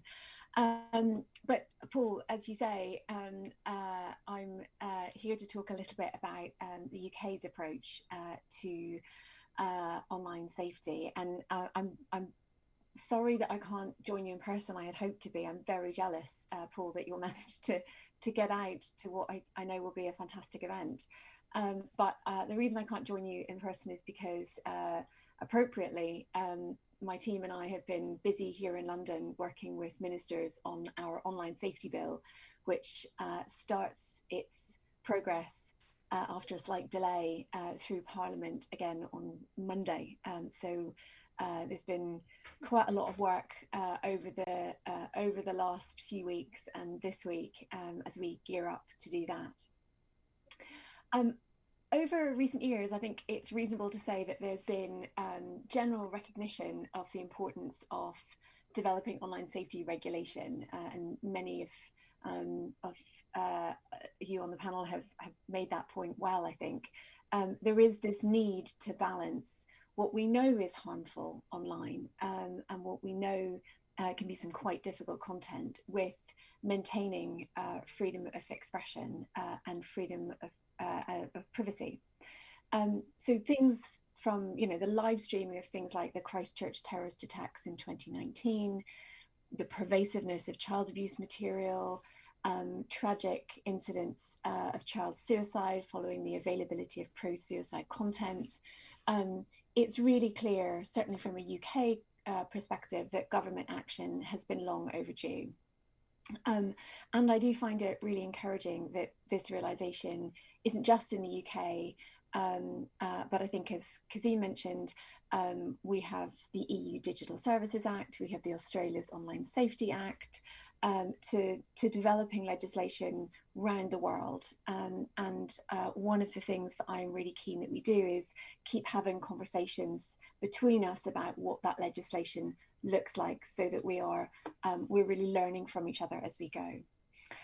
I'm conscious of the time, but I did want to just focus on a few principles of the UK legislation, which I hope will be interesting for the conversation. I mentioned a moment ago the importance that we place on championing protections for human rights and fundamental freedoms at all stages. But in the UK, we're very clear that the answer to protecting people online, it's not censorship, it's not restrictions on people's ability to free, open, secure internet. The internet clearly needs to remain a vibrant place for robust debate and free expression for all users. So that's why the bill has been designed to ensure that there are strong protections for freedom of expression in place. Companies will be obliged to enforce their terms of service consistently. They won't be able to arbitrarily remove content, which of course can be a barrier in and of itself to freedom of expression. But they will also have to set up appeals mechanisms when users wish to challenge decisions. So when something comes down, they'll be able to appeal that decision. Companies will also have special obligations to protect journalists' content and content of democratic importance. And to ensure that our legislation is enforced consistently and effectively, the measures in our bill will be enforced by Ofcom, an independent regulator. They'll be able to support companies to comply with the legislation, and the independence of the regulator means that there will be consistency in that approach, even when governments change. I do think it's worth noting that we believe that our approach, which is centered around systems and processes and proportionality, rather than reactive blocking and takedown requests, will both get better results, but also protect users' rights much better.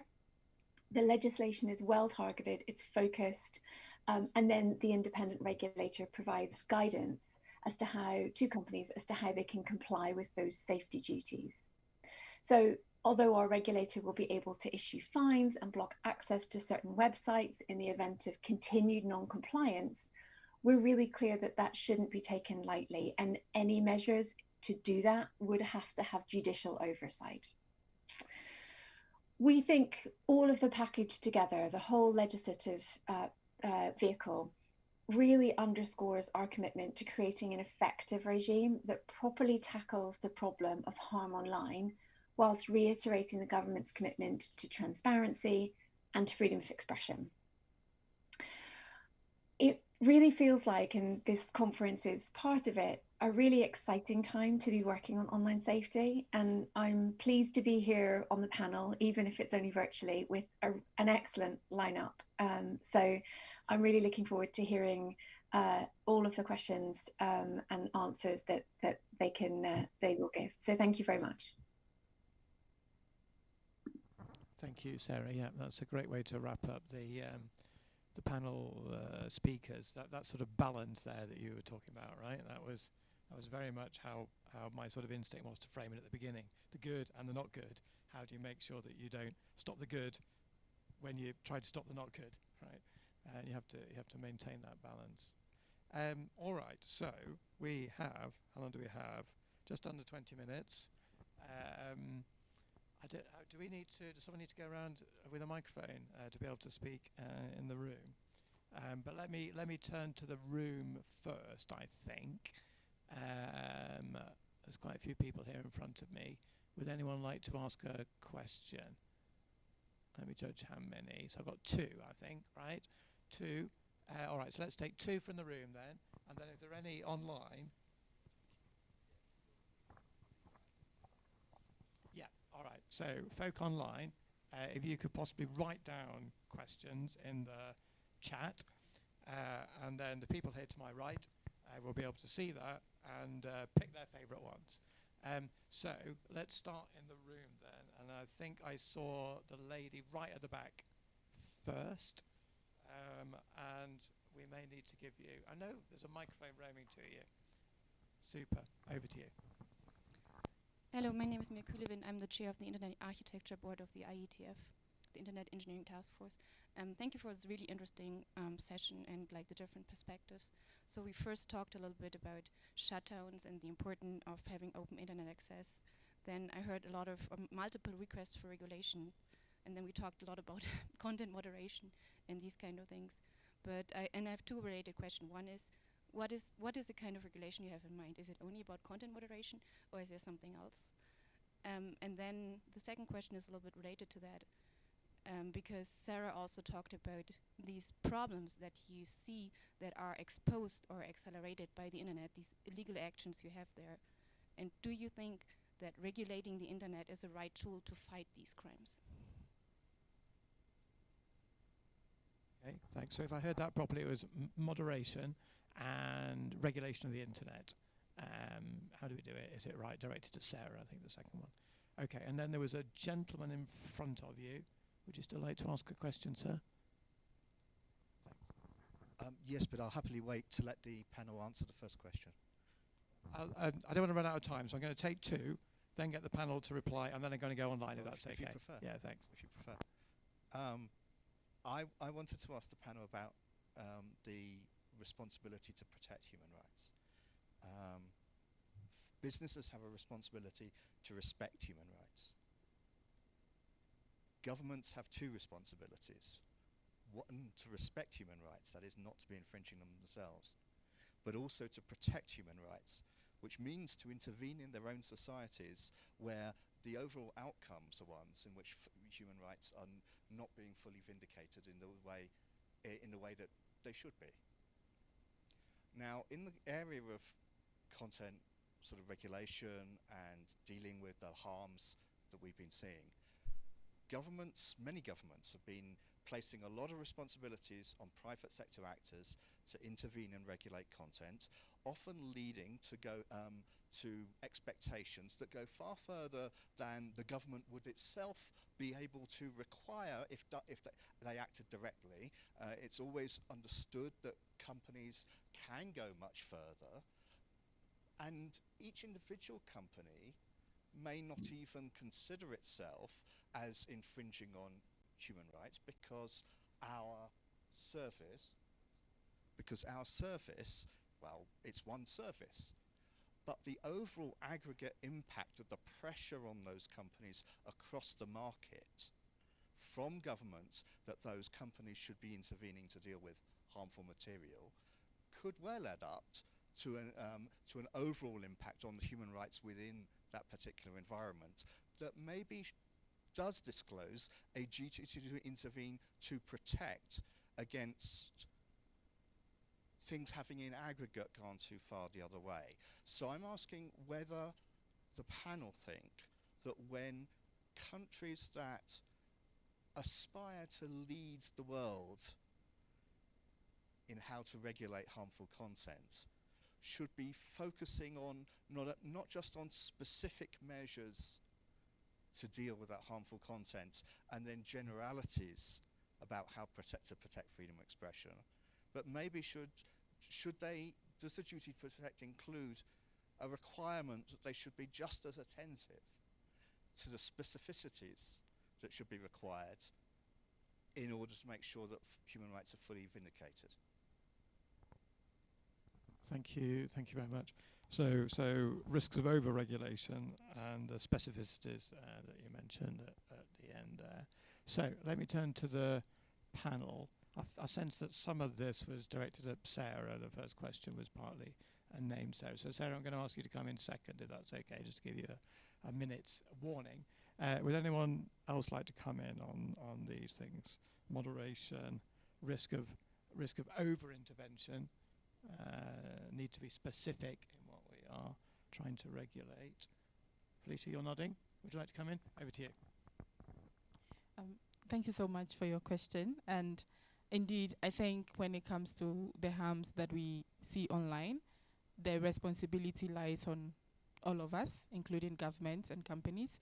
And I think what has happened over time is that we do have like civil society organizations and individuals and even journalists that flag harmful content to companies to be able to moderate or ensure that these harmful content do not spread on their platforms.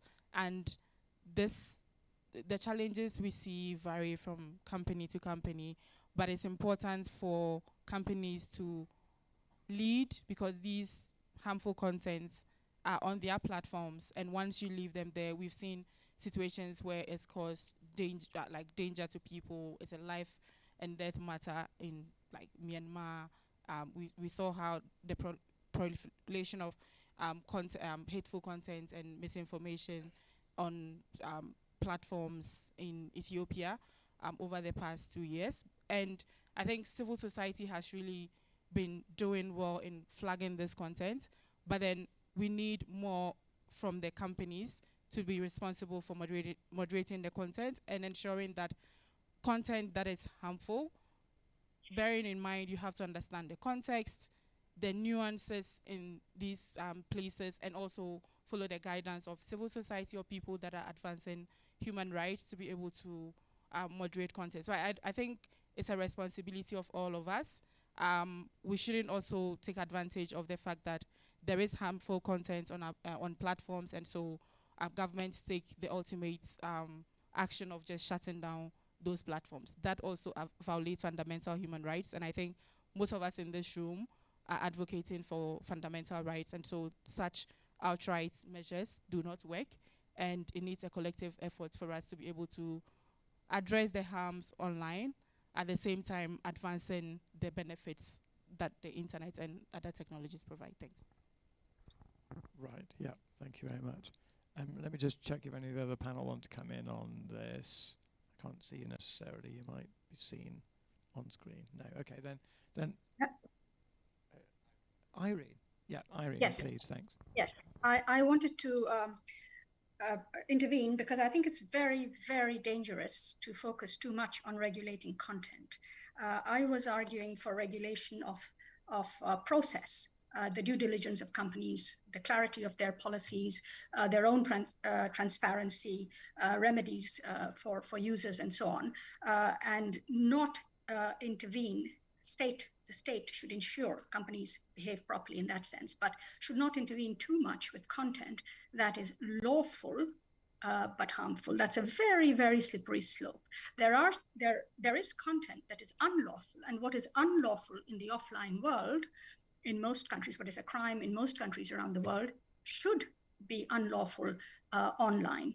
But we need to be very careful that many governments actually declare certain activities unlawful that are fully legitimate under international law. And when you look at freedom of speech, in that area you find a lot of material that is considered basically censored by governments that remain lawful. And we need to be very careful about companies touching or governments telling companies how to touch lawful but awful speech.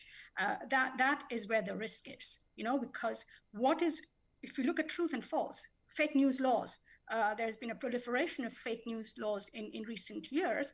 And the whole issue is what is true and what is false. Falsehood by itself is not prohibited under international law. And harmful content, we need also to look at the degree of harm, and the response should be proportionate to the degree. Even in the offline world, not all harms lead to criminal law, for example. There are various range of options that are open. Similarly, for companies too, and many of the platforms have been doing it, some of the platforms have been doing it, there is a range of response rather than a removal. So I would be very careful in this area of content moderation to overregulate. Yeah, thanks very much, Irene. So yeah, proportionality, extent of regulation, moderation versus not over moderation. There's a lot there that I think, Sarah, you and your team have been trying to grapple with, right, with the new bill. Any thoughts on all of this? I do. I have lots of thoughts. I should also say I can see Kazim has his hand up, so I'll keep this really short to make sure that he's got a chance to. I completely agree with Irene. Absolutely. This is not about content regulation. I think sometimes it can get very easily conflated so that people assume it's all about content. We are really careful in the UK to talk about systems and processes. It is not about individual bits of content. It's about making sure that the systems and processes are balanced in two respects. One, for safety, to protect, in particular, children, and to do exactly as Irene said, where something is illegal, make sure that that is not able to proliferate. But to make sure also that those systems and processes protect freedom of expression. And so it is a balance, and it has been a really difficult, candidly, a really difficult balance to try and navigate over the last, I've been doing this for a long time, and we have struggled to work out exactly where that balance should be and how we should do it, and there are a lot of strong feelings about the volume of things online that are kind of harmful, if you like, but we have and where we have landed up actually in the end is platforms' own terms and conditions need to be taken into consideration. So in effect, there needs to be clarity and there needs to be choice. And so people can choose what to see, which platforms to use, but often they don't know at the moment. So in effect, it's consumer protection measures is sort of the way that we've managed to square some of that. But it's a difficult balance. But I really agree with sort of it not being around content, but it being around the systems and the processes. I think sort of two other quick points. Someone asked in the audience about whether or not internet regulation was the best way of managing kind of harms offline. I think the answer is it's not the only tool. It's absolutely not the only tool in fighting crime, but there is something around the kind of speed and reach that things can sort of proliferate online that needs to be managed. But it shouldn't be seen as the kind of panacea, the silver bullet that will fix everything. There are clearly other issues at play that need to be dealt with offline. But the kind of, as I said, the speed and the reach is what makes the difference, I think. And then the question about kind of private sector engagement and over intervention, I think again it is about being really clear, including to companies, about that balance between various freedoms and safety, and making sure that they are very conscious of that. And in fact, the piece of legislation that we're taking through is absolutely explicit about the need to balance freedom of expression and democratic content alongside managing harms online, particularly around kind of illegal content and children. But this is a sector also which has largely not been regulated, and a bit like health and safety or banking, you know, there are plenty of other very large sectors that have been regulated as they have got bigger and had more of an impact on people's lives. And I think in that sense, we think that's, you know, it is analogous to other sectors, and it's about getting the right regulation as opposed to having no regulation. Yeah, thanks very much, Sarah. So I think Kazim has his hand up as well, and then what I might do is I might ask Amelia or Alex to maybe summarise the conversation that's going online, which I'm afraid I can't see, but we'll definitely catch up on afterwards, and then I think we'll have to close. So Kazim, thanks. Thank you. I think even Bertie has hand up, so I'll make it very fast. So just a few points. I think number one, I agree. I think, you know, we have to be careful of over-regulation. I think what we need to do now, you know, in this era of hyper-connected world is empower all stakeholders, right? We have to empower the users, we have to empower the platforms, and we have to empower other actors, including civil society, to make sure that, you know, there is adequate recourse for the users at the same time their speech is protected. So I think we have to start looking at greater transparency by platforms in terms of content takedown, in terms of how they carry out their terms of service and how they sort of deliver on safety. Greater transparency in terms of how governments are requesting for takedown as well. At the same time, I think, in India, we've seen recently that in the recent amendments to the IT Act, the government has focused on improving transparency by platforms. So I think we've seen some steps taking place here in India, but I think globally we have to sort of look at an increase in the level of transparency by both platforms and the government. Just a couple of points. One on AI, I think, we know that platforms are using AI to sort of remove content, and a lot of the times they use the technology to it's automated in terms of the way the content is removed and taken down because there's so much content online. But I think we have to start building in processes within how AI is developed, and which is why we have to start looking at diversity by design within the AI tools, so that we have people from across geographies, across different cultures. And for a geography, let's say like India, or let's say even anywhere in Asia, or different ecosystems, we have to look at responding to cultural diversity, responding to different types of communities. And so the people who code and develop AI, they have to represent the geography more proportionately. And I think that has to happen with respect to how the future AI engineers are hired and the way they remove content. So we have to look at diversifying the developer community of AI. And I think sort of last point is around making sure that, again, a greater collaboration, but making sure that there is a sense of purpose in terms of content safety, in terms of takedown, in terms of removal of CSAM content, but it has to be done in a way that speech is protected and privacy is maintained. Thank you very much. Yeah, a very important point I think you made there on AI and diversity. So we have only 2 minutes left in the session, I'm afraid, and one of the advantages of having a brilliant panel is that they all want to speak. So I'm going to give Bertie and then Liz the chance to speak for, I'm afraid, just 1 minute each, because otherwise we'll run over time and that'll be bad for the next sessions. If you would, please. So Bertie first.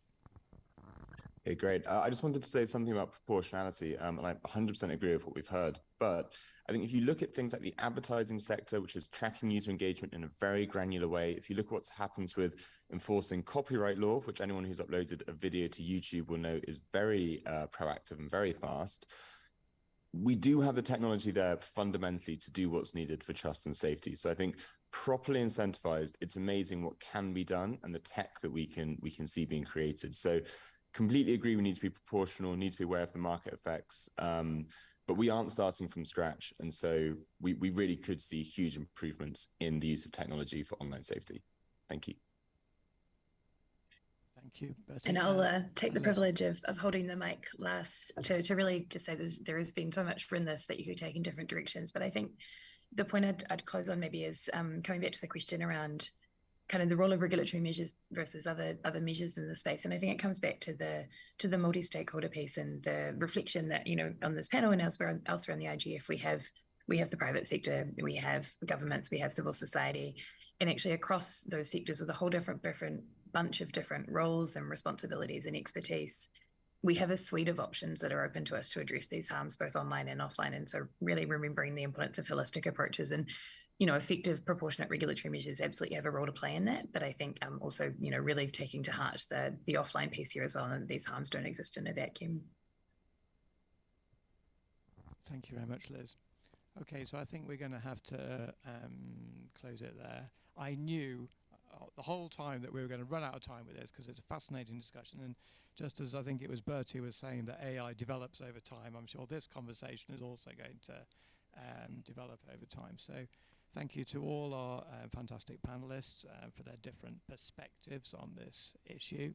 Thank you also to the organisers. I've got to say thank you to Amelia and to Alex and to the DCMS team in front of me, to Sarah also for joining from the UK host side, if you like, as a panelist, but also as a host, given how much you're doing with the online safety bill. Sarah I think it was introduced this week, so we'll follow that with interest. Really interesting to hear you talk about that and how the UK is trying to find this balance that we've been talking about. So thank you very much to all of you. We will close it there, and I hope you enjoy the rest of the conference. Thank you.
Recording in progress.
kickoff. And I want to welcome everyone to this session. And this is a session on capacity building. And the session itself is capacity building for safe and secure cyberspace, making it real. So that's the bit there. I think that word real, you can actually put it in capital. We need to make it real. So welcome again to this particular session. And we have a 1-hour session of this particular topic. With me, just before I introduce the participants, we do have online participants and of course on-site participants who are here in terms of the panelists. And we also have our moderator, that is Kathleen Behe, who will make sure that we collect all the information and inputs that you will provide. We also want you to be interactive. So at any point, if there are any issues or you have a question, we will give you ample time to be able to ask your questions. So with the panel, it's a very cross-cutting panel. First of all, we do have Sylvia Cadena, who is actually head of programs and partnerships at APNIC Foundation. Sylvia, welcome. Thank you very much for having me. Thank you very much. And we also have on my left, we have Jacqueline Pateguana, who is the clearinghouse coordinator at the GFCE. Welcome. And then we also have Kerry Ann Barrett, who is the cybersecurity program manager with OIS. Welcome. Okay, I think you're muted there. And then we also have Kaja Siglik, who is actually with Microsoft. Welcome. Thank you. And then, of course, lastly, but not least, is my very good colleague, Andrea Calderaro from European Institute. And we just met last week. Welcome. Thank you. So with that said, and of course the panelists, as we said, will give you time, given that this is a World Cup season. I do have a red card and a yellow card, just in case you take too much time. So without wasting any time, the objective is to mainly explore some of the regional dynamics. As we all know, it is important that we are able to assess the cyber capacity building, especially at regional level, in order to know what are the discourse, especially when it comes to capacity building. There are various factors that do affect regional dynamics.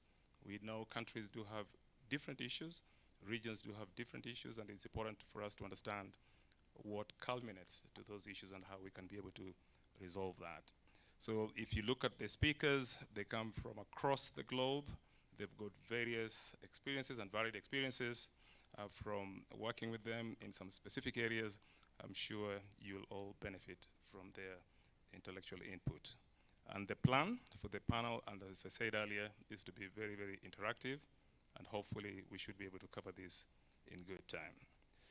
So just to kick off, we do have at least 3 to 5 minutes for each of the panelists, and I'll start with you, Sylvia. Your organization is very prominent in the region, in Asia Pacific, and I'm sure with the challenges that are in that particular region, of course, there are so many other experiences that you have within the region. So while you are very well familiar with the global discussion on capacity building, what would you put or rather point out as specific challenges for Asia and the Pacific region? Sylvia, the floor is yours. Thank you very much. I hope that everybody can hear me. APNIC is the Asia Pacific Network Information Center, and we allocate IP addresses and ASN numbers that all the network operators in the Asia Pacific require to connect their customers to the internet. We've been around for around 30 years, and since our beginning, capacity building is a part of the core of the DNA of APNIC. The foundation was established back in 2017 with the idea of expanding the footprint of the capacity building efforts and community building efforts that APNIC conducts both at the regional and global level. As such, besides the sheer increase in growth in the number of users and the number of networks that exist in the region that are and the demand of the internet, not only because of COVID and during COVID and now after COVID or during, we're still in during, is this need of incorporate the internet infrastructure as part of the development services and access for citizens around the region. And that means that the 24/7 reliable, accessible, affordable, stable, etc., that the internet needs to be is gaining more and more pressure from the network operators that are working very hard to maintain and operate those networks in a stable and secure manner. So that is the sheer growth is a biggest, really, really big challenge. That in a region where multilingualism is everywhere you look, makes the maintenance, the training, and the design of manuals, guides, and other techniques to be able to follow best practice. It is a massive challenge because the technology continues to develop, and it's very difficult in many countries where English is not the main language to maintain the level of engagement with a rapid change especially the maintenance of security considerations around network operations.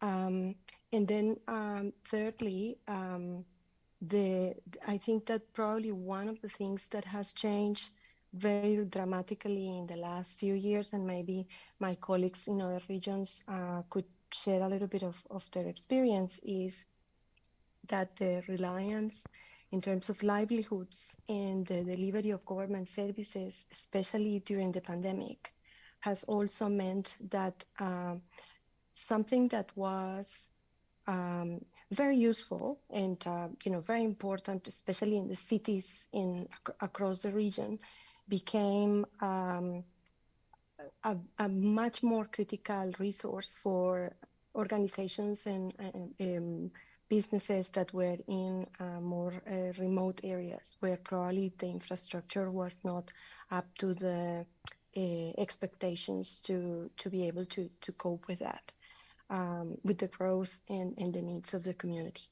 And if you add to that the number of people in Asia Pacific that move from city centers to work remotely in areas where they were able to live a life a little bit more freely outside of lockdowns, that also created additional challenges. So I would leave it at that. I will pass on to the other panelists to see what their experiences are. Yeah, but Silvia, just before you go, yeah. I know you've touched about the need for infrastructure, and you talked about the challenges, especially post-COVID challenges or during COVID, which is understandable. Could you just comment briefly on the issues around, I know you touched it a bit, lack of experience and also the brain drain issue. Could you just touch on that? Does it affect the region quite a bit in terms of getting the expertise that you need in the region? Absolutely. I think that one of the most important things that I have learned in my 15 years living in Australia is I'm originally from Colombia, so I don't know what they would say of the fact that I left. So if that is brain drain or brain contributions in another part of the world, I don't know exactly how that works, but I think that one of the issues in regards to immigration and development of capacity is that the fact that someone leaves their country, it doesn't mean that they are never going to return. And I think that that is something very special and very particular, so that especially in the Pacific Islands, where there are a number of investments especially from governments that have supported high-level education and are quite concerned of the fact that people go to do their university studies or, masters, PhDs, what have you, and then they seem to believe that there is that talent goes and never returns. And I think that what I have seen in the Pacific is that people do return, and they return because they want to stay closer to family, to their traditions, and to their own culture at some point in their career. And that one of the issues that are super important to continue to develop is the pipeline to be able to attract that talent again, either through making sure that they can bring their pensions back in so that they can afford to live in the places where they originally came from, or that they can, slowly move to new and other jobs and create jobs that will be attractive for people to come back. And I think those pathways are still to be solved. But very recently, one government official from PNG that was visiting us tell something very interesting in a conversation where he said, we just need to stop saying to people that if you train them, they're going to leave. You need to invest in them. Otherwise, nothing is going to change. So I think that we need to stop being afraid of who's going to leave and just make things attractive for people to come back. And for other people like myself that migrated from other part of the world to serve a need in the economy where I live. So I hope that I addressed your questions. Yeah, thank you so much. And we really want to thank you for being awake at this particular point in time. So moving on, I want to go to the OAS. And Kerry-Ann, I know recently the GFCE and the Latin American and the Caribbean have organized a regional meeting, which gave us more inputs on priorities of the region in cyber capacity building. So Kerry, could you just give us some of the specifics of that particular meeting? I know this is one of your domains and you're doing quite a lot of good work in that region. Kerry, the floor is yours. Thank you so much to the GFCE for organizing this session. I think I wanted to probably offer two perspectives, one from the meeting and then to just give some quick highlights from a report that we recently published with Cisco on workforce development, and it was particularly geared towards identifying those gaps. So for those who may not know who are in this session, the OAS SICTE cybersecurity program is the focal point for the GFCE hub for the Americas. And in that capacity, we organized the GFCE regional meeting for the Americas a few weeks ago. A part of that session focused on us bringing together member states from across the region. And during the session, we presented the priorities for the GFCE coming out of the annual meeting and what the GFCE does generally, including the clearinghouse. And we challenged our member states to actually identify some of the needs. Some interesting topics came out. Member states did recognize more specifically that there is a gap between the decision makers and the technical persons. And the perspective that they provided was kind of unique because they identified that it's not so much that it's the technical lingo that's the gap, but in as much as a lot of the decision makers are at the aging population and they can't identify with the information that's needed to make the decision. So oftentimes when they do present some of the technical challenges, some of their bosses, they don't even use a computer as often as they should. So the language is one challenge, but actually identifying the challenges for their bosses to be educated on why what they do is important and how it impacts the organization.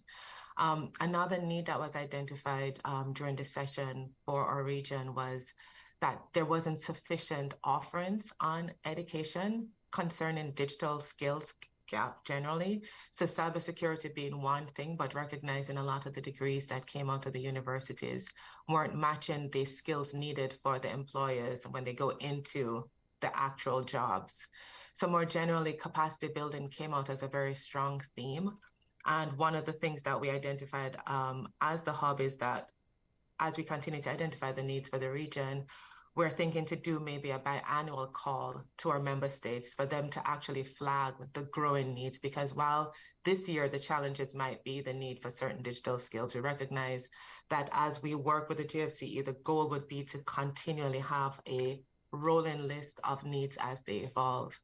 I also wanted to just take the quick opportunity to flag that we published a report that actually did a desk research on workforce development in cybersecurity and the scarcity of talents and skills. That's the English translation. Right now it's only in Spanish, but we will be translating it in English. And one of the priority areas that came out of that report was recognizing that there is an aging population in the region now. It didn't just affect the globe, but it affected the Americas, where persons are now resigning because they recognize that there's a need to rethink what they do and to actually leave their jobs to find something more fulfilling. So even when we had a big skills gap in digital skills because of the evolving technology, there's even now a greater gap. As Sylvia said, she's off to another place. So persons are actually looking outside of the region as well to find better jobs in industries that may be more interesting for them. Another thing that we noticed coming out of that research for our region is that the pandemic reversed some of the gender parity we actually had that was increasing in the workplace. So while we started to see more women taking on roles in digital and cybersecurity, we're now seeing a reversal in that. And because of that reversal, we're now faced with a context in the Americas where we have to be now focused on more concrete national strategies and policies geared towards including women again into the narrative of employment. Another thing that we saw was that there was a disparity between the offer and demand in our region in the Americas, where you would have the job offers being composed of those who are just recent graduates, and then you have the sector looking for persons with experience. So while we're encouraging so many students to go into cybersecurity and get their skills, when they actually go out to the job market, they don't have the technical background experience that the job market is requiring. So there's a big gap in the Americas for that as well. And I think the final thing I wanted to highlight is that there's a lot of non-STEM first graduate routes that students are taking. So there's still persons going into non-STEM jobs. So when they actually try to do a career change, figuring out what certification they need to pivot from having a degree in law to now doing something that is more related to cybersecurity policy, there's not a lot of guidance on that. So I think in short, referencing the annual meeting, what we were happy with is that the needs identified during that meeting matched up with the research that we've done. I don't know if you have another question, but I'll pause there just to see. Yeah, thank you very much, Kerry-Ann. She raises quite a number of issues, but what catches me particularly is the issue around the mismatch between the information from decision makers and also from the technical teams. In some regions, you'd find that that mismatch is always the language that is used, and I don't know whether that is the same experience that some of you in the room have seen, whereby technical people do not necessarily understand what the politicians and decision makers want. In many cases, they would talk about money and elections. That's what they want to hear. But sometimes we talk about money, the middle attack, and so forth, so it becomes lost in translation. But Kerry, just before we leave you to go, in terms of just to pause a bit, are there any issues to do with duplication of effort, for example? Because we've seen that many of these development programs, you have issues on duplication, duplicity of work, and also wastage of resources. Is that something that you've experienced in the region during your study and during this particular meeting? I think one of the things that came out clearly from the member states during the meeting is that there is an increased interest by implementers and donors to provide technical capacity to the Americas. So one of the things that we saw as a positive, and if you've kind of flipped duplication, is that we have offers, we have interest in the region to actually build capacity. One of the things that we're hoping to do, member states did identify that sometimes many offers come at the same time from multiple persons and multiple donors about, for example, establishing a cert. So one of the things that we've been focused on with our member states is to start to think about there are different offers that could come, but you could take them at different stages of development of what you're doing. So even as the GFC hub in the Americas, we've had last year something that was called a donors and implementers meeting, where we actually had a virtual roundtable of various donors and implementers to start mapping some of the activities that they were doing and to just have a dialogue. And we're hoping this will be an annual thing for the Americas. We also worked really closely with Rob and our GFC liaison, Valentina, to update the civil portal to start to map some of the different projects that are in the Americas. So in short, there is some amount of duplication, but personally, this is just me flipping my hat just to give a personal perspective on it. It's an opportunity and not a challenge, because what it means is that we can start to redirect the funds where we might say we're doing CERT development, you may be able to redirect. If I have CERT in my project and 5 other people have it, we can then say one person is focused on this skill set for this CERT. The next person could be focused on the provision of equipment. The third person can actually be focused on building out subscriptions for them for the next 2 years or having a training program for the CERT. So while some persons see it as a challenge, I see it as an opportunity, because we can genuinely look at seeing what the donors are bringing to the table and actually create a roadmap for the beneficiaries that are being offered this help. So in short, what we hope to do with working with the clearinghouse mechanism that the GFC will have and continuing to work with our donors and implementers is to actually start to coordinate and using our role as a GFC hub to start coordinating those efforts. One, the OAS has our own cybersecurity program. That too has to be streamlined with what the IDB is doing, what LAC4 is doing, which is one of the implementers in the region now, World Bank and other donors that are there. But member states did identify it as a challenge, but for us, I think we could flip it to an opportunity. Yeah, thank you so much, Kerry-Ann. We really appreciate that input. And just moving on, we've covered quite a bit of the globe. So we've looked at the Asia Pacific, and we had some insight that Sylvia gave. We've also gone to the OAS work that is happening in the Latin America and the Caribbean region. And now we just want to focus again in line with what Kerry has just been alluding to in terms of the clearinghouse process in the GFCE. And on my left, of course, Jacqueline, your work with the GFCE, you've been looking at how you match requests from member states, especially in Africa, and looking at how they can get their support, either from implementing partners or development partners. Could you just give us some of the burning needs that are happening, especially in the region, given post-COVID and the priorities that they've changed? If you could just take that. All right, good afternoon, everyone. First, let me start by contextualizing what the GFCE is. The GFCE is a platform for international collaboration, for reducing overlap, and for reducing duplication of efforts in the cyber capacity building ecosystem. So what that essentially means is that we work within a community of over 170 members and partners coming from government, intergovernmental organizations, civil society, tech, academia. And our main mission is to push forward to ensure an open, secure, free internet. And we do this by identifying what the resources are and who has the expertise in cyber capacity building. And we've been doing this for the last 7 years since being founded in 2015. So very, I would say, young organization.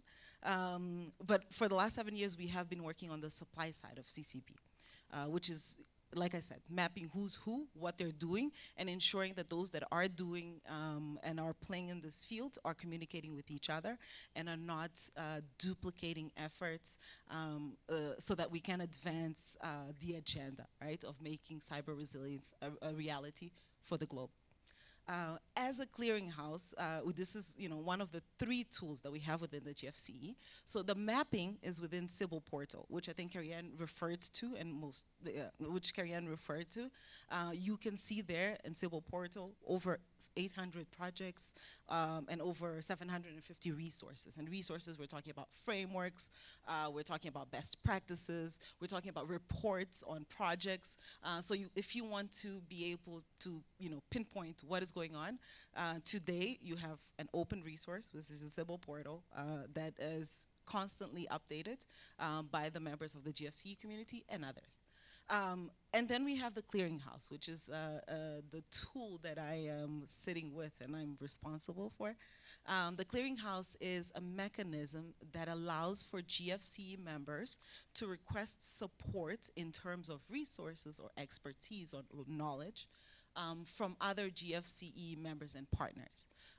So what we have seen is that many of the requests come from the Global South, obviously, and as Martin referred here, mostly from Africa. And we have African members of the GFCE requesting support in sometimes, most times I would say, is orienting where to start the cyber journey. And this is because many of the sub-regions within Africa are still underdeveloped in terms of cybersecurity. I think North Africa, from the study that we recently did, is the only one that is developing, but East Africa, Southern Africa, West Africa, Central Africa are underdeveloped in most of the areas that we look at, and we look at 5 areas. And we can get into it later. So it's really about starting the cyber journey and realizing that there's a wealth of ways to start and things to look at, from technical capabilities to policy to institutional frameworks. So what do you attack first? What is the recommended best practices from those that have done it within the community? And the clearinghouse is now in the process of facilitating these discussions in a south-to-south context primarily. But obviously we do have implementers and we do have funders and we do have other technical expertise that sometimes comes from outside of the Global South as well. And so we tap into the resources that exist within the GFCE to make that come a reality for the requesting country. To give a practical example, currently we are working with one country who worked with us in 2019 for the developing of their national cybersecurity strategy. That was Sierra Leone. So between 2019 and 2021, we've identified within the GFC community funders and implementers, including consultants and development agencies that could support Sierra Leone with doing everything from assessments to developing drafts of the actual strategy to socializing the strategy with civil society, academia, tech community, etc. within country until finally it was taken for approval from government.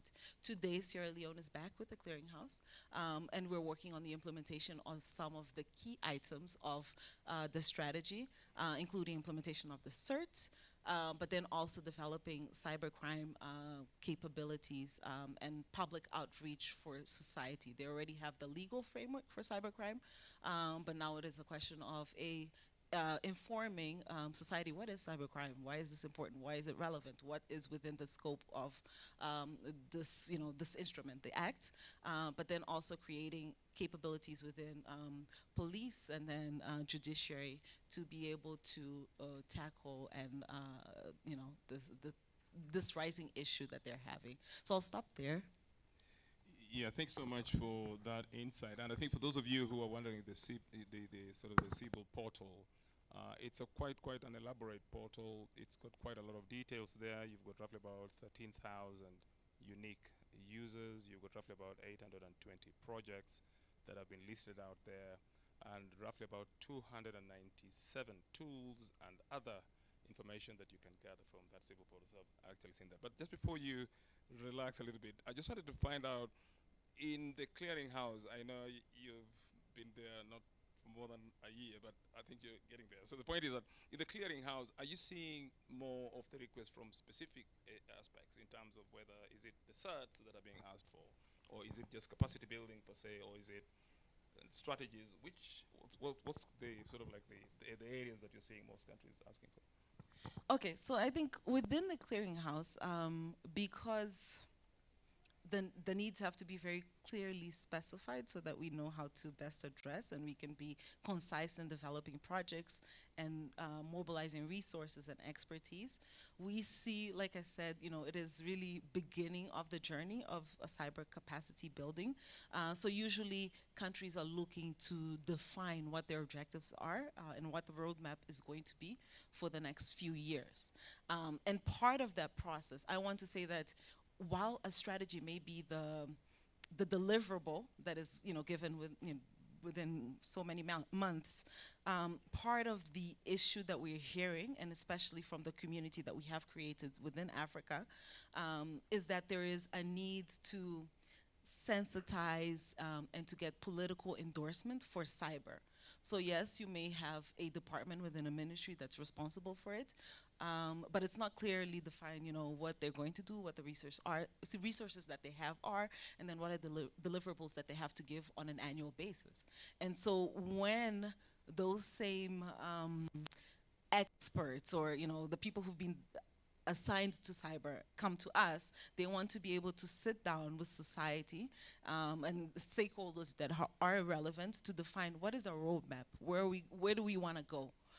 And once they've defined that roadmap, then the implementation begins on that. So it is, I would say, political endorsement would definitely be one, and willingness, buying that or getting that willingness from governments to see cybersecurity as a priority item. Recently, 2 days ago, we had a meeting with the Africa regional stakeholders, the GFC Africa regional stakeholders. The second one was also revision of legal frameworks. So eventually, it goes in phases in terms of getting the buy-in and then starting to develop the technical and institutional capabilities that are necessary to address what has been agreed at the top level with government. Okay, thank you so much for that insight, and for any other information on Clearinghouse. I think most of the people here can come to you. There is no way we can have development without partners, and in fact, resources is critical. So therefore, if you have resources, finances, and having partners, that's how we can be able to develop capacity. So moving on, Kaya, I just wanted you to give us further specific role of how the private sector in cyber capacity building, and then if you can move just beyond that, and how do you view the private sector in providing financial resources? Kaya, over to you. Sure. Thank you. Maybe I'll start. Maybe I'll actually start with some of responding to some of the Sylvia's points. I think I would just really echo personally, the need to ensure that individuals are able to go back home really resonates with me. I think I'm Slovenian, I'm back in Slovenia now, but, lived in Belgium, but lived in the UK, lived in the US for 10 years. And simple things, ensuring that you are able to, your degree is valid in the country, that you are able to get the pension, like you said, I think are all super seem very straightforward, but are actually massive barriers for people to move back home. So I would just wholeheartedly agree from my own experience. In terms of the private sector responsibility and role in capacity building, I really would not look at it at all as just a purse, which is a little bit how you pointed that question. So I wouldn't just look at it as a financial resource. I would really look at it at more broader in terms of where the responsibility for the sector lie. And I think that also for several reasons. I think the private sector, the technology industry is not just large companies. It is in fact a majority small companies, and in particularly those that operate domestically in smaller environment, in sort of not just transnationally, but they operate in different countries around the world and implement a lot of the cybersecurity issues. I think just don't necessarily have the resources, but they are still an important partner. And I think I would think about this from a perspective of the private sector is responsible for a lot of the cybersecurity issues. So there is a shared responsibility, and I think we need to acknowledge it. That means, that is partly because we operate a lot of the technology. That also means that we often see both threats and sort of trends, both long terms, both as well as sort of cross different countries and environments that are not necessarily just, Ethiopia or Zambia or Slovenia, but like across them. And these can be really helpful inputs for defense. I think the other thing as well, sort of kind of the converse of it, we see a lot of particularly the big multinational companies, see how countries are approaching cybersecurity resilience, capacity building, and can sort of be a useful resource to be like, oh, maybe someone else has tried this idea and it didn't work, and or maybe someone else tried another idea and it worked really well. Obviously always need to take the local context into account, but I think it's important to think about not reinventing the wheel in this area as well. And I think perhaps most importantly is, we also see sort of the long-term, we drive and see a lot of the long-term innovation in technology and sort of trends. So we are able to, ahead of time, perhaps help with predictions and where investments would have to be made, sort of across a longer time scale. Microsoft has tried and done a lot of these things. I think in particularly over the last year, just because we talked about skilling a fair amount, which is a really important aspect, in addition to sort of creating the structures, ensuring the technology is available. We've invested substantially across 23 different countries over the past year, and we'll expand it to more in terms of our cybersecurity skilling campaign.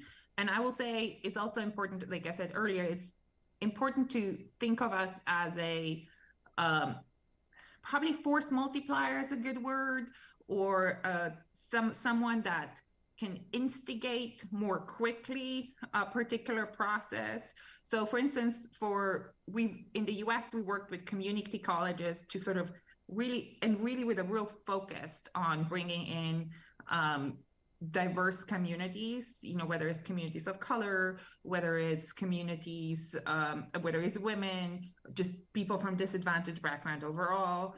That in Colombia, we're doing something completely different. In India, we're doing something completely different. So figuring out how, whether you can partner with someone like that to just kickstart something and sort of then be able to build on it. I think that's where the industry can play a good role as well. And then obviously some of it is just making sure that we do, keep our own house in order, but also make sure we make available tests, courses, and not just for people who want to learn, but also for educators, for teachers, that they get to understand how they get the skills that are the most useful on, in our case, the Microsoft platform. So, earlier it was mentioned, a lot of times people go to schools and don't necessarily gather the skills that are required. Hopefully, our own effort to try and educate, raise awareness of what can be done and what should be done on cybersecurity when it comes to our own systems and make this freely available is a small contribution towards, making sure that when people take the course, they get the certificate, they can then also get a job.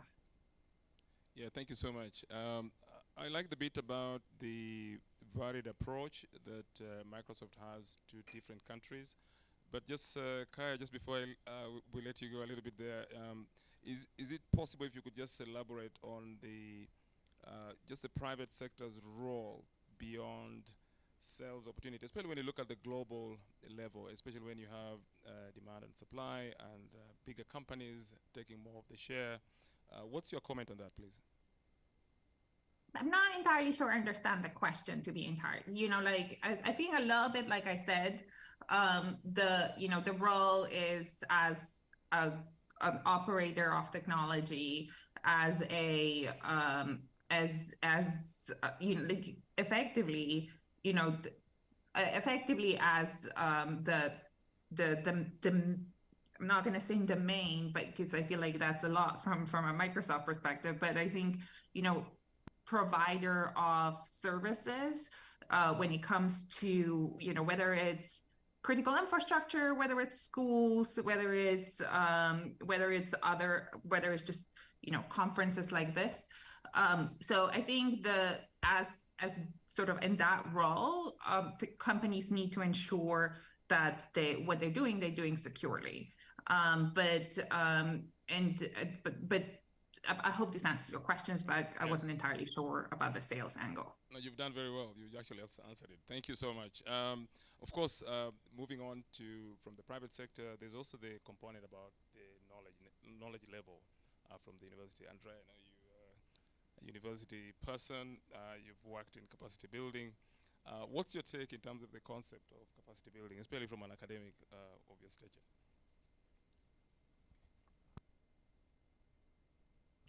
Thank you. Thank you, Martin, for loading me with such a responsibility to represent the academic community. I'll do my best, I promise that. Thank you also for the very timely questions. I mean, whether the concept of capacity building has changed over the last years.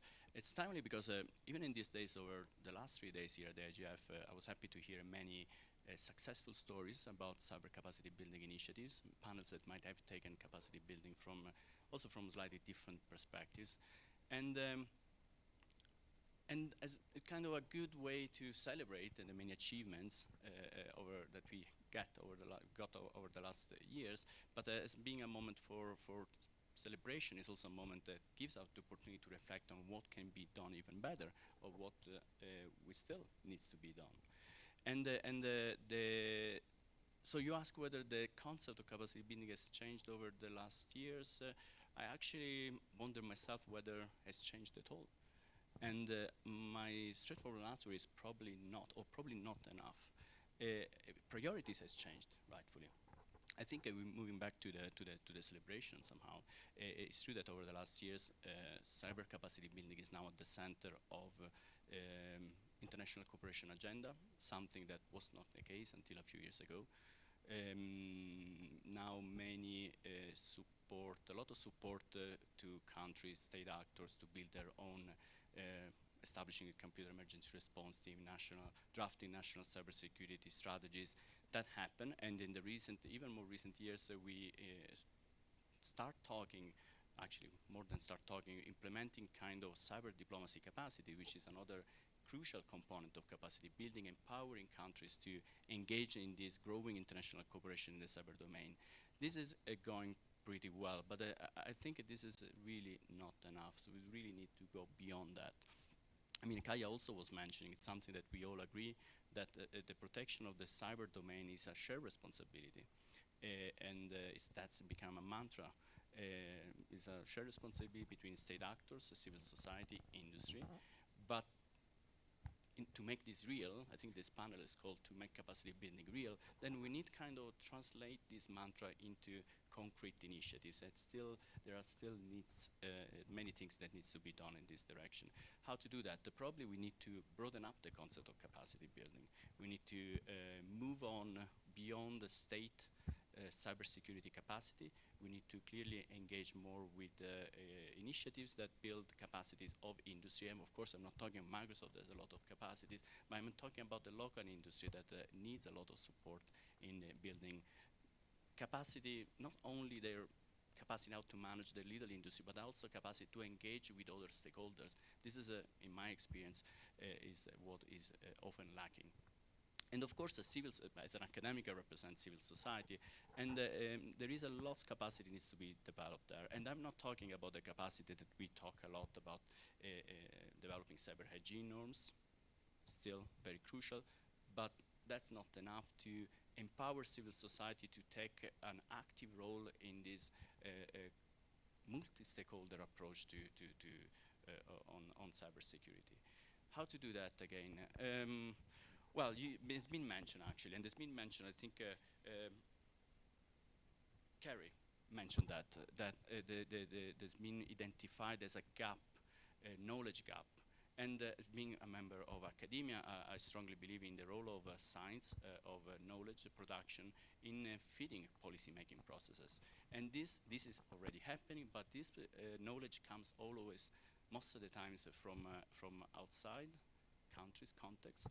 And this means that we rather need to invest more in developing, of course, training, master, PhD programs, but research. So, and this means, of course, to work more with academic communities in countries. Also, because when academic community will start to develop the knowledge that is required to build this national cyber capacity, at that point, is going to be a really bottom-up approach, and that countries, that context will stand on with its own feet. Thank you so much, Andrea. I think there are things that you mentioned. There are two things. One is the multi-stakeholder approach to capacity building. And you've also mentioned about the going to the local level in order to build capacity. Are you seeing that as a trend, especially in communities, where they can build capacity within communities? Or do you see going to the local level meaning making sure that it's understandable at the local level? Well, as I mentioned, okay, make another comparison. A few years ago, it was, and I remember the meeting we had here at the African Union was 3 years ago. I think it was a few years ago, was already difficult to engage with state actors. It was difficult to put cyber capacity in building at the center of their national agenda, top of their priorities. And I think we are, again, at the moment where that's been done, and we need to engage more with other actors in order to convince them that buildings on how important is their role is active role in contributing to cyber national cyber security framework. So this is clearly something that needs to be done with our IVO tool. I mean, of course, building connection with university is one of the way to do that, and but also important a way to know they need to engage with each other and not work in silos, because this is what often happens. Industry does industry, civil society does other stuff. The cooperation is always very important. Yeah, thanks so much for that, because I think in many countries, some countries have very good organized structures where they bring all the civil society plus government departments and so forth. But I think you're right. There has to be some synergy between those kind of silos so that you can get each of the points going. I know we do have our online questions that are being asked. I just want to make sure that our moderators who are looking online, just make sure that you can let us know if there are specific questions happening. I just wanted to go back to Sylvia. Sylvia, I don't know whether you're still there. Yeah. Oh, thank you so much. I know you're just about to go to sleep, but I just wanted to catch your view on the issue about the approach, the neutral approach to capacity building. I know you're a big advocate for that. So if you can give us your perspective of that, and what do you see as the pitfalls of that, or is it the way to go? Yeah. Well, I think that some of the other panelists have mentioned a couple of things that are I would like to kind of piggyback on that and highlight also about the importance of collaboration and collaboration that is meaningful and is practical. So trying to identify in what areas a particular organization is strong so that we don't have to reinvent the wheel, as Kaya mentioned before, I think is super important. And looking at really concrete operational benefits of those collaborations is something that is really important. Could be, just to give you an example, we are doing a really interesting project to increase capacity and visibility for women and LGBTQI technical members of the staff of organizations in Southeast Asia that are working on network operations and security. And one of the more important aspects of this project has been to identify the vast number and the breadth of manuals, courses, webinars, experts that are out there, and how they are ranked or valued in terms of the professional certifications that someone can achieve with them, to identify which of those providers is the one that will give them more bang for their buck, I would say. So we are, and in this project, we've been working with over 50 training providers in the region, many in different languages. And it's this kind of discovery that the APNIC Academy and the APNIC trainers don't need to know everything, and they don't need to give all the courses and learn and how to deliver those courses in all of those languages, but they can help identify what are the needs for the person that is looking at improving their capacity, where do they have access to that learning, and what is the best certificate that they can achieve that will put them in the right track. Because if the certification doesn't allow for them to have operational experience, then it's again that gap between being very theoretical and not having operational experience, which is super important. And I think that is one of the biggest assets that collaborating with the private sector can bring, and is that the private sector can really welcome placements, support fellowships, internships, to allow people not only from developing countries, but people that are acquiring high level skills, to put them into practice in a safe way, with mentors and assistance and support, so that whenever they go back to their countries of origin, they can deploy those skills in an appropriate manner, without compromising anything that is already in use for the infrastructure of that particular economy. I think that going back to your question about the neutrality, APNIC is a strong advocate to that the internet is for everyone, and that it is very important that we support an internet for all. It doesn't matter who is in power and what's going on in politics, etc.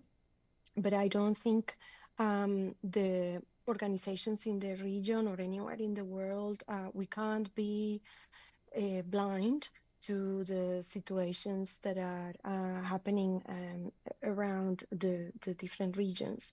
Of course, the war in Ukraine is something that is front and center for many people. Every time we open the news and we see what's going on, and we worried about the future. But I think that the skills that many people are learning in the areas of network operations and security are critical for peace and reconstruction and for stability. Yeah. And it's very important that the network engineers that are putting that expertise in use understand the power that they have for peace to actually deliver, and for benefits around their livelihoods to deliver for every single person in the planet. Yes. So we need to, a lot of the people that are working in this space do not see themselves as political animals, right? And many of the technical voices that do not come to the IGF, for example, because they think it's too much politics in the conversations. We need to encourage these folks to come to the IGF, or the regional IGFs, to the national IGFs, to other spaces where the multi-stakeholder collaboration and discussions will allow them to understand the importance of the whole. That is not only that little piece of code that they are working on, or that little device they are taking care of, or that cable that they are laying out, is how it all interconnects, and that they are part of what the internet can or cannot facilitate for people in a particular place. Okay. And we are what we build, Sorry. right? Sorry. So if we are just tools of aggression and how the expertise in security can be used, then we are defeating the purpose of just making an internet for all. I hope Thank that you. I'm sorry if it was too long, but thank you very much for letting me put my two grains of sand here. Thanks. Thank you, Sylvia. You're just about to get a red card, but that's good.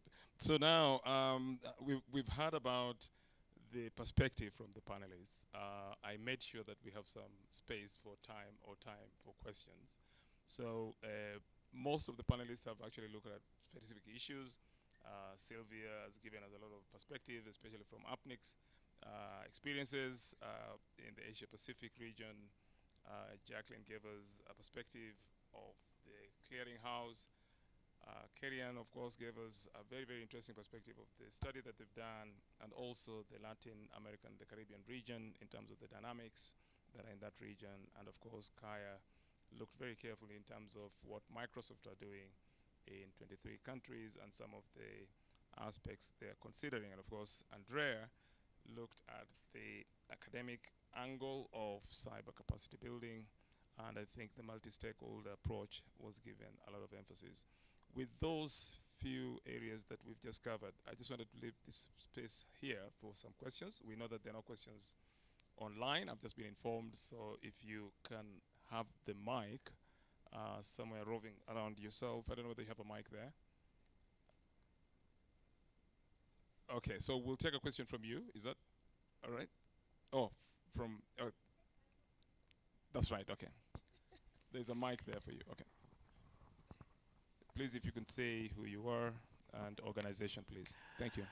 Thank you very much for the panelists and for everything you said. It is very important. But I understood that you are speaking more about capacity building for decision makers, for project holders, etc.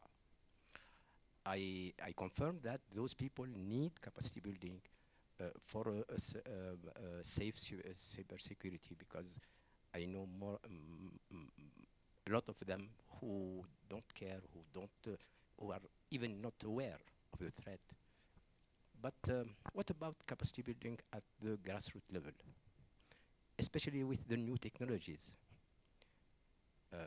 Everyone will be confronted with this kind of threats, this kind of risks. And I think that we have to perhaps address capacity building at large for cybersecurity, for safe cybersecurity, cyberspace, excuse me. Okay, that's a question for the panelists, and then we can take up maybe one more, and then we can come back for, we can take three more, yeah, okay, that's good. So the panelists, please note that one, capacity building at the grassroots, that's an issue. At the end there, please. The lady at the end there. Right there, yes. Thank you. Thank you very much. My name is Judy Okite, Kenya ICT Action Network, KICTANET. I'm interested to know about the type of courses that you have, whether they are accessible. And by accessible, I mean, if someone was using a screen reader, can they be able to access your content? Thank you. That's a good question. A question on how we can be able to access content. I'm sure Kaya and probably somebody in the panel will be able to answer that. And we also welcome any person in the audience to give us more information. Which is the other question? There. That one. And then the gentleman at the back. Okay. Hello, everyone. Thank you for this great discussion. I want to know towards cyber journey, what are the challenges that you face moving from country to another? Sorry, if you could hold the microphone close to you. Go ahead again. Okay. Towards cyber journey, what are the challenges that you face moving from country to another? Okay, that's a question towards the cyber journey. What sort of challenges do you get from one country to the other? Is that with respect to how the country's maturity in cybersecurity is? Is that the way you're asking that? Okay, that's a question again for the panel. The gentleman at the back, and then we will pause for the panel to take those questions. Go ahead. Hi there. Tala Falava. Joe Benz from Samoa. Hi, Sylvia.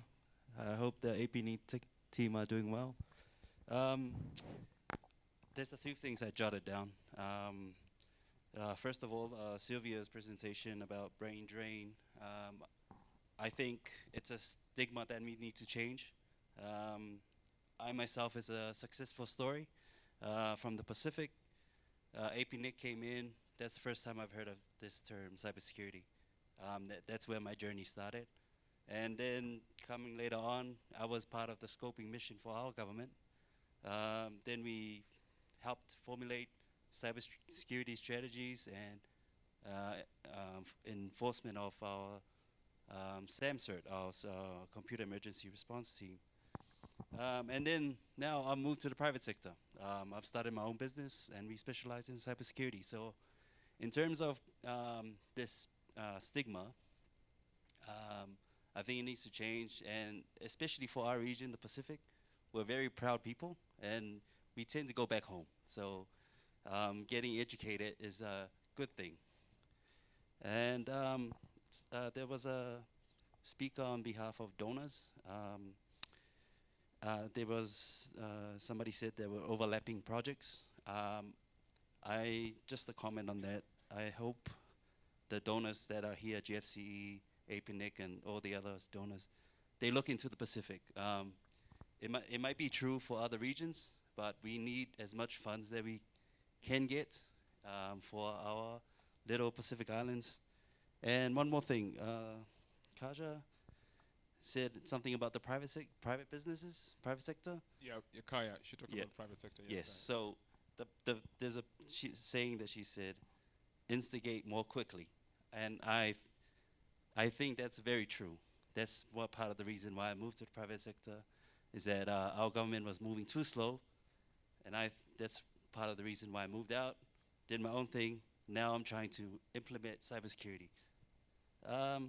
Yeah, I think that's it from things I've jotted down. Okay. Thank you very much. Thank you for sharing with us some experience. If I get it from you that if you like your country, that is a solution towards the brain drain, is that what you're saying? If you like your country, so the countries have to be like, okay, fair enough. For the Pacific region, that's good. Oh, okay, pride and liking your country solves the brain drain. So panelists, we've got something on the issue about grassroots, there's the issue about access, there's the issue about the journey. So take it over. Andre. So I'm going to answer only to two of the issues that emerged from the floor. The grassroots. I mean, that is exactly what I try to emphasize with my, in a few minutes. The need to create a grassroots knowledge capacity to engage with either with policy-making process, but also, of course, technical challenges or develop also a local kind of industry that could take care of cybersecurity. That is exactly what I refer to, and engaging. These actors need to engage. This is something that is super important. How to do that? I don't know whether you ask how to do that. I mean, I've been discussing the role of academia, of research, and actually this connects really well with the question on brain draining that I don't remember came from some. Okay. Yes, the brain draining. Yes, because in the moment in which, when there is, of course, a reason to stay.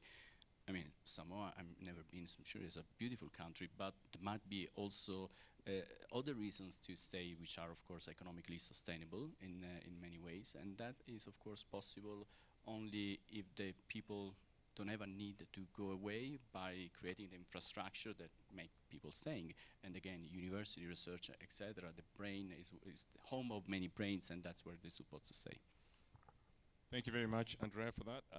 Does any of the panelists want to take on the other issue of access and journey online? So maybe I'll talk just quickly to the accessibility question, just because I think that's probably mostly directed at me. I would say I think in terms of I would say Microsoft has since 2016 made accessibility a priority. So in a lot of our products and services, you know, whether it's Teams, whether it's Stream, the sort of the video service, whether it's the Word, PowerPoint, Excel, etc. documents, they are accommodations that are available, and we've made it part of the product development lifecycle. So it is a priority, but I will not say all of the trainings are accessible. I think there still is a journey, but definitely a priority. And if there's anything, you know, if you explore them and if you find that some of them are not, please feel free to email me, and we'll take a look at it. I'll put the email down in the chat. Thank you so much, Kaya, for that. There was also the issue around the cybersecurity journey. Do you want to take that? I'd probably take that one if possible. Okay, go ahead. Yeah, I think one of the things that's important is a term I've been trying to push a lot this year into next year. It's intelligent capacity building. One of the things we have to recognize that there are certain common threads that will happen throughout all countries who are like basic, whether it be a Pacific island or an island in the Caribbean. There are going to be some basic commonalities between them starting up basic capacity. So like recognizing that you have to be intelligent enough to realize that we have to raise awareness at a very early age, promote a career path in cybersecurity, ensuring that industry, which was going to vary from country to country, industry is connected to education and connected to governments to recognize that there needs to be that relationship. And I think actually looking at the supply and demand and making sure everybody's speaking the same language. So if it is that I'm hiring and my hiring requirements has these specific descriptions, but the degrees coming out of schools and even some of the certification programs describe it differently. Obviously, when there's a job advertised, persons won't be able to actually apply for it. In terms of the journey from country to country, I think also looking at the fact that some countries may actually emphasize certain job skills more than others because of either the industry or how industrialized the country is or how digitized the country is. So also recognizing that promoting career pathways within very specific lines of development of the country has to be tailored as well, because I can't go to a country and be pushing a certain skill set in cyber if the technologies are not even available. Talking about 5G when the country is still using 3G. And looking futuristically is one thing, but actually recognizing that there are current gaps. And I think the last thing I'd probably want to state about that is a continuous collection and evaluation of the labor market, recognizing that each country will have very specific workforce data that's available and start tailoring capacity building and workforce generally in terms of development towards that. So I don't know if that helps to answer the question. Or Sylvia, I don't know if you want to add. Yeah, thank you so much. Does that answer your question? Does Sylvia want to add Can something? Yes, well, I would like to highlight something that you just said, Kerry, around the labor market inventory. 1 minute, Sylvia. Yes, Okay. because there are no inventories that tells us exactly how many network engineers and cybersecurity professionals are needed. The STEM careers are all bucketed in one go in the majority of countries. So trying to identify out of the different kinds of engineering, what are we talking about, is quite difficult. And on the note about capacity building for, at different levels, I think that the pathway is not only vertical, it also needs to be horizontal. When you want to learn and expand knowledge on a particular subject so that you can become more specialized. Okay. I think that there are way too many generalists, especially in developing countries, and that's where the challenge is to deploy new services where they lack the more high-level expertise. Thank you. So I hope that is helpful. Thank you. Thank you so much. We are actually running out of time. I've just checked again. We don't have any question online. I know some of you might have some questions with you. I would urge that you take the contacts of some of the speakers and you can be able to get in touch with them. I know this is probably the last program for the day and everyone is a little bit tired. So what we'll do is, with those few remarks from the speakers that we've had, especially from those of us who are online, we've heard quite a lot from Sylvia. And again, thank you very much, Sylvia, for staying up all this time. I think that part of the world must be very late. And thank you also, Jacqueline, for giving us an insight on issues to do with the clearinghouse, which we learned from the GFCE, and how that clearinghouse works. And of course, Kerry-Ann gave us a very insightful aspects of issues, especially in the Latin America and the Caribbean region, on the challenges when it comes to capacity building. And Kaya also gave us an aspect of the efforts that Microsoft is making. And we also appreciate some of the work that they've done in the 23 countries that she talked about on different aspects of what Microsoft is doing in approaching capacity building. And of course, lastly but not least, Andrea gave us a very, very good, insightful aspects from the academia and how we can do capacity building from the grassroots, building up, and also involving other stakeholders. With those few remarks, allow me to thank our panelists, and let's give them a hand of a clap, please. Thank you. I also want to thank the rapporteur, Elliot, and also we've had people behind the scene, especially Kathleen, who has been behind the scene trying to make sure that everything runs smoothly. With those few remarks, I know I didn't tell you who I was at the beginning. My name is Dr. Martin Koyabe, and I was standing in for Mario Bayen, who has just had another appointment and therefore could not make this moderation. But thank you so much for giving me your time, and hope this has been helpful, and we'll see you at some point during this particular session. Thank you. Bye-bye.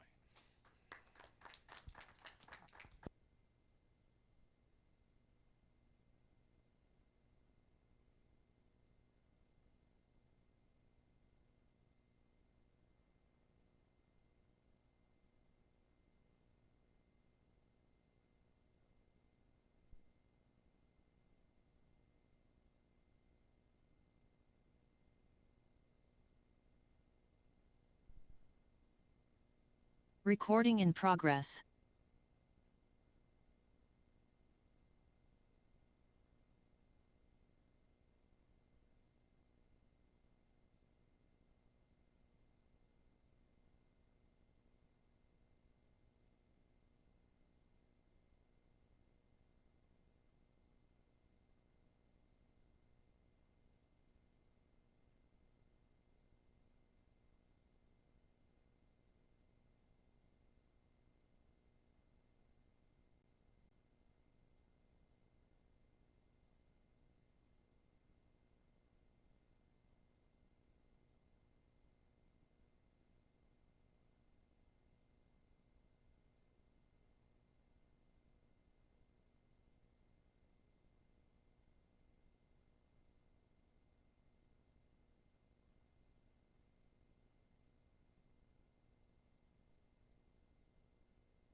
Thank you for waiting. There will be a presentation by Frank, a team leader of Rural Aid Foundation from Uganda. He's an open internet for democracy leader 2021-2022. So thank you for attending this session. Thank you so much for coming. So I'll be presenting it's a research that I did during my fellowship or my leadership program as part of the Open Internet for Democracy Leadership. So that's brief about me, and the research is going to be on the impact of internet shutdown on refugees and host communities in Uganda. Just like he mentioned, my name is Frank Ateka, and I'm the co-founder and team leader at Rural Aid Foundation, an organization that works to address digital health and economic rights for refugees in Uganda. So I've been part of the Open Internet for Democracy Leadership Program, that's 2021-2022 cohort, and I'm also currently finalizing my Master's in Public Health at the University of Manchester in the UK. But I was previous also a Global Health Corps fellow in Uganda 2018-2019, and I'm a computer engineer by profession, as well as a digital health and economic rights advocate. So what is the Open Internet for Democracy Leadership Program? It's a collective program that connects civil society, media, the private sector to preserve the online civic space. And the leadership program empowers emerging leaders across the globe to build their advocacy in order to organize and protect the internet. Then about this research, the overall objective of this research was to assess the impact of internet shutdown on refugees and host communities in Uganda. And the specific objectives were mainly three. We are looking at understanding the social and economic effects of internet shutdown, specifically on refugees and host communities in Uganda. But also objective number 2 was to determine the coping strategies that are adopted by refugees and host communities during internet shutdowns. Then thirdly was to understand the laws and policies regulating internet shutdown in Uganda's context. Then background about the study, by the end of 2021, there were over 89.3 million forcefully displaced people worldwide, but also we had over 27.1 million refugees as part of those that were displaced. And in Uganda's context, by 2021, we had over 1.5 million refugees, and Uganda was considered as the third largest refugee hosting country in the world. And refugees are 50% less likely to, compared to the general population, to access internet. And also 20% of the rural refugees in Uganda have no access to internet at all. And this information is got from the United Nations High Commissioner for Refugees. Then the government of Uganda facilitated an internet shutdown prior to the 2021 general elections. And this resulted into restrictions that occurred for online access. What was the methodology that was used during this research? We used mixed methods where we had utilization of desktop research, and we had qualitative and quantitative methods as well. The research was carried out in 2 refugee settlements in Uganda, one in Chaka refugee settlement and then Chiriandongo refugee settlement. These are 2 of the largest refugee settlements in the country. And we had 2 focus group discussions in every refugee settlement. And the target respondents or participants We had refugees and host community members, but also key informant interviews. So we had 4 focus group discussions, and all these 4 were conducted within the rural settings of Kiaka 2 and Kiriandongo Refugee Settlement. So of the respondents, we had those that were engaged in focus group discussions. We had 14 males and 18 females, giving us a total of 32. But also the key informant interviews were conducted for 12 respondents, 7 at within the rural setting and 5 at national level. And level of utilization, this is the utilization of internet. Refugees and host community members reported to be utilizing the internet in so many ways. As you can see, we have 6.19 using the internet for using social media as a source of accessing information. And then you have the majority, 11.34%, reported to be using Facebook as this, the most used social media platform. Then refugees reported to be using the internet for different purposes, and that's the chart in the middle. We see majority of them, 10.31%, reported using internet for communication, and then 2.6 reported using the internet for political campaign or engagement, and the rest I will not go through all the details of that. Then in terms of economic use of the internet within the refugees and host communities, we see that 13.41% of the respondents reported that they used the internet for to communicate mainly with their clients as business people, and then followed by 10.3% who who reported using the internet for business in form of advertisement, and then 6.19 for searching for jobs and entertainment, and then skills and livelihoods, which contributed 3.9.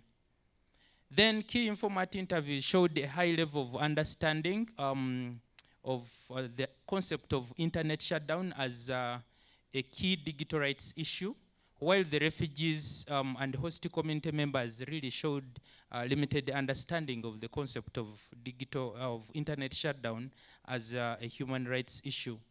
Then those effects of internet shutdown, the refugees and host community members noted that the internet shutdown really affects research, and one of the respondents noted that during the shutdown, I could not do field work because the research tools that I use, internet connected. So this was one of the voices from Chiriandongo Refugee Settlement. Then internet shutdown also affects access to education. We see one of the refugees noting that me and my sister were doing online course in business skill development at the CTA. The CTA is the Community Technology Access Center, which is a facility within the refugee settlement that provides internet. So they were affected through their online studies. Then, sorry.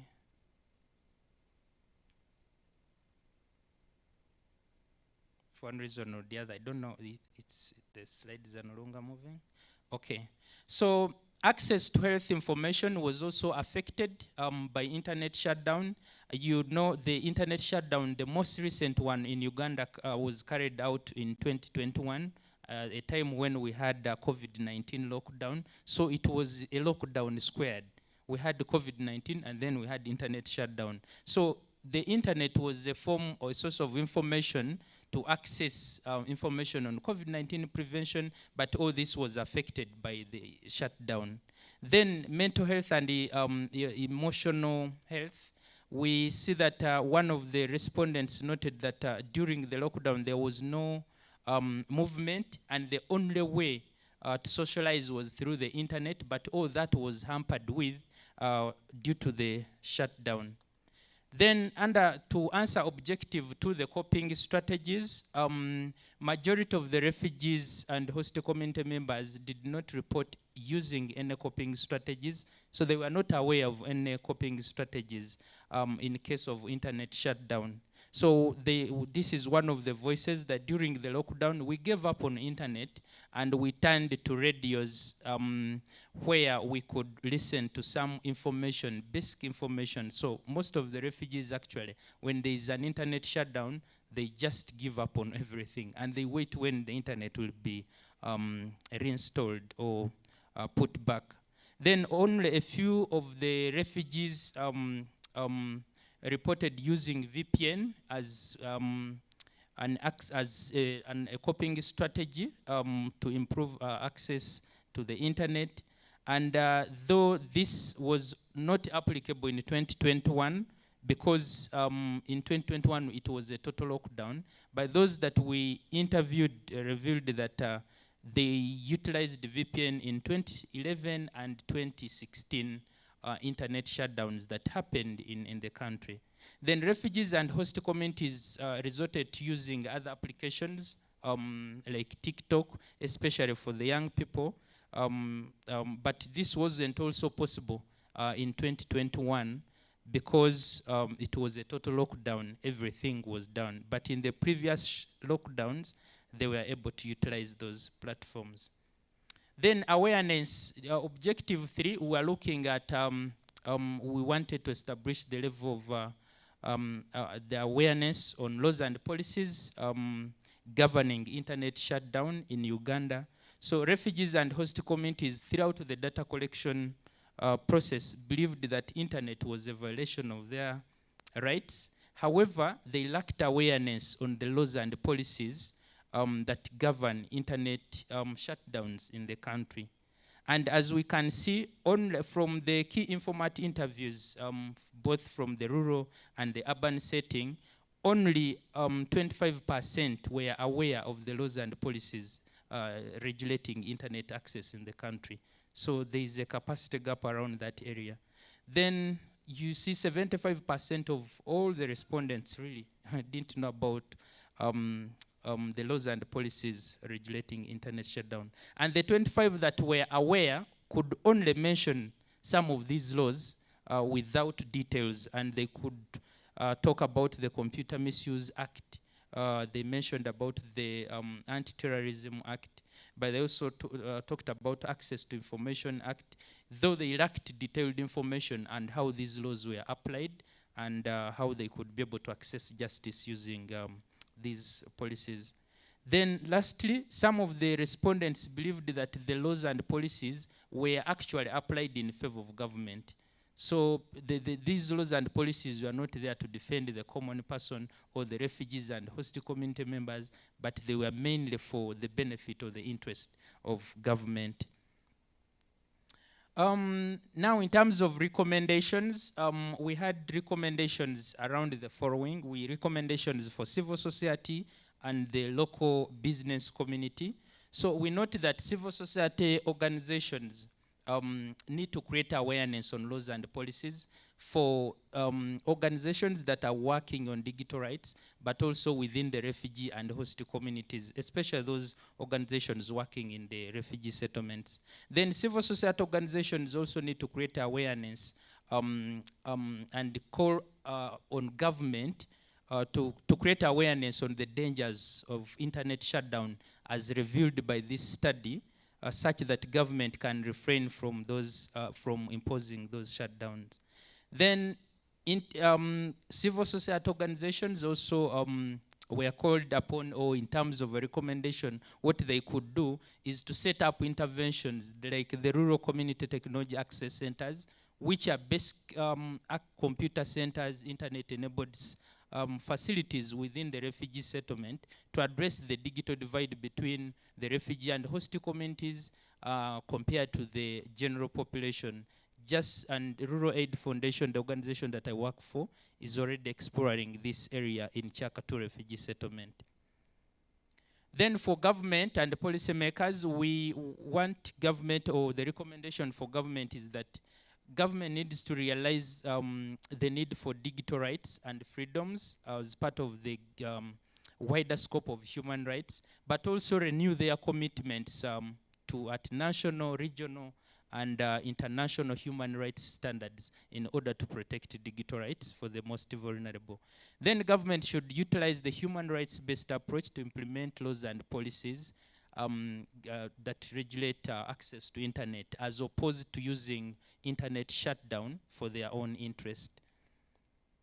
Then for internet service providers, we cannot talk about the game of internet shutdown without talking about the internet service providers. In Uganda, the internet service provider system is mainly private, and we would want them to, where possible, to ensure that they develop and implement independent institutional policies that do not allow them to shut down the internet. Most of the time, internet shutdown are initiated by the state or government. Government will just write one letter through the Uganda Communication Commission, and then that letter is copied to all the internet service providers, and the next day the internet is shut down, because these telecom companies do not have their own standard operating procedures to resist the orders from government. Then internet service providers also need to install BTSs, or the masts, those equipment and machines that are supposed to be providing internet for the hard-to-reach rural communities, because one of the challenges for accessing internet was lack of network, which can be addressed through this. Now I'm winding up as we go for the participant reflections. I would want us, as we leave this conference, to probably again reflect on some of these issues, especially for organizations and individuals that are working on refugees, on humanitarian agencies. One, in your opinion, to what extent did the COVID-19 pandemic really exacerbate digital divide, particularly as it relates to refugees and host communities? And how can digital rights advocacy work together to raise awareness on the impact of internet shutdown? Then are there particular gaps in the existing legislation that could be addressed or advanced digital inclusion for refugees in your own setting? Then do you have any other recommendations that would like to share as part of this? So I want to conclude by saying that we are currently working on having this final research published, but I cannot conclude without thanking the team below that really supported this work during the time I was doing the Open Internet for Democracy Leadership. So the team at SAIP, I think Morgan is right here. Mahiru is not in the building. We've had, I was given Peace.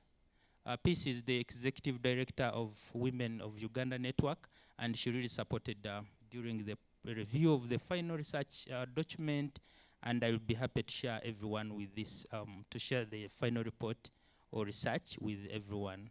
Thank you so much.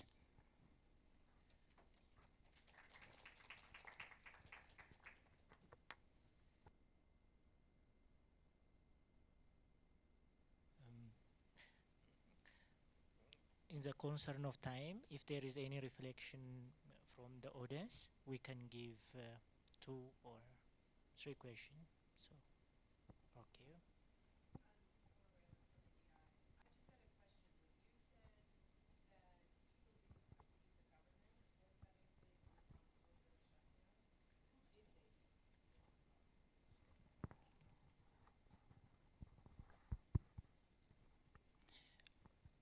I just mention your question again. I might have missed it. Sorry, when you mentioned in the survey, when you asked people, did they think the government was responsible for the shutdown, and they said no, who did they think was responsible for the shutdown? Actually, most of the community members, they are not aware of the role of government in the entire system of internet provision. They look at the internet service providers. So when the internet is down, they think it's MTN. If I'm using in MTN as my internet service provider or Airtel, they will blame Airtel and MTN.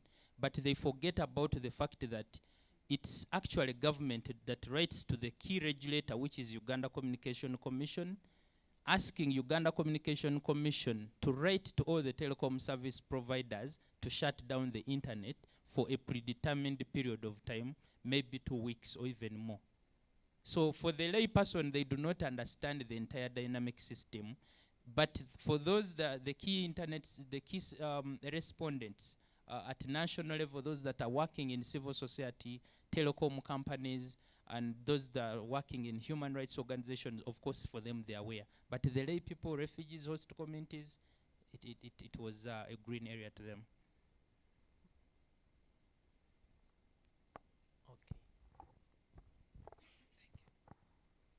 Thank you very much. You try to look at the impact of the shutdown, especially on the social as well as economic, but you try to also to look at the health impacts because they missed a lot of kind of information related with the COVID prevention techniques, blah, blah. So that means you indirectly try to touch the impact of, which is health related impact, can be direct or indirectly due to the shutdown. So what do you think that shutdown by any kind of stakeholder, what could be the impact? It can be directly or indirectly on the health of those refugee participants, for example. Thank you very much. Yes, yeah, there was something to do with health. It was a general research, the social and economic impact. So among the social impact, we had the effect of internet shutdown on health care or access to health services. Then there was an aspect of mental health which was exacerbated because most people are using the internet to access information. But at the end of the day, internet was down, so people would not access the information, especially even information on how to prevent COVID-19. People were dying every day, and the only way they would know whether their relatives had died or they were in intensive care was through maybe using social media, WhatsApp, email, and all that was no longer possible. So the detailed report has all that information, and we shall be happy to share. Okay. If there is no additional questions, we can close. If there is any, do you have any closing remark or? Thank you. Maybe to just thank everyone for taking time to attend this session. I know it was very late, and most people actually have not come because it was almost one of the last sessions of the day, and people are tired. But I thank everyone that made it really to come to this session, and I'll be happy to share the final report, which we hope I can be able to also find a way of publishing it. Thank you so much. And lastly, to thank the team at SIPE that gave me the opportunity to be part of the Open Internet for Democracy Leadership. Thank you so much. Okay, thank you all.